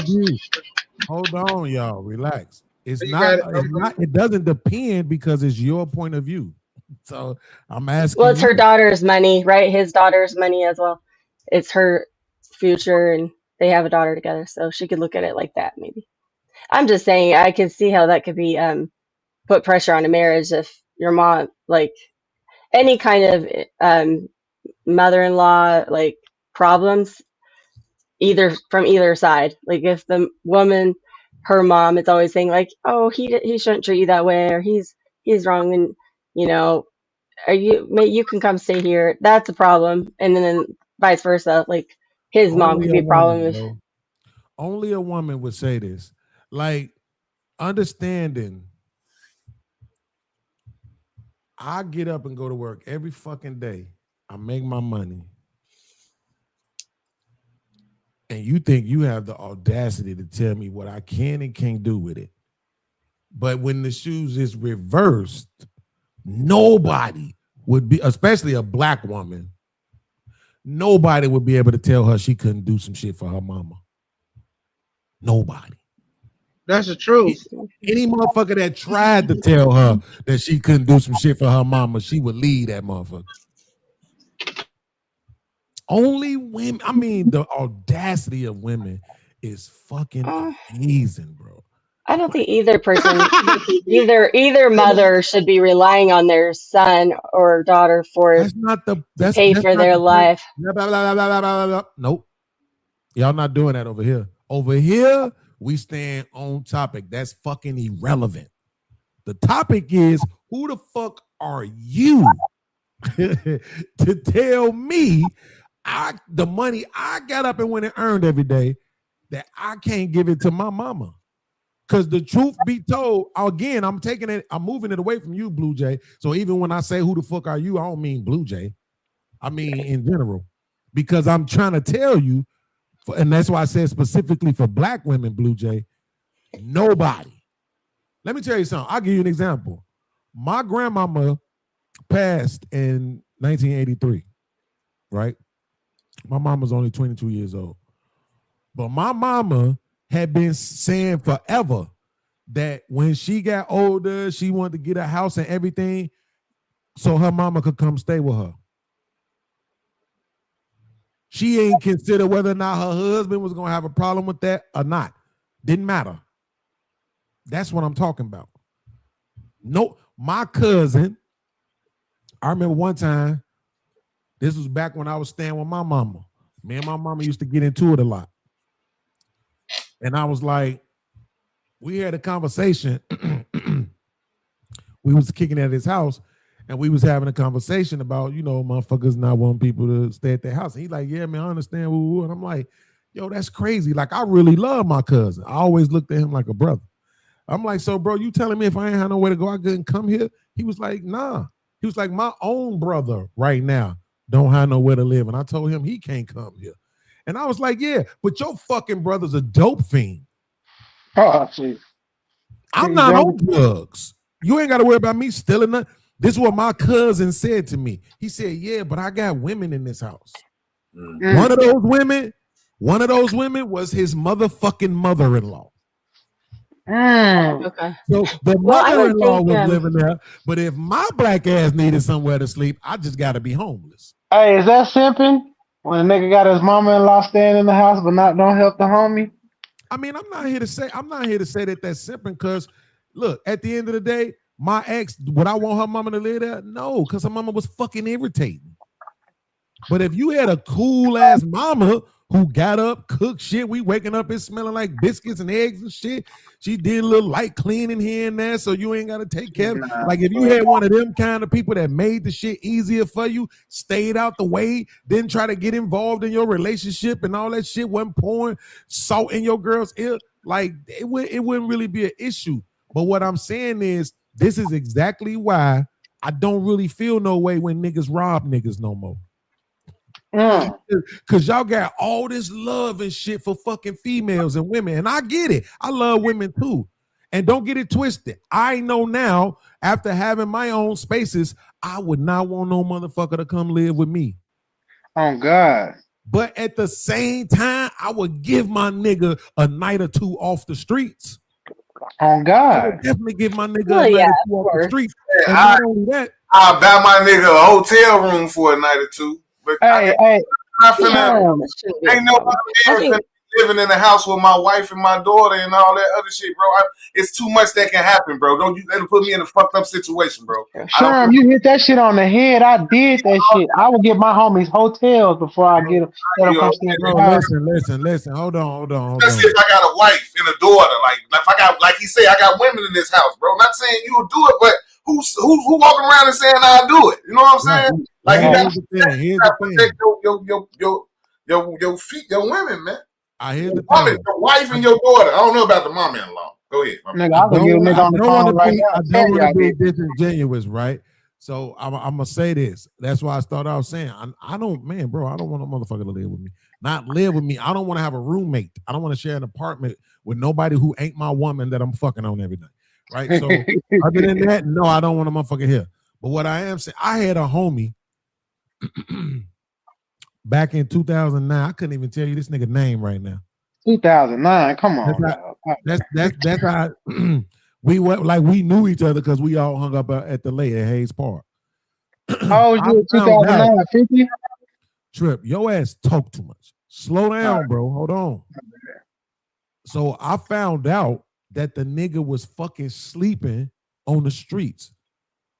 Sleeping at the lake under the fucking bridge and shit and all of that. And I was like, bro, I'm gonna let you sleep on my couch for a couple of nights, bro. You know what I'm saying? Like, I think I'm a pretty good judge of character. I wasn't worrying about the nigga and no shit. Like when I used to leave and go make runs, my son to be up there, I would leave my son with him. So I trusted the nigga to some degree. But I ain't gonna lie. Even that very first night, all he was doing was sleeping on my couch, nigga. Arm behind his head and leg up, and I was uncomfortable. Right? But that's because this nigga was basically a stranger, right? But not so much. At the time, it was just different, right? We saw each other every fucking day, hung out every fucking day. So, but what I'm saying is this, Sherm, my cousin, I don't think I ever loved another nigga more than I loved that nigga. Not my daddy, not my stepdaddy, damn near maybe not even my own brothers. I'm pretty sure I loved that nigga more than I ever loved any other motherfucker in my life until I met my big brother. Then my big brother kind of like it solidified it. You mean like big brother, like real brother, or like my real brother on my father's side? Yes. Okay. But for that nigga to say that I couldn't spend, not only that, Sherm, he got a big ass house with a full finished basement. They damn near would never have to see me. It's a bathroom down there and every fucking thing. Shower, all that shit. The mother-in-law was staying down there. It's me, nigga. And when he said that shit about them girls and the women in the house, I lost a lot of fucking respect for him after that. You shouldn't have. I did. Nigga, no, fuck that. You shouldn't have. You sound drunk as fuck right now. No, I don't. You shouldn't have. You sound drunk as fuck right now. It's me. Nah, I don't know, bro. Hello, Biggs. Let me ask you. Did you put sweat? It's a difference between you inviting a man that you know to sleep at the crib with you and your son, and me or you inviting somebody, a dude, to live in the house with your wife and your daughter. Now that's different, bro. You don't bring outside. You keep saying live, right? Or stay the night. Nigga. That shit. I'll give you room. I'll give you money for a hotel, nigga. You not coming in the house. What if you come in and you rape my fucking wife, bro? You know, now I gotta go to jail. Gotta put myself in this situation, bringing this strange nigga in my crib with the people I'm supposed to protect. The best way to protect them is to keep that shit out there, bro. I can't do shit. I want to see if people in the chat are paying attention. Do y'all realize why y'all know this nigga is full of shit? Did y'all just peep it? How? Because he just said, I'm bringing this strange nigga. I'm going to say it one more time for your fake lane tech graduating ass. This is my blood cousin, nigga. My mother's sister. My favorite auntie. My auntie who not only calls me on my birthday every year, but sings the shit. Happy birthday to you. Okay? This is this nigga. If this nigga died today, I would go get his motherfucking name tattooed on me. It's that nigga. I told you I love that nigga more than I loved any other motherfucking man besides my brother when I met my brother at 15. So what I'm saying is, for me to have that kind of affinity for you, but then for you to do exactly what Sherm just did, say, I got these women in here, what kind of fucking danger am I putting these women in? It's me. Hey, man, listen, the best way to protect what I got is to keep motherfuckers away. I'll get you a room. That's exactly what he did for his brother, too. He got that nigga one of them extended stay ass joints. That's love. How much more can I love you, bro? I'm not saying that it ain't. And I'm making sure that my family is cool. Everybody all good all around the table. That's how you solve the situation as a man, bro. You don't bring men in a house, in a hen house. You know what I'm saying? You don't bring a cock in the hen house, bro. Absolutely. But you would bring a woman in there. And then when you find a woman piping your bitch down with a dildo, now all of a sudden, I should have made a different choice. Why y'all didn't tell me? I'm joining in. Shit. Fuck you talking about. You get the front, I get the back. Let's roll. I hate niggas. This is exactly why I pray to be Puerto Rican every fucking night before I go to bed, bro. Just keeping it a bean. I mean, 100.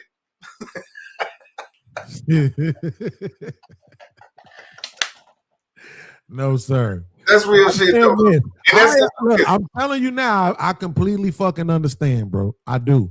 I'm not saying I don't understand the rationale. What I'm saying is when you two things. One, when you have an affinity for a motherfucker and they don't have that same affinity for you, that shit is welcome to being a man, nigga. Right? Absolutely. Nobody owe you shit. But then the second thing is absolutely. James, let me ask you this though: how many days did you need to sleep on that couch? Right when I was in the middle of saying, but the second thing is, I'm sorry. Go ahead, Trip, because I silenced you once before. Go ahead. I'll say the second thing after you ask your question. No, I was just asking how many days did you need to sleep on that couch? That was it. I'm sorry. I apologize. I don't know, but I'll put you like this. I ended up at my other cousin crib for, I think it was like 2 months. Is he married? Oh, no. He can't do that. He can't do that because the mother-in-law there. He couldn't have done 2 months. And that's the crazy thing about it, Sharon. Watch this. This what made me kind of like say my family ain't shit, bro. Because my cousin, who I'm talking about, whose house I ended up at for 2 months, not only is he married, he also has a daughter. But guess who was the one who said, yeah, you could stay here? His girl. His wife. Because she know your character. I feel you on that. Like, listen, Bees, don't go nowhere you not wanted, because clearly he had a bullshit situation. That was God leading you in the right direction. Look where you at now, my G. That's fine. That's fine. I don't need the spiritual journey. The point is this. Nah, that's fine. But the point is this, though. This is what I'm saying. This ain't my cousin. Well, I'm saying it this way. Shout out to my cousin. You know I love you. But I'm saying it this way to make the point. This ain't my cousin. This is my cousin's wife. She was the one, because me and her is super cool. Soon she see me, hey, Beans, because it's, and Trip, this what you did. You said the rawest shit, and then you tried to go into the spiritual shit to try to make it seem like you know more than you do. But the thing you said at first was exactly the point I was trying to make to Sherm. Trip said she knows your character. And that was about to be my point, bro, is that she knows me. She knows I ain't as much as ever hit on her. I ain't as much as ever looked at her in any kind of way. This is my cousin's wife. Well, let me give you some more game, Beans. And after we did it so much, she just became my cousin. I don't even call her my cousin's wife. That's my cousin. Period. Point fucking blank. Beans, right? the other house you tried to go to, you thought he made the decision not to bring you over there. You just made the whole example. It wasn't him that said you couldn't come over there. It was her that said you couldn't come over there. No, it was that nigga. No, it was that nigga. It was him. You thought how you know? How you know? Because some of these niggas tender like a motherfucker. Because he's a fucking douchebag, bro. Look, he said it out of his own mouth, right? Which is that, bro, I got these women in here, right? He said, I'm not even letting my own brother come. Right? His girl. His brother a dope fiend. That don't count. You and him are the same. It doesn't matter. Oh, it doesn't matter. It do matter. I agree. No. What I'm saying is it doesn't matter to the point that it's him. Yeah. That's what I'm saying. It doesn't matter to the point that it's that nigga making these decisions. Right? Now, his wife, absolutely. If you ask me, do I think she would have wanted me there? No, I don't think she did. I actually don't think she's that fond of me. Right? She looks, I think, in my opinion, I think she looks down on the rest of us because we're not doing as well as he is. He's the one. He's the guy. Right? He's the one. My cousin just built the Obama Library in Chicago. He had that. Oh yeah, I think. Yeah, he like me. He big contract nigga. I feel you. So that's what I'm saying. The rest of us, we ain't nowhere near that level. So in my opinion, I think she really does look down on us. You know what I'm saying? Like we not him or whatever. Right? But at the end of the day, again, I'm just telling you, yeah, it was that nigga's decision. Now, my other cousin, whose house I ended up staying at, when I walked up, when I knocked on the door, his wife came, opened the door. Hey, B, what's going on? She could see in my face that I was distraught. She like, what the fuck happened? What's going on? She thinking somebody done died or some shit. But I'm just like, man, I got into it with my mama again. She like, come in. Like, I can't take it, man. She's like, so what you gonna do? I'm like, shit, I'm gonna just have to sleep in my car for now. She's like, you ain't sleeping in no motherfucking car. You crazy. We got an extra room downstairs. That motherfucker is yours if you want it. And matter of fact, I ain't taking no for an answer. She ain't go talk to that nigga. She ain't ask no questions. She ain't say, bae, is it okay? This what it is. That nigga found out the next morning. Type shit. Right? Like, oh, my cousin's staying here. But my cousin and his wife are super duper family oriented. She has ingratiated herself into his family and he's done the same. They do everything family shit go through them. Hey, I respect that, God. That's where you supposed to be though, gang. That's where you were supposed to be. So my you other brother, brother, nigga. So would you tap? Hold up, I gotta ask you. Would you tap that nigga name on you if he died tomorrow? Absolutely not. That's crazy, bro. That's crazy. This is all right. What's so crazy about it? When you was down on your ass, that nigga was there for you, but you would tell another nigga that wasn't there for you when you was down on your ass on your body. You gotta reevaluate your morals, gang. Bro, let me ask like you that something. nigga. What makes you think that for a man to tattoo another man's name on his body, it had to be because he did something for him? It's not about doing. It's about the part of a motherfucker showing he don't have to do this shit that you asking him to do. Nobody has to do it, but he did it, and he did it with class. You didn't say nothing bad about the nigga. You don't have no bad. You didn't tell us a bad experience about you being there. Like you said, a nigga sleeping on my couch. I'm irritated, so now I'm getting at you because I'm irritated. Right? For some reason, you got a lot to say. You need to start a podcast because you don't let people finish talking. You be cutting people off. Even though what I was gonna say before you cut me off, it's not that it's a bad thing, right? But that motherfucker was the one who was ready for me to leave. Right? After a little while. And then this was the thing that he said to me, Blue Jay, because when I first got there, guess what? I'm here. I don't have no job, I don't have no money. Then I ended up getting a job. I was working at Red Snapper, Sharon. The Red Snapper right there on Madison. And like what's that? Like something. One of them L streets right there on Madison, the Red Snapper that's in that little gangway, right? So, but I started working there. So I ain't making nothing but about $100 a week. I ain't got no real money to give you, right? But I would, hey, y'all want me? I'm gonna go buy some food. Y'all want me to buy some food? I would cook shit. Hey, y'all kids, I can feed the kids, and then I would clean up and shit. But I started getting frustrated because I would clean up and the kids would come right behind me 30 minutes later and fuck everything right back up. Right. Man, you got improper parenting. I can't go tell you how to raise your kids, but I'm not finna keep cleaning up for a 30-minute fix. That's crazy. Right. Exactly. For hours before it be fucked back up, right? So I just stopped doing it. And then he got kind of frustrated. But at the same time, it was just I could dig it. Even though, again, he got a basement with 3 bedrooms in it. So I was downstairs in one of the rooms. I didn't really hang out upstairs. He came downstairs. We kicked it, smoked, drank, played the game, whatever. Well, I wasn't smoking, but we kicked it, drank, you know what I'm saying? Played the game, all kind of shit, talk shit. Our other family members came over, kicked it. But most of the time, I just sat up in the room, you know what I'm saying, and chilled if I wasn't at work. When I left, my other brother who came home from prison, he ended up staying there for a minute, right? So that's what I'm saying. Like, bro, I can't tell you how many motherfuckers they done rotated in that crib, Sharon. They own a building over there on Monroe. Bro, it's about 9 different motherfucking niggas.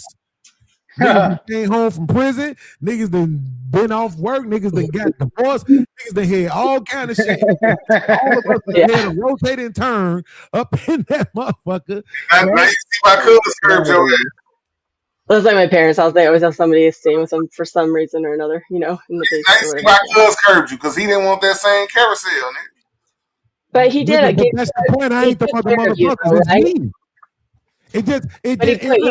It crushed me. Like I said, Sherm, it crushed me because I just had to realize the nigga don't have the same affinity for me that I have for him. That's not true. That's okay though. That's not It's true. okay. I don't think that's true. I just know if that he nigga's got ever you a home, he hotel. come stay with me. Nah, you tweaking. No, but he paid for you a hotel, so he made sure you were good. It's just he has a right to run his household how he feels fit. You're a woman because you don't listen. He didn't pay for me shit. I'm giving respect to a man to run his household how he sees fit. And he didn't see it fit for you to be there. So he took care of you by getting you a hotel.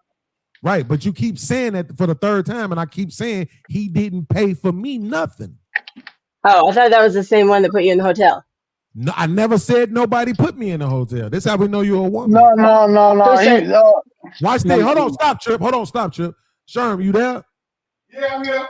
Did I Well, say I walked away. Maybe I misheard. Wait, it don't matter because you're going to get this lesson. Sherm, yes or no, did I say he put me in a hotel? Yes or no? No. Trip, did I say he put me in a hotel? Yes or no? No. Women. Okay. Sorry, I misheard. It was an honest mistake. Like, I never argued with you that you did. I said I thought I heard that. I misheard. Sorry. And you're But blonde. You're okay. better than this. No, I bleached my hair. So. But okay, that's different. Then I thought you were saying he took care of you. Somebody was saying that. I think No, Sherm I was said going I to said he paid for his brother. His brother. That's what it was. Oh, okay. My bad. Yeah. Gotcha. Yeah, that's what it was. I just want to mess with you for a second.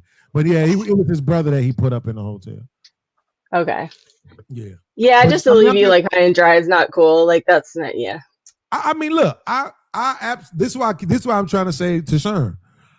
I'm never gonna dumb myself down, and I'm never gonna pretend like I don't understand something that I do. I understand. Because like I said, I don't want no motherfucking body. Like when I was moving back home last year, I told my mama, I told my uncle, and I told my son, don't tell nobody I'm moving back. I don't want nobody to know I'm moving back. Because one of my cousins had called me down here and was like, man, cuz I just was wondering, like, if I needed to just get away for a second, could I come down there? I'm like, yeah, they got hotels and shit. Nah, I mean, I'm saying, but if I need to just lay my head a couple of days, I'm like, I don't think that's a good idea, son. Like in real life, I need my own space, bro. If I want to be around this motherfucker, if I don't want to wash my ass for 5 days, and if I just want to be depressed, that's what I want it to be. And I don't want no motherfucker in here telling me otherwise. Hey, but guess what? If you had a wrench, you'll have room for him.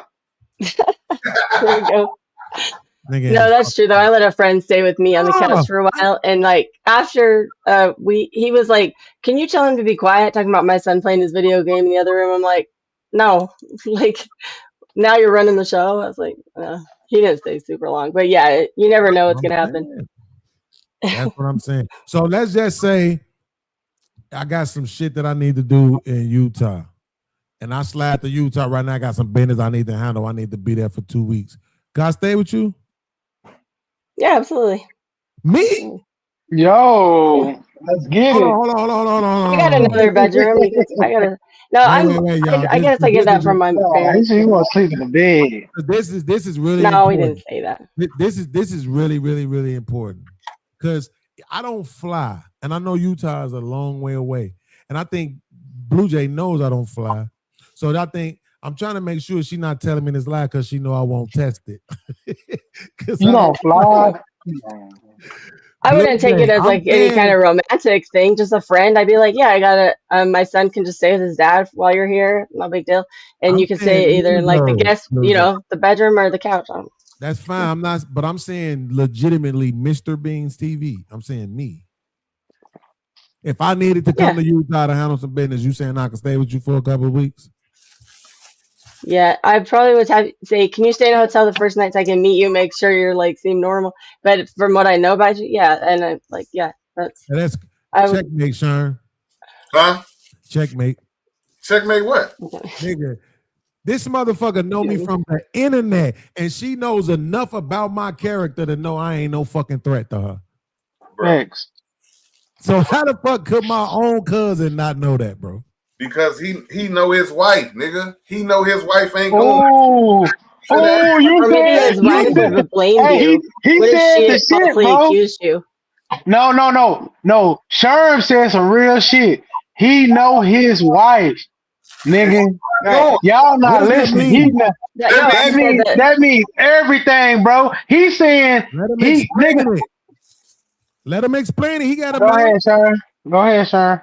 He not finna cause chaos in his household. No, that's not what you were saying. You know what you meant by he know his wife. Beans might took his wife. Nigga, fuck around. Go around that. Hey! You ain't wrong on that one either. Yeah, maybe so. Nigga, I can't have no nigga like you in my house, bro. You talk too good. You niggas can't never stop. But it's his cousin, so probably. That's real shit. And then look, and if y'all did do something, and y'all get caught, she gonna say you raped her. She gonna say no, I didn't. Now he gotta decide. No, fuck all that. That's what I'm thinking. Somewhere else. He was worried she'd have like accusations, like he flirted with me, or. Let's get all that bullshit out the way. Because if she don't want you there, she gonna make up some shit to get him mad at you anyway. So let's So first of all, here's the thing. First of all, you niggas can't never not bring that up. But let's go with it. Bring what up? Oh, that somebody could fuck somebody's bitch. That shit is no, but beans. Some niggas know their wife is a loose fucking goose, and they know when their game is weak. Wrong. But I'm not saying you wrong. I'm saying this. I've given you niggas enough information to where you should know that doesn't apply to this situation. No, you haven't. You can't give me enough. You think it too low of yourself, God. You think it ain't got shit to do with what I think. It's about her. I just said I've given you niggas too much. I've given you niggas enough information to where you should know that shit don't apply to this situation. You know what that key information was? That I told you she looks down on the rest of us. All his male cousins and shit. Everybody, the rest of us that she's married to the nigga who just built the Obama library, nigga. Listen. Shit to her. Beans, you don't know how many times. Listen, Beans, you don't know how many times down on us. Beans, you don't know how many times these niggas that do all this good shit, wives done cheated on them with niggas like you, and he didn't tell nobody, and but he took her back. He didn't tell nobody. Can you hold up? Wait. It doesn't matter. It doesn't matter. This is what I'm saying. Right, y'all got it, bro. It don't, bro. All right. I don't want to interrupt you. So go ahead, bro. I'm sorry. You're not interrupting me. I'm saying y'all got it. I can't. Okay, so let me explain. Let me explain my point. That Sean. I'm not stopping you. Go ahead. Man, why you gotta yell at me? I'm just talking. Because I'm old. I know old niggas like to yell at speak I said, why you gotta yell at me, OG? I was just telling you the truth. Shit. That nigga started going crazy over did he, sir? Because what I'm saying is this, bro. Because I'm old, I don't know how much time I got left. I don't be wanting to waste it. So I'm saying this because I'm there and I'm intelligent enough to know this is the furthest thing from that. I would give credence to when y'all said she could be an influence, because I know she is. Oh yeah, that's my initial thoughts. But his absolutely, I would give credence. Yes, absolutely. Okay, so I'm gonna tell you that nigga's definitely on that, bro. So I'm gonna tell you this, Beans. There's dudes, because I live in that world of like contractors and shit like that. There's a lot of motherfucking dudes, Mexican, black, white. They get money and they wives go and cheat on them with niggas that ain't shit. They go, but they'll never let you know. They'll never tell you that they fought through that shit and they stayed with her, and they'll just be quiet about it. But it's a different, it's a lingo, it's a game, it's a type that she like. That nigga might have listened to you talk and said, I'd be damned as hell if I let the type that she'll fuck come in my motherfucking house and sit up in this motherfucker. That's why he said to you, I got women in this house. The women was not the women was her. He said, if I let a good talking, logical, slick ass nigga like you in this house, and she already done cheat on me 3 times with niggas like you, oh, y'all in this whole fucking. No, I can't let you up in this bitch. And I ain't never home. I'm at work. Am I lying, Sharon? No, let's Sharon to share my line. That ain't far-fetched, gang. No, man. That ain't far-fetched, Beans. I know you all you niggas just y'all gotta go with this goofy ass pimp Mac Daddy shit. But it's all no, good. I'm not. What I'm saying is this, though. Okay. Somebody didn't trust you. This nigga also act like he ain't got no mouthpiece. I hate this nigga. This the thing right here, Blue Jay. Because I ain't talking to them niggas no more. So, I hate this nigga. Yeah, like he don't got it. When the nigga said that shit, I got women, I got females in this house, right? Mm-hmm. Like he was including his daughter in that. Right. Bro, that shit was.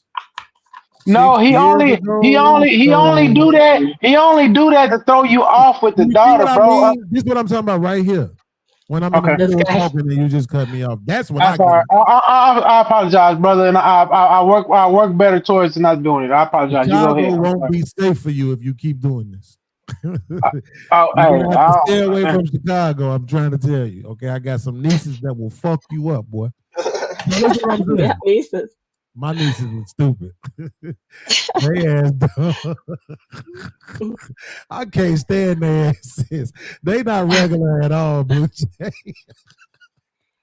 Yeah, you got some of those in my family too. My nieces is exactly the females that these niggas be talking about in the red pill space. I know, because you're from Chicago. Exactly I don't know in Chicago. It's crazy, So, man. okay, when you need to stay somewhere, was he in Chicago? Say that again. When you need to stay somewhere, was he from Chicago? Yeah. Was his woman from Chicago? I actually don't know, bro. That I actually don't know. Because she's a Puerto Rican. So I don't know. And her mama literally lives in Puerto Rico. Oh, so I know. She Puerto Rican? And with your good talking ass come over there? No, nigga, you talk real English. No, nigga, you're not finna come over here, my woman. Nigga. His wife, hey, listen, no disrespect, but his wife does nothing for me. Nothing. And I'm not even gonna try to pretend like she's not attractive.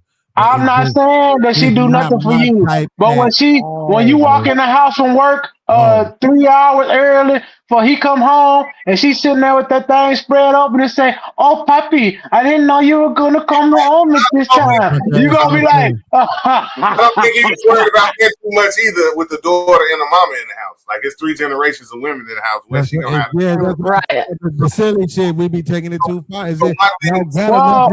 According to Beans, he would have fucked the mama.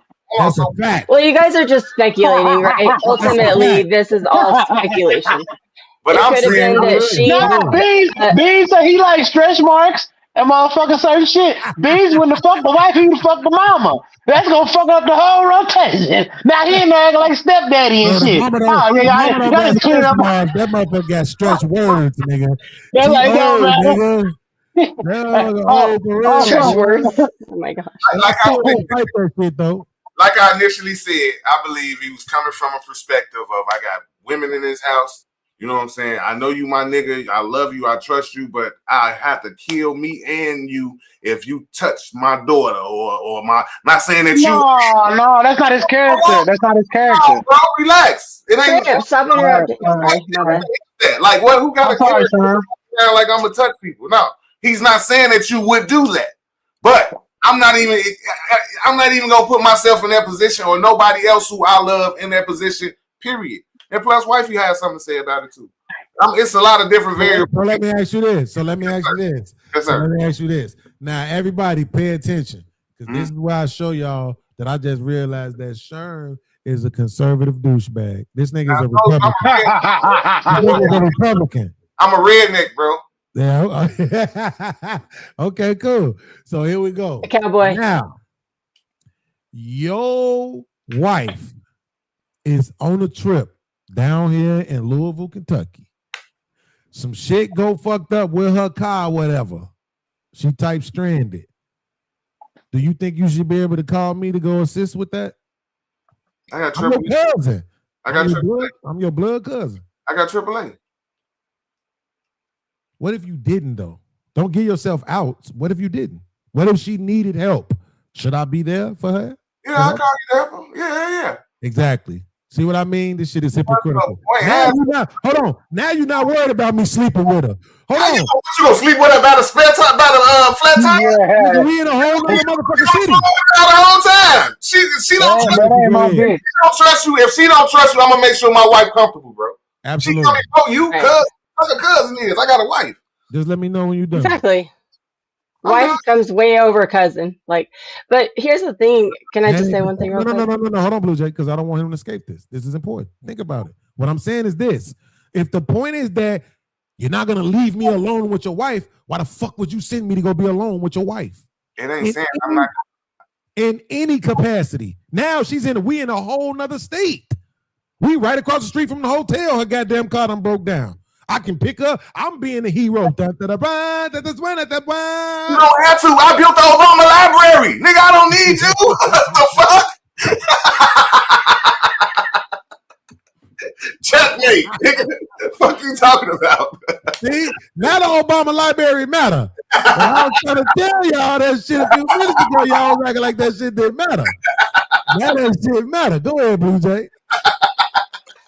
Okay. I'm gonna ask you about the Obama library after that. But so basically, I'm just thinking we're speculating. I mean, we really don't know why. It could be maybe his wife had been like taking advantage of a child by someone that was staying in their house temporarily. Like, you never really know his reasoning. So I mean, you kind of just have to respect his reasoning and then decide how you feel about like his explanation, I guess. I mean, because you are ultimately a cousin, and that is his wife. So I think there's a hierarchy, that's my opinion. Bottom line. But anyway. As a grown man. Hey, Beans, I'm finna roll out.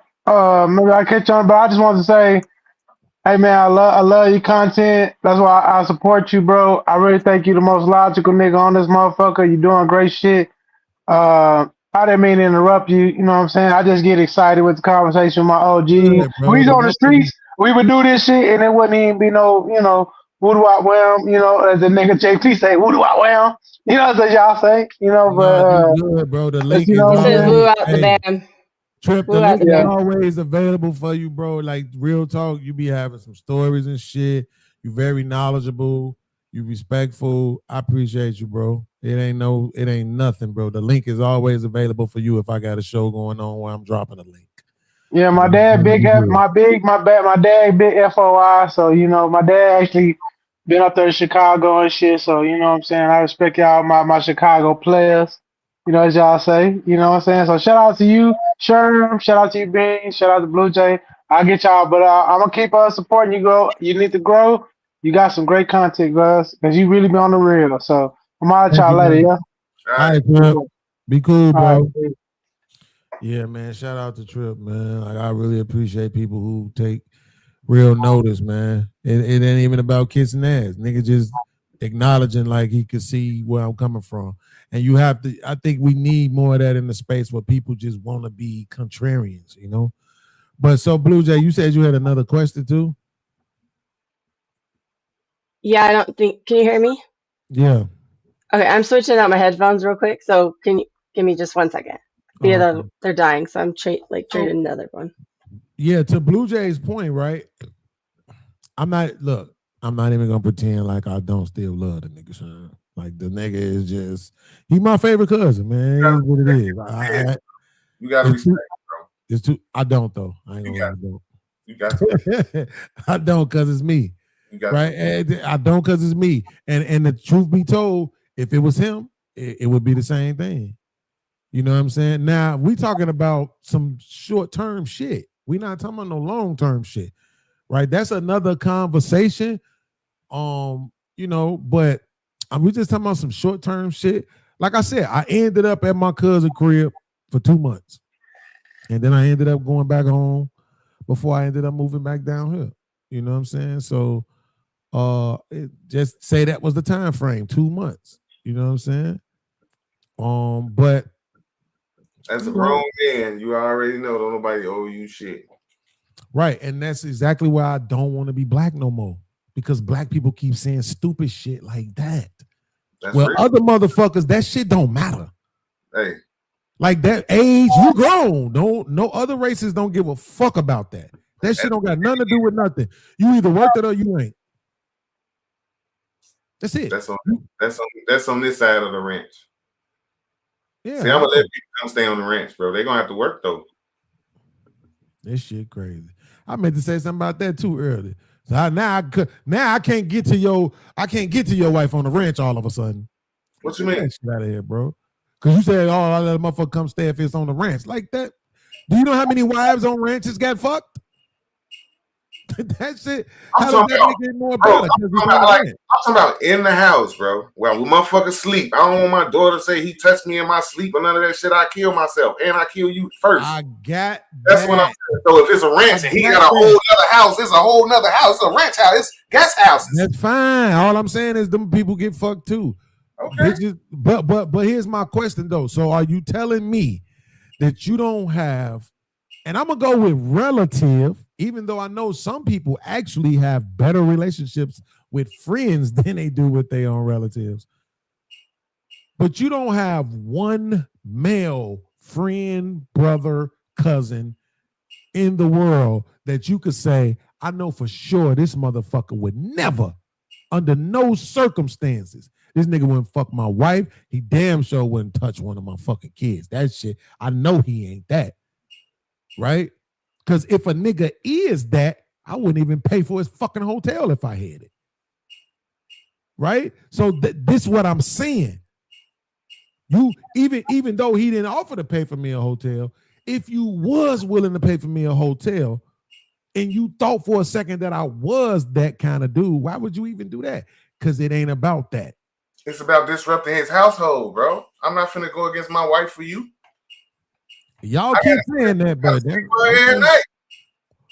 I'm not even finna bring it to her because I know how she feel about you already, nigga. I'm already knowing when you ask me, it ain't going. She not going. She definitely not going. You know what? This just made me realize single mamahood is the best shit that ever happened to black men. Because men ain't shit. Men are fucking trash, bro. Like the way we think, even though I'm hypocritically, I keep saying I understand. And then I turn right back around and say men are trash. But that's because just because I can comprehend something does not necessarily mean that I have to agree with it or that I can't disagree with it with context. But you the same one that say you don't want nobody staying with you. You don't want nobody in your house. You don't want nobody staying with you. But when the motherfucker say, nah, you can't come stay with me, you mad? I don't get it. But I'm me. No, I don't get it. I listen, that is a fact. Okay. I'm not even gonna try to deny. But that's the point. It's with context, right? If it was that nigga, come on.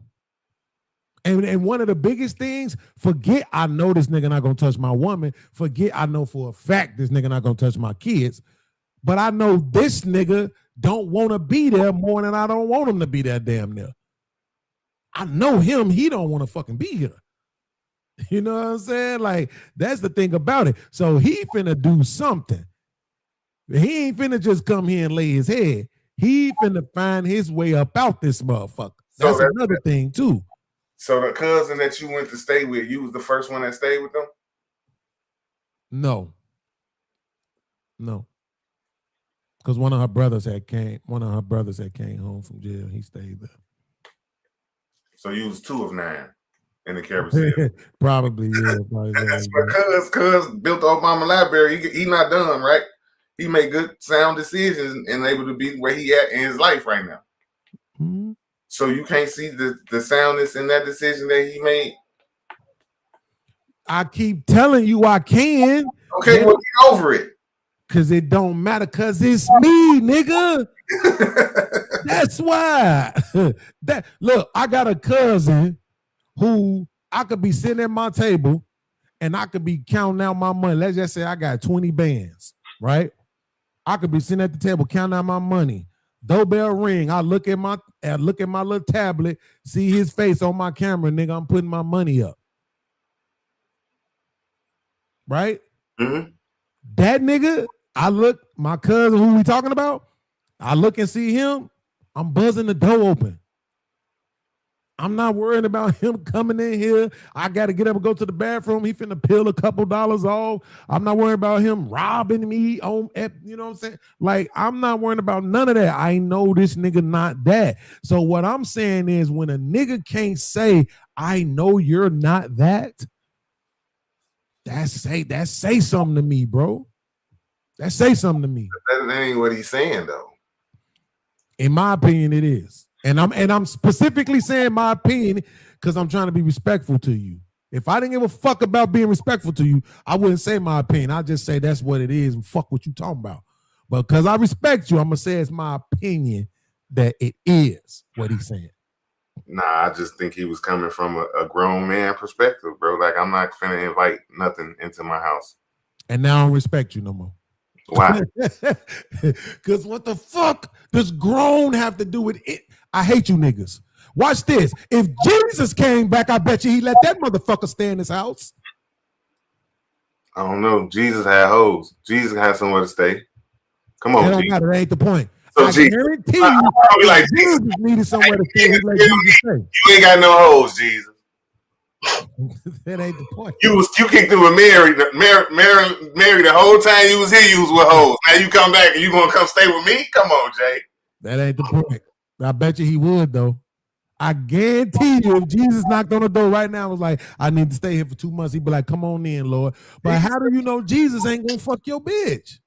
How you know Jesus ain't gonna touch one of your kids? How do you know? That ain't what would Jesus do. Jesus doesn't have sex. You said what? Is this audio okay? I switched it. Yeah, it's good. What'd you say? Okay. I said Jesus didn't have sex. You don't know that. I don't believe that. Unless for some reason he was married during that time frame that we don't know what he was doing. But I mean, he wouldn't have sinned. This nigga Jesus was obviously fucking with the Erykah Badu of his time. Okay?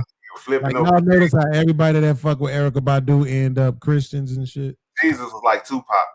I didn't know that. All them Common was like on the corner. He went and fucked with Erykah Badu. Girl, don't you love me? And you know I love you too. From the stars and the moon and the clouds collide. Looking ass nigga. You know what I'm saying? Andre 3000. Players ball and shit. Start fucking with Erykah Badu. I see the moon and the crescent. He got crazy. You know what I'm saying? All them niggas. That was fucking crazy, bro. Jesus was chilling. He was chilling like a motherfucker. Then he met somebody. They Erykah Badu his ass. He came back. I am God. Here to fulfill the prophecies of the ancient ones. Looking ass. But no, but Blue Jay, you did this. What? Okay, the Bible does not say that Jesus had sex. So I'm granting you that the Bible does not say that Jesus had sex, because I hate when people try to add things that aren't there. Right. So I'm not going to try to add something that's not there. I'm going to do what's called think. If this nigga was 12 and the next thing you know he was 30, what probably was happening that day? And then he come back running with hoes. I just left room for that. I said we don't know what he was doing, but I think that he would have been married if he was having sex, because otherwise he'd be sinning, and he doesn't sin. Unless you just don't believe in Jesus, period, then, I mean, throw the whole thing out. But if you believe in Jesus as it describes him in the Bible, he does not sin.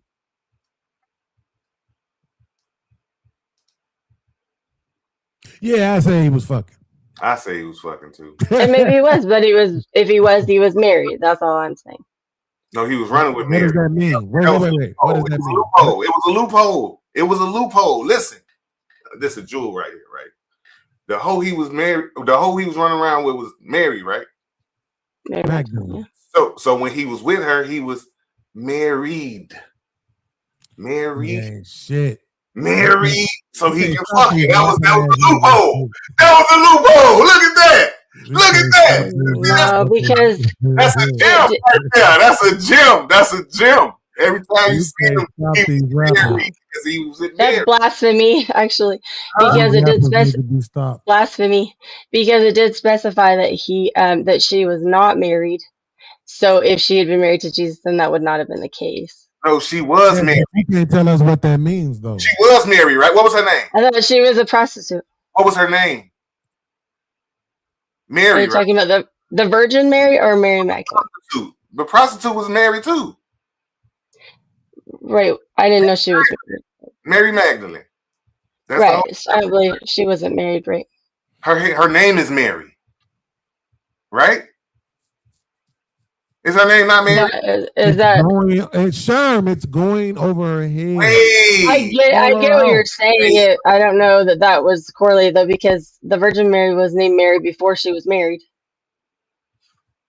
I don't get what you're saying. Just stall her out, Debo. Okay, well, I personally think that Jesus. I need Blue Jay to tell us what that means, because she says that if he did have sex, he was married. So what does married mean to you? What does that mean?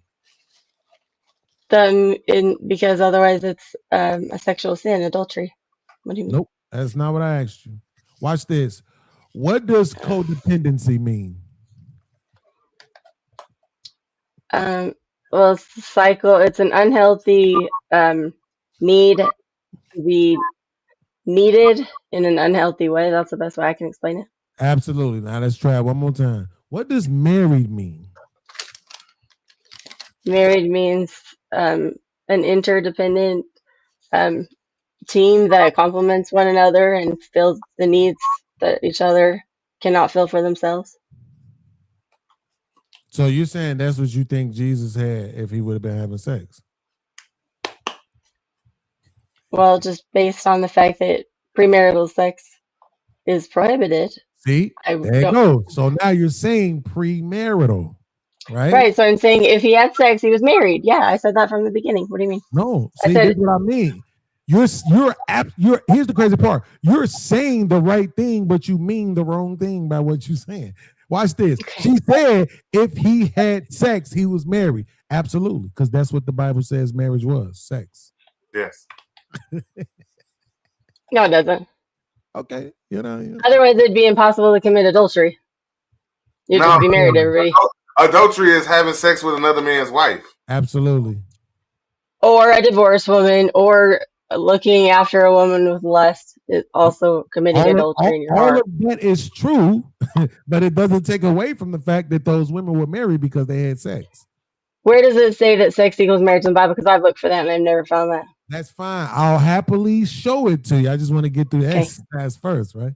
So again, if you don't think that, then now you have to tell me what the marriage looked like. What is it that you're saying Jesus did? You're saying he walked down the aisle, had 12 groomsmen and 12 bridesmaids, jumped over a broom, took a honeymoon in Greece. Is that what he did to be married? No. So what they would have done whatever Joseph and Mary did when they got married and everybody else that got married. I don't know what they did. I haven't seen anything in the Bible that explains a marital ceremony. Oh, you know. But it is referenced. You know exactly. You're talking about consummating a marriage, but you get married before. Okay, so if sex is the way that you are officially married, you still have to commit to. You have to be able to consummate a marriage. So marriage has to be a precursor to the consummation. And that's when. And so here's the thing: you could say all of this, but when I ask you what it looks like, you can't explain it to me. It doesn't say in the Bible. I've been asking you what it actually does. Okay, I'd like to see it. Believers need to know this. I'm not even a believer, so how do I know this? And you don't. Well, because I'm somewhat new of a Christian, and also I'm not a biblical scholar, so I learn things every day. There you go. Right? So the thing that you're describing is called a covenant. Right? That's what that's called. But how does man and woman make a covenant with God? What does that look like? right? So here's what I'll do, Blue Jay, because I like the Not fact that I fact. know you're being genuine, right? I know you're not being disingenuous like a lot of these assholes in the space, right? So because I like the Okay. fact that you're being genuine, and you said I could stay with you for 2 weeks in Utah while I plan this bank robbery. You know, don't tell me anything. Yeah, go rob that bank, dog. Yeah. Okay, hold on. Let me see. Share my screen. Wild West. The Okay. disrespect. Okay, cool. Boom. Then No, it's a Wild West. Not disrespect. No, I'm saying I'm talking about this shit. Oh, over okay. here. My bad. Okay. This shit over here is okay. Is this it? Yeah, that's it. Okay, cool. Boom. Now, and then let me do this. All right. So here's the question. So 2 questions are on deck. 1, what exactly is the process of making a covenant with God between a husband and wife as it says in the Bible? Great question. Go ahead. Yes. I'm sorry. Of course. So in the Bible, a covenant between a husband and wife is really built on a deep mutual commitment before God. It's often marked by vows or promises where both partners pledge their love, faithfulness, and a desire to honor God in their marriage. You see it reflected in passages like Malachi 2:14, where God is described as being a witness to the marriage covenant. So it's both a spiritual and a relational commitment. Now, what does it say in Genesis before the curse? Good call. So in Genesis, especially in chapters 1 and 2, you have this kind of original blueprint for marriage. In Genesis 2:24, it says, "Therefore a man shall leave his father and mother and be joined to his wife, and they shall become one flesh." So before the fall, it's this beautiful, unified relationship. No shame, just perfect harmony. And what does it mean by become one flesh? Yeah, so becoming one flesh is really this deep unity. It's both a physical and a spiritual bond. They share a life, a purpose, and an identity. So it's not just about being together physically, but about this deep relational and emotional connection as well. Do you You want really me wanna to stick with take that, this or do you- AI bitch's like synopsis of the Bible? Really? Hold on. I'm here for Do you really want to stick with that, or do you want to maybe Yeah. question that a little bit and say that maybe when it says become one flesh reflects, when it says become one flesh, that actually reflects sex? Right. Yeah, Consummating, right? exactly. Yeah, some people do see it that way. Less about just a literal fusion and more about this whole shared identity, a total oneness in life, purpose, and being. So it's really rich with meaning. So now, in the scripture, is there a consummation for marriage? Yeah, there exactly. So in the Bible, the consummation of marriage is often seen as that physical act that confirms the covenant. It's kind of a completion of what was promised, making the union official in a very personal way. So it's not just about custom or culture, it's tied to that covenant bond. And so what happens if they never actually consummate the marriage? Yeah, that's an interesting question. So, traditionally, in some Christian views, the lack of consummation could be seen as a broken or incomplete marriage covenant. In some cases, that might even be grounds for annulment. But it really depends on the faith tradition, the couple's situation, and how they interpret that covenant. And some faiths would see that as non-marriage, correct? Yeah, exactly. In some traditions, if the marriage isn't consummated, they might not recognize it as a fully valid marriage in the eyes of God. So it's definitely a big deal in some faith communities, while others might be more flexible about it.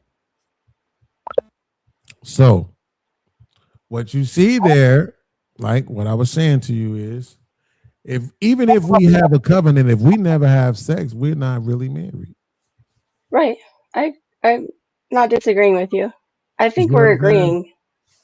Okay, So so you're thinking that I'm saying Jesus didn't have sex even if he made a covenant. No, I'm saying the only way he would have had sex is if he made a covenant and then consummated, like if he was actually married.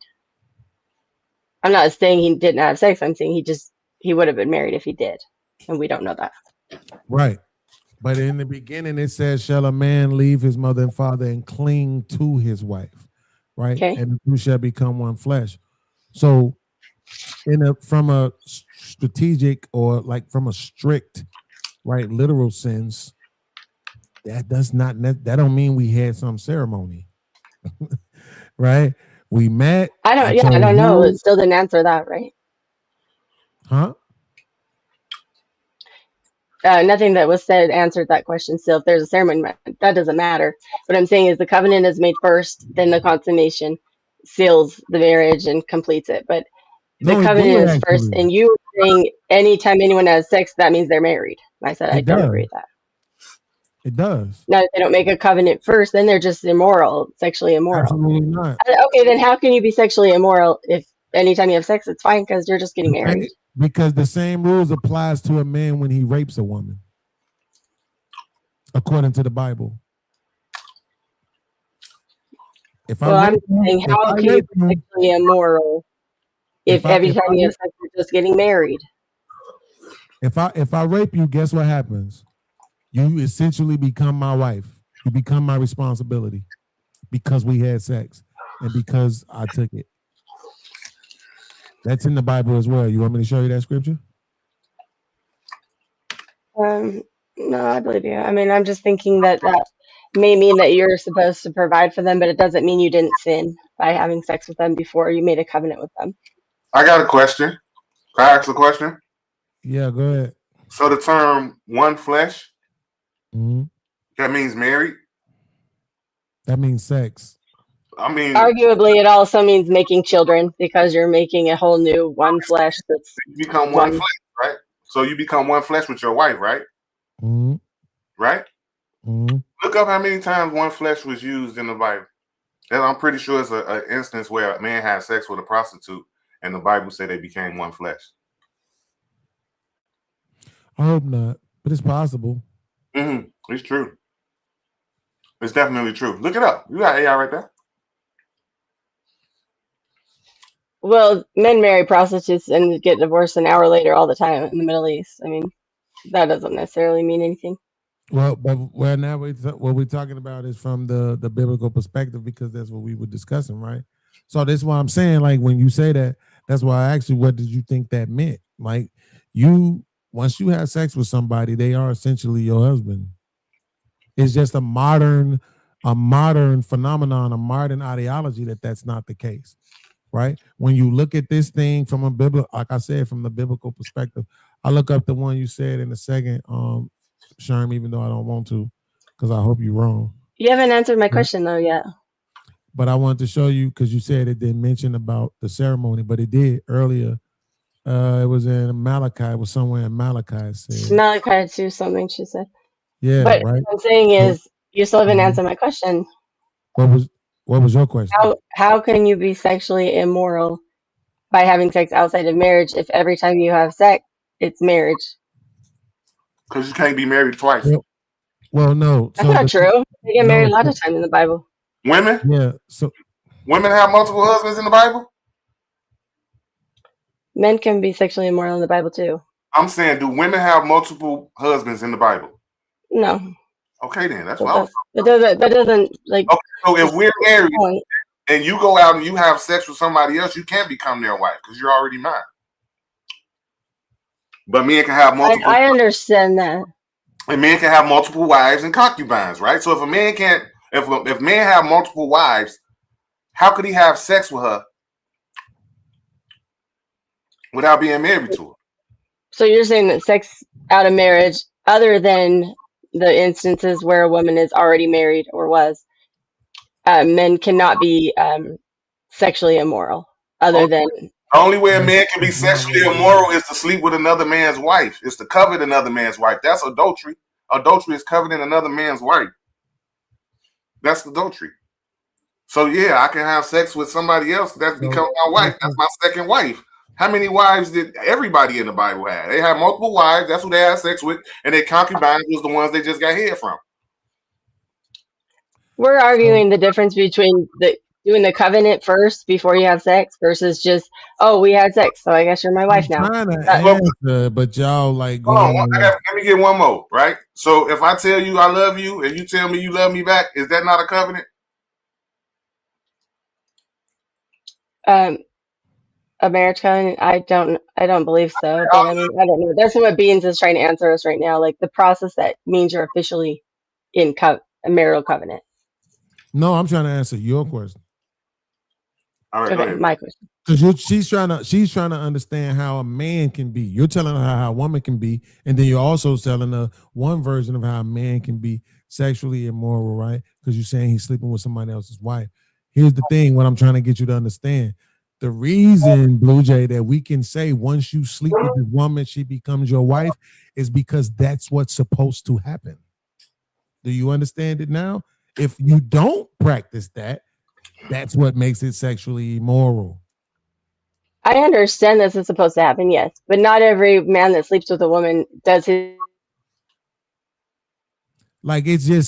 duty as a husband and treats her like a wife.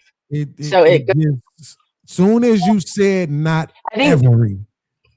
Soon as you said no, not TK said every, exactly that in the chat. Like, right? He said if you have sex with a woman and dip, that's sexually immoral because the man is also committing to taking care of her. So if he doesn't, he can be sexually immoral too, or she. But that's what I just said, right? Which is that's why we can say once you have sex with her, that's your wife. That's why we can say that. Because if you don't practice that, then guess what you become? See how that works? It's not hard at all to understand it. People just don't want to because they got all this modern shit going around in their head. They be like, oh, just because you had sex, that make her your wife? Yes. Because you wouldn't be fucking the motherfucker that you wasn't finna take responsibility for. Unless she's married already. But then that would be sexual immorality. That's adultery. Right. That's why we keep. I know. That's what I'm saying. I get that. That's what I'm agreeing with you, Beans. You just want to argue tonight or something. I don't know. I'm saying. Yes, I agree. So what I'm clarifying. So what you're saying is it's the only way that men can be sexually immoral, and I'm not arguing. I'm literally asking, is if he has sex with another man's wife or covet or. See what I mean? But women can be sexually immoral. Why? Who you talking to him? How? Whoever. You can't be because I just said something completely different from that. That's what I'm saying. I literally just said something completely different from that. I said the reason why we can say if you have sex with her, she's your wife is because that's supposed to be the practice. You ask, well, if everybody you have sex with could be your wife, then how could you ever be sexually immoral? And I'm explaining to you, if I fuck you and then I don't practice with you, husband and wife, that's what makes it immoral. Okay. You see that? Now, essentially, when I leave you behind, I'm essentially leaving my wife behind. I'm not providing for you and taking care of you and all this other stuff like I'm supposed to. That's what makes it immoral. Then now I go fuck the next bitch. Now I'm basically committing adultery too. Because I just consummated with you and then left you behind. Now I'm over here for. That's what it would be if we went off the biblical shit. But because we're in these modernized times and everybody just want to fuck everybody anyway. I don't agree with that second part, Beans. Of course you don't, because you're a modern ass nigga who want to help his girl, who want him and his girl to fuck other women. So of course you don't. So the fuck? Don't get distracted. I'm sorry, maybe I should have brought it up, but you said you disagree with the second part. Mm-hmm. I just the second part. Right, how? I don't even remember what it was. You cussed me out so bad, bro. Because you started thinking about having two girls at once and got distracted. Nigga couldn't think no more. Oh, I can tell you what he said. He said once he puts the one wife out, any woman that he has sex with after that is that's not true. That's not true because men in the Bible have multiple wives. So if when you fuck her, you make her your wife, then you just got another wife and you ain't taking care of the first one. That's not. And what if you taking care of her too? You taking care of her and not the first. That's the Bible says that's wrong. What's wrong about that? The Bible says they all supposed to get the exact same thing. Exact same treatment, right? You're right. So he ain't supposed to fuck nobody until he make it right with her wife. Unless he's willing to take her on and give her the exact same thing. I am consistent on this. I'm not making this shit up as I go along. I ain't saying you lying. No, I'm talking to Blue Jay. I just want her to understand. Like, I'm not saying you're lying either. I know it's because I'm not a believer that people be thinking like, how the fuck do you know? But I've actually always given you compliments about your like knowing the Bible and stuff. I've always said that. Yeah, like so I'm not disagreeing with you. Here's the thing. I hear a lot of people give me like vague. So for me, I like to see exactly where it says it in the Bible, what chapter, verse. Like I gotta see it. I just don't believe like what anybody says because people have such different versions of the way they interpret it. So that's all I said. But no, I've heard that. So you're saying for women, once a woman has sex with a man for the very first time, after that, anything else she does ever is immoral. Absolutely. A woman is supposed to be a virgin when she gets married, correct? Right. Yeah, exactly. And then to remarry or exactly. Yeah, no, I agree. I thought that once a woman is married, that's the end. Like one time, That's it. See, that's why I'm always confused why all these Christians get remarried. Like, where do they get that?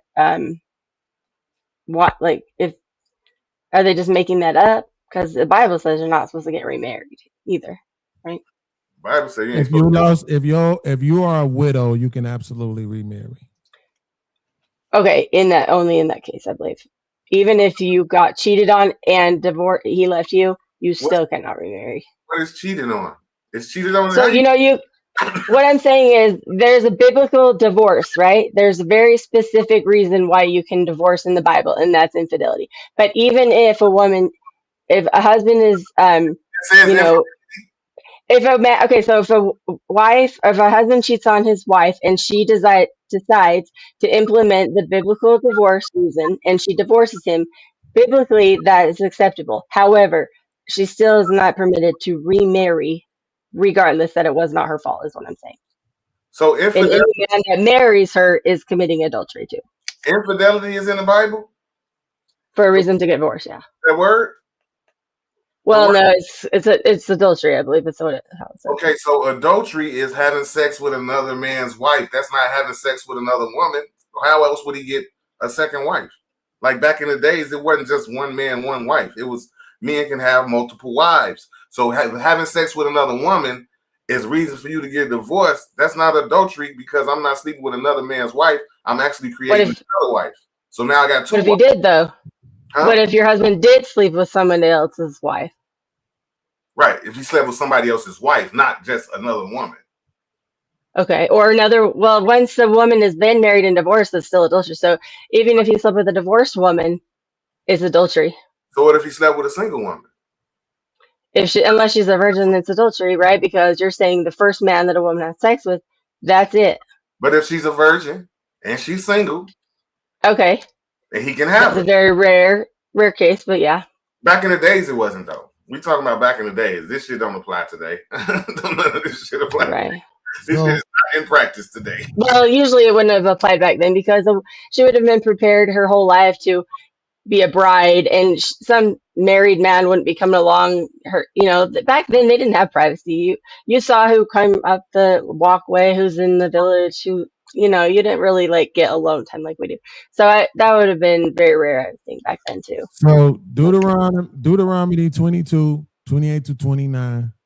If a man find a damsel that is a virgin, which is not betrothed, meaning not married, and lay hold to her and lie with her, meaning have sex with her, and they be found, then the man that lay with her shall give unto the damsel's father 50 shekels of silver, and she shall be his wife. Because he hath humbled her, he may not put her away all of his days. So this is what's being said. I sleep with you, and then I'm just going to walk away, and that's the end of it. That's not how that works. Right. Exodus 22, 16, 17. And if a man entice a maid that is not betrothed and lie with her. He shall surely endow her to be his wife. Now, this ain't even rape. This is just I met you. I talked real nice to you. You gave me the draws. You my wife now. That is sex to marriage. You know, I might actually be missing my calling now that I think about it.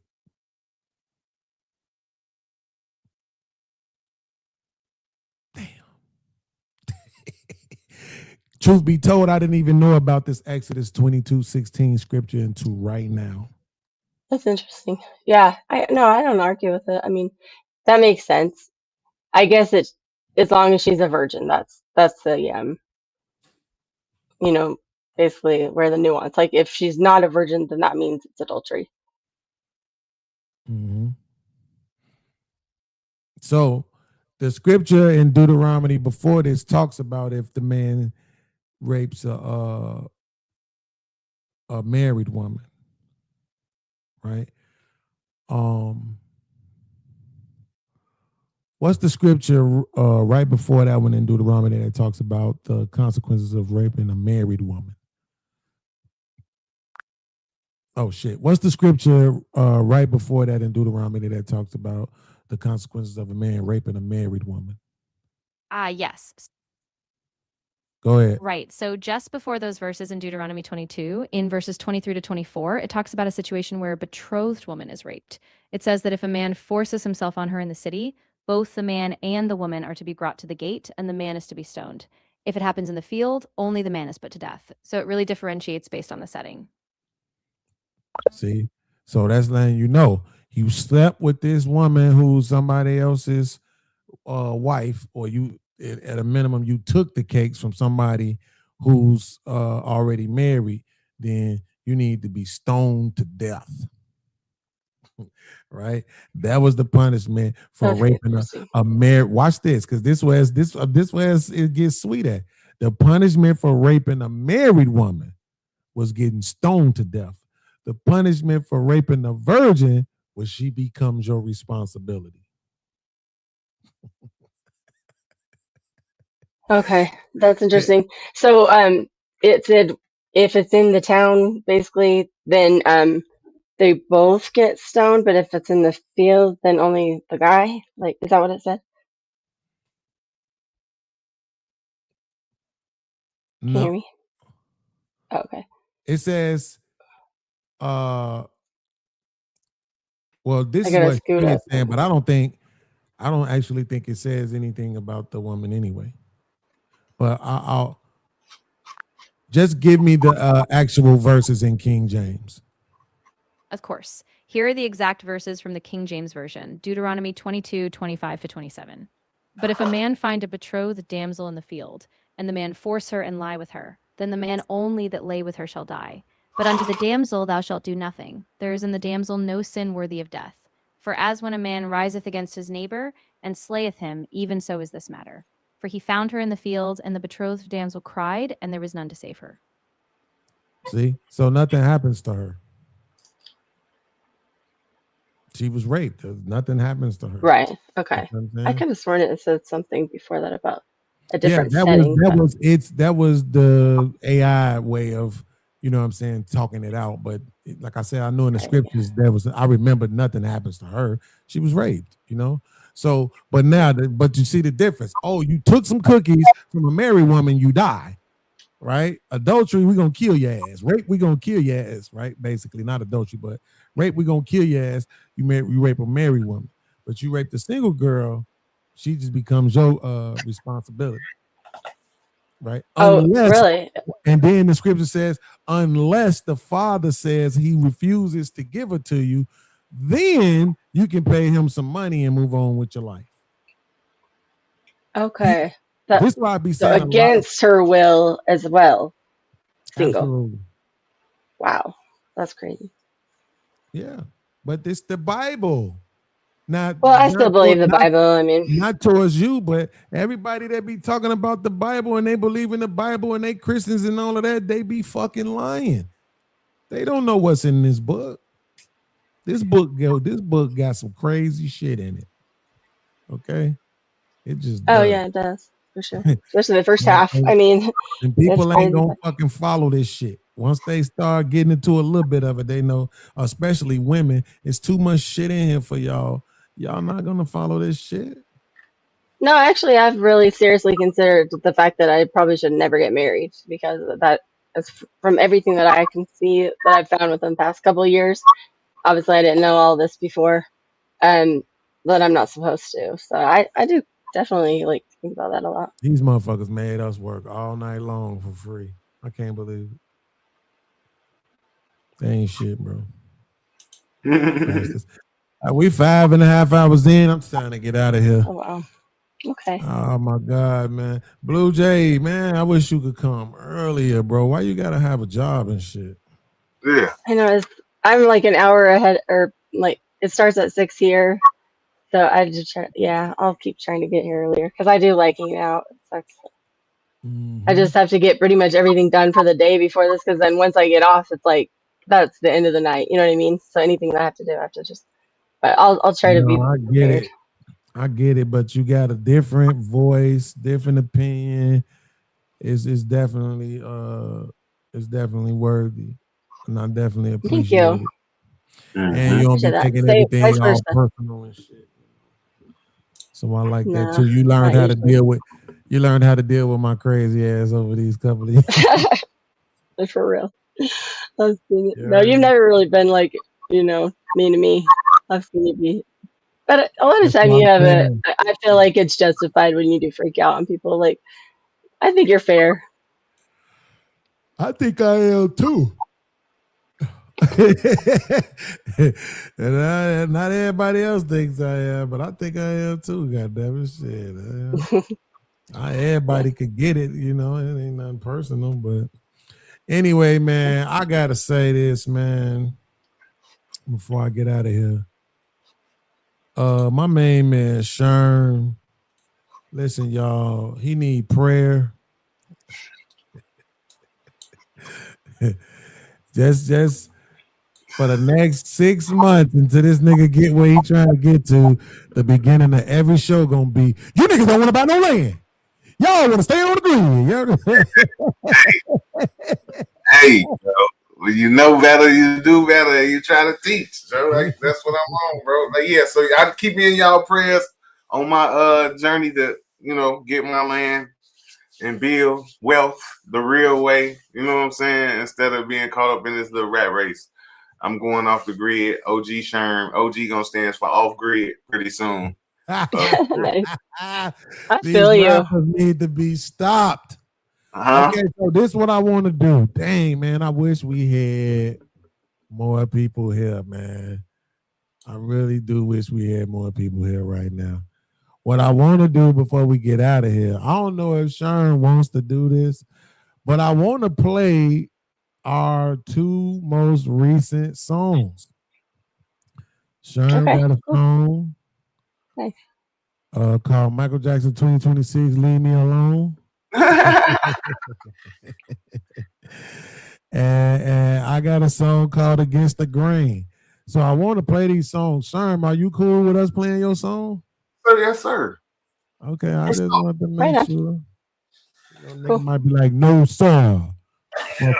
My brother better listen to it on my channel, bitch ass niggas.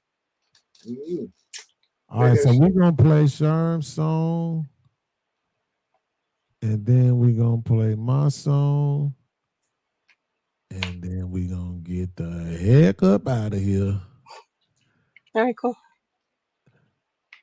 And I'm going to tell y'all right now, when I'm grabbing the video for Sherm's song, y'all might want to go get some tissue. Why?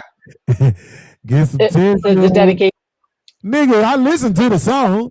Y'all need to go get some tissue and your prayers that avail as much book. What should we get for yours? Yeah, a shot? Nigga need help. He said, get some tissue for your song. I said, what do we need to get for your song, Beans? A bulletproof vest. I figured. There's some Xanax or something. That shit crazy.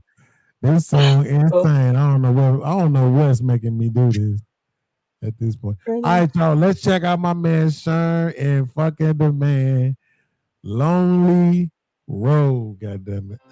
Strolling down this lonely road, no one to call and nowhere to go. I don't know just what to do. Oh, how long I keep carrying on. I'm all alone and I'm missing home, but my house ain't a home no more. My house ain't a home no more. Got some familiar place, a familiar face who I'm laying with. Whoever it is, it ain't this. So in other words, who I'm playing with, I'm a broken man and I need healing. Only feel relief when I bust nuts. Know it might sound fucked up, but it's probably why I love sluts. They love me too when it's long deep. I pipe them down, they hoping. I'm really feeling them, really need them. Really, I'm just coping. I really need help. Therapists hit me in my DM. Let's set up an appointment for this PM. I can take it out of my per diem. I got a top floor with a studio, a full bar, and a podcast room. 2 bedrooms, 2 bathrooms, balcony with a dope ass. I live out west without stress, cause I'm a cool cat with no options. None of y'all will be satisfied, but me, no, I can't stop. Strolling down this lonely road, no one to call and nowhere to go.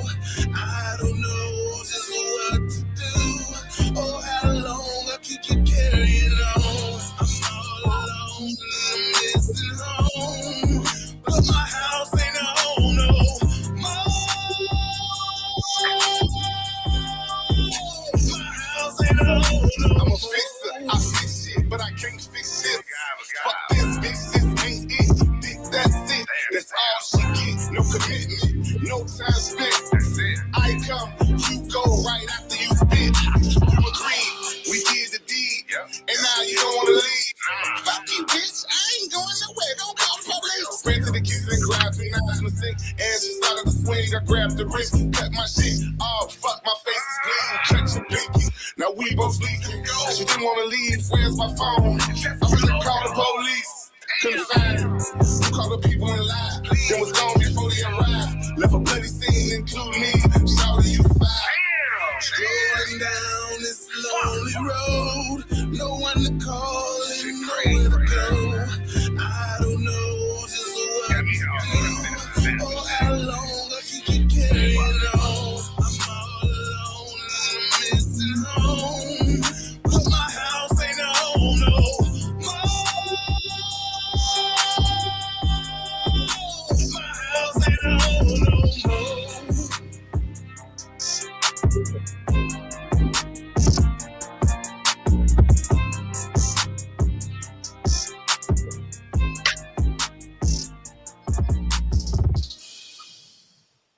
This nigga is insane. That was dope.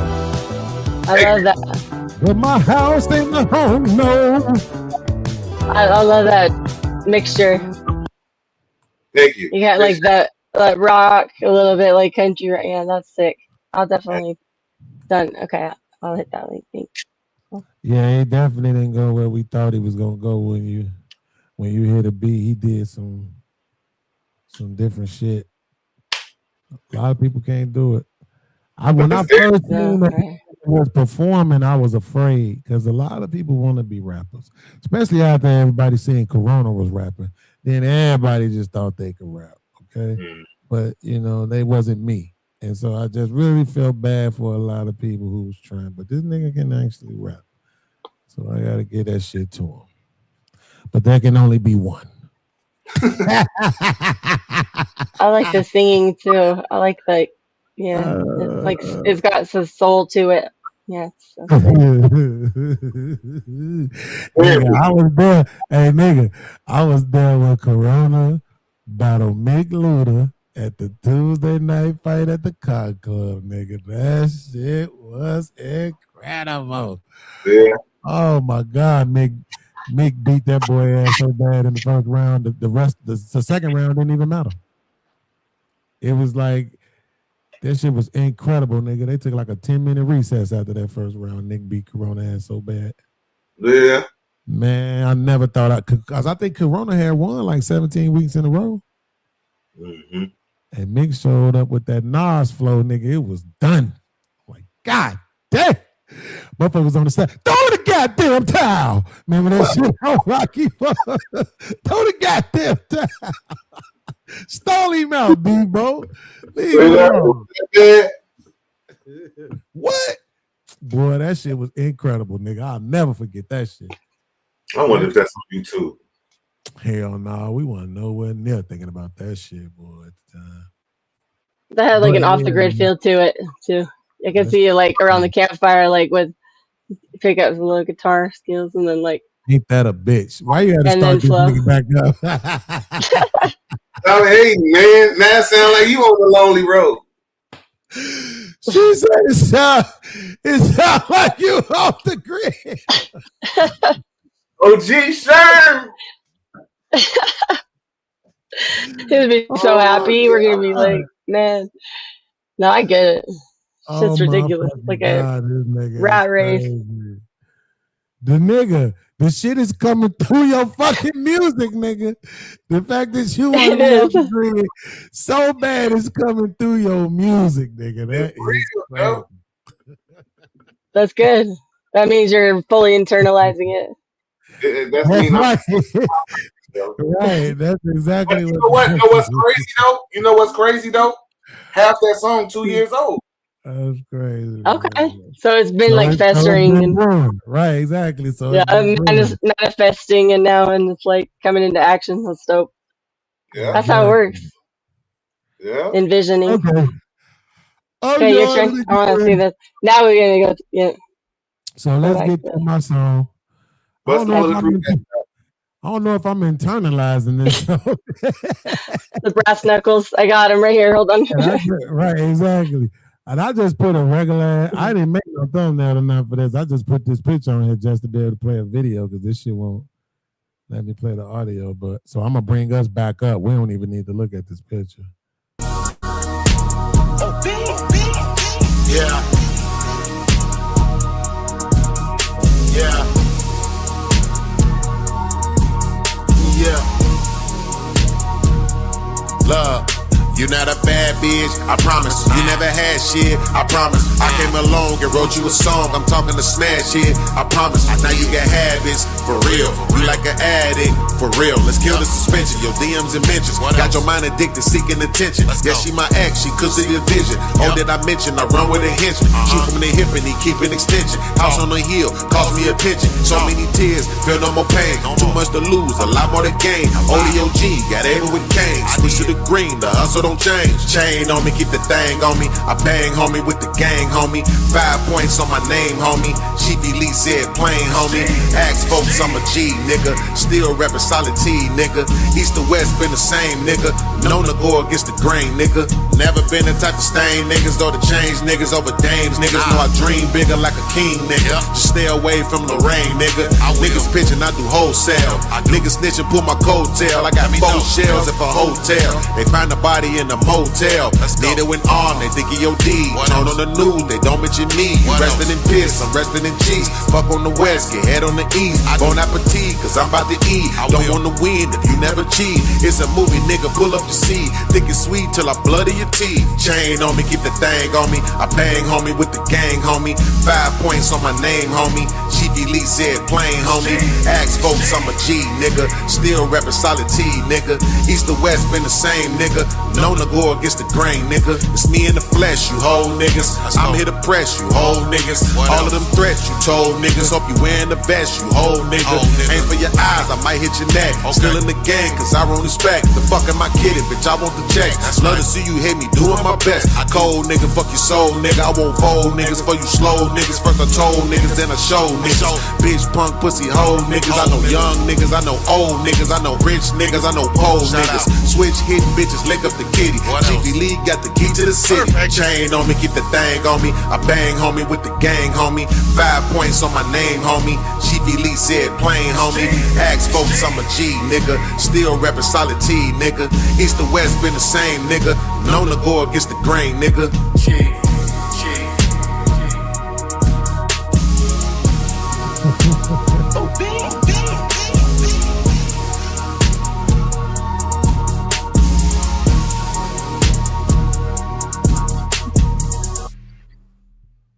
dope track too. That's dope I don't know too. why I like that. I don't know why I'm gang banging so hard lately, but You're back in action. I'm talking about retiring and going to the ranch. You out here gang banging. Bro, gang banging like a mother. I like that beat though. No, that beat's hard for real. You made the track, Bean? Absolutely. Oh, you that track. Yeah. I wish I had better headphones on for that beat. I'll have to listen to it on your page. Like my overhead, like the bass headphones. So yeah, you kind of going back in your. I played it in my lady friend Kyle my birthday, nigga. That shit was smacking. I said, yeah, because I ain't got no motherfucking I ain't got no monitors, so I be doing all my mixing in headphones, and that shit ain't good. Yeah, it is. No, the It fuck makes a is big not. difference, yeah. Because that shit sit on your ears too much. You need to be able to hear that shit out in the open on the monitors. You know what I'm saying? At least that's how I learned how to do it. I learned how to do it. What I learned over time, I get a better mix out of headphones than out of a car. The monitors a lot to you. They give you perfect sound. Like whoever gonna listen to it, they got perfect sound. Everybody gonna either listen through headphones, they phone, or in the car. So that's where I get my best mix at. I take it to the car. Fuck the monitors. Yeah, when I had my Impala, I used to take my MacBook to my Impala and connect to the Bluetooth and check that shit out. Especially to catch my lows and see what my lows was doing. That's the best way. Like the fade, right? Because you can hear the spatial like coming from both sides. It's just a simple fact that everybody, well, 80% of the people listen to your music is going to be on headphones or in the car. So you want to optimize it to fit that the best, because how many people going to actually listen to your music on perfect pitch studio monitors? Not too many. See, back in the day, we used to use little boom boxes. I learned that trick from this nigga at this studio downtown. He had a whole little boom box, them little radios with the cassette players back in the day. He had one of those. He's like, if your shit sound good on this, it sound good everywhere. Yeah. You know what I'm saying? Even though you couldn't even hear the bass and shit in the motherfucker really, but he was like, if that shit sound good on here, nigga, that shit sound good. Now you still need your monitors and subs to catch the lows, but them high frequencies, if that shit sound good on the radio, it's like that shit sounds like, damn, that's smart as fuck, bro. I never thought about it like that. Especially So yeah, everybody got their different ways though. Especially when you master. When you mixing, you need the monitors to mix to put the right effects and shit on. And the mixing that's needed. But when you mastering, you want to get away from that perfect because you just getting the sound right. I did pretty good on that with this trash ass microphone. But it's all good, man. I just want to say, man, we are fucking rocking, bro. I can't wait till we like be toasting and shit on some crazy ass marker that we've met. You know what I'm saying? I finally found somebody that's dope on music too, so they understand where I'm coming from. And the nigga still making music, so that's good. Like, it ain't nobody that's like, we too old to be doing it. Fuck you. Long as I could do this shit, I'm gonna do it. This shit my therapy. That's exactly what it is. That's how I feel about dancing too. So check it. This brand. Have you heard of this? You see it? It's called W King. This shit's heavy. Yeah, it's like a UK hip hop kind of like where it started, but it has really good bass. I got it for my son like a while back for Christmas, and I kind of took over it, but it's like it has really good bass and it's pretty cheap. I think it's probably like $150. Hey, my mama got one. My mama got a JBL one. I ain't gonna lie, that little motherfucker be rocking too, bro. That little motherfucker. I have a JBL. It's okay. I guess there's different levels though. I have a Beats pill too. That one's actually good. But this one for bass. The Beats pill is good for clarity. Now that JBL, only thing about that JBL is that it don't, the volume don't go up loud enough in my opinion. Right. That may be them controlling for distortion and shit, trying to preserve it. I just wish it had a little bit more volume on it than it does, but it still sound good though. Yeah, I have the flip. How big is hers? She got No, that motherfucker like this. Oh, okay. That Yeah, whole yeah. like Jelly. this. Yeah, I got the littler one. Oh, this is the bit the filler. Yeah, that motherfucker ain't little. So my JBL is about the same size as that. Yeah, it's a little bit bigger than that one, but yeah, it's right there. Yeah, that motherfucker definitely ain't little. That motherfucker hit the floor one day. My mom was like, "You all right up there?" Oh shit! That's how heavy that motherfucker is. That motherfucker hit the You floor. toppled over. Don't sound like a human being falling. Goddamn it, like that For motherfucker. real. That's what I'm saying. A bowling ball. Them motherfucking speakers be, motherfuckers be moving too. It's so crazy, bro, that they was able to compact that shit in there. Well, back in the 90s when we lived on Ferdinand, my mama had them 3 foot tall ass tower speakers. You know what I'm saying? With the little subwoofer port on there and shit. I used to stick paper in there to see the speaker go crazy. And Corey used to have that big ass boom box. On God. Boom box, walk around with that bitch on the shoulder. That's crazy, bro. I don't know what she did with none of that shit either, mama. Mama, you owe me a stereo system. That shit was supposed to come to me. It's supposed to be a part of my heritage, my inheritance. This one does Anyway, like a light show thing too. See it? Can you see it? It'll like switch color. Yeah, That's it's that same dope. one? Yeah, it changes color, and then it has different settings for light to light. So it's funny, but it's actually really, really good. So I was surprised. Yeah. Nah, that seemed pretty cool actually. And now this weak ass. Look on Amazon. It's called W King. Anyway, let's go and get the fuck up out of here, man. I appreciate everybody who rocked out with us. I appreciate all the people who gonna watch this on the replays. We appreciate the likes. We appreciate the donations that y'all wanted to make but didn't because y'all broke. But that's all right. We gonna get better. Anyway, any last thoughts? Anybody? I'm out of here. Well, yeah. Thank y'all for coming out. Thanks, Blue Jay, for stopping by. Hopefully you can get on early enough next time. But I'm about to start another podcast, man. OG Sherm, Off Grid Sherm. I'm gonna talk this off grid shit. I'm gonna lead a conversation with the congregation, and I'm gonna lead this conversation over here, and I'm gonna do all my redneck stuff on the other page, my off grid shit. Take y'all on this journey with me. I'm already desocializing, so I don't post as much as I used to, but I'm just trying to get off the grid, man. Build this wealth, straight up. I'm excited to watch it. It's gonna be cool. That's what's up. I know I got at least one person watching. Ha ha! That's Blue Jay. I'm all about those journeys. Yeah. All right, guys. Thank you. I'll see you guys soon. Out next week. We out. Okay.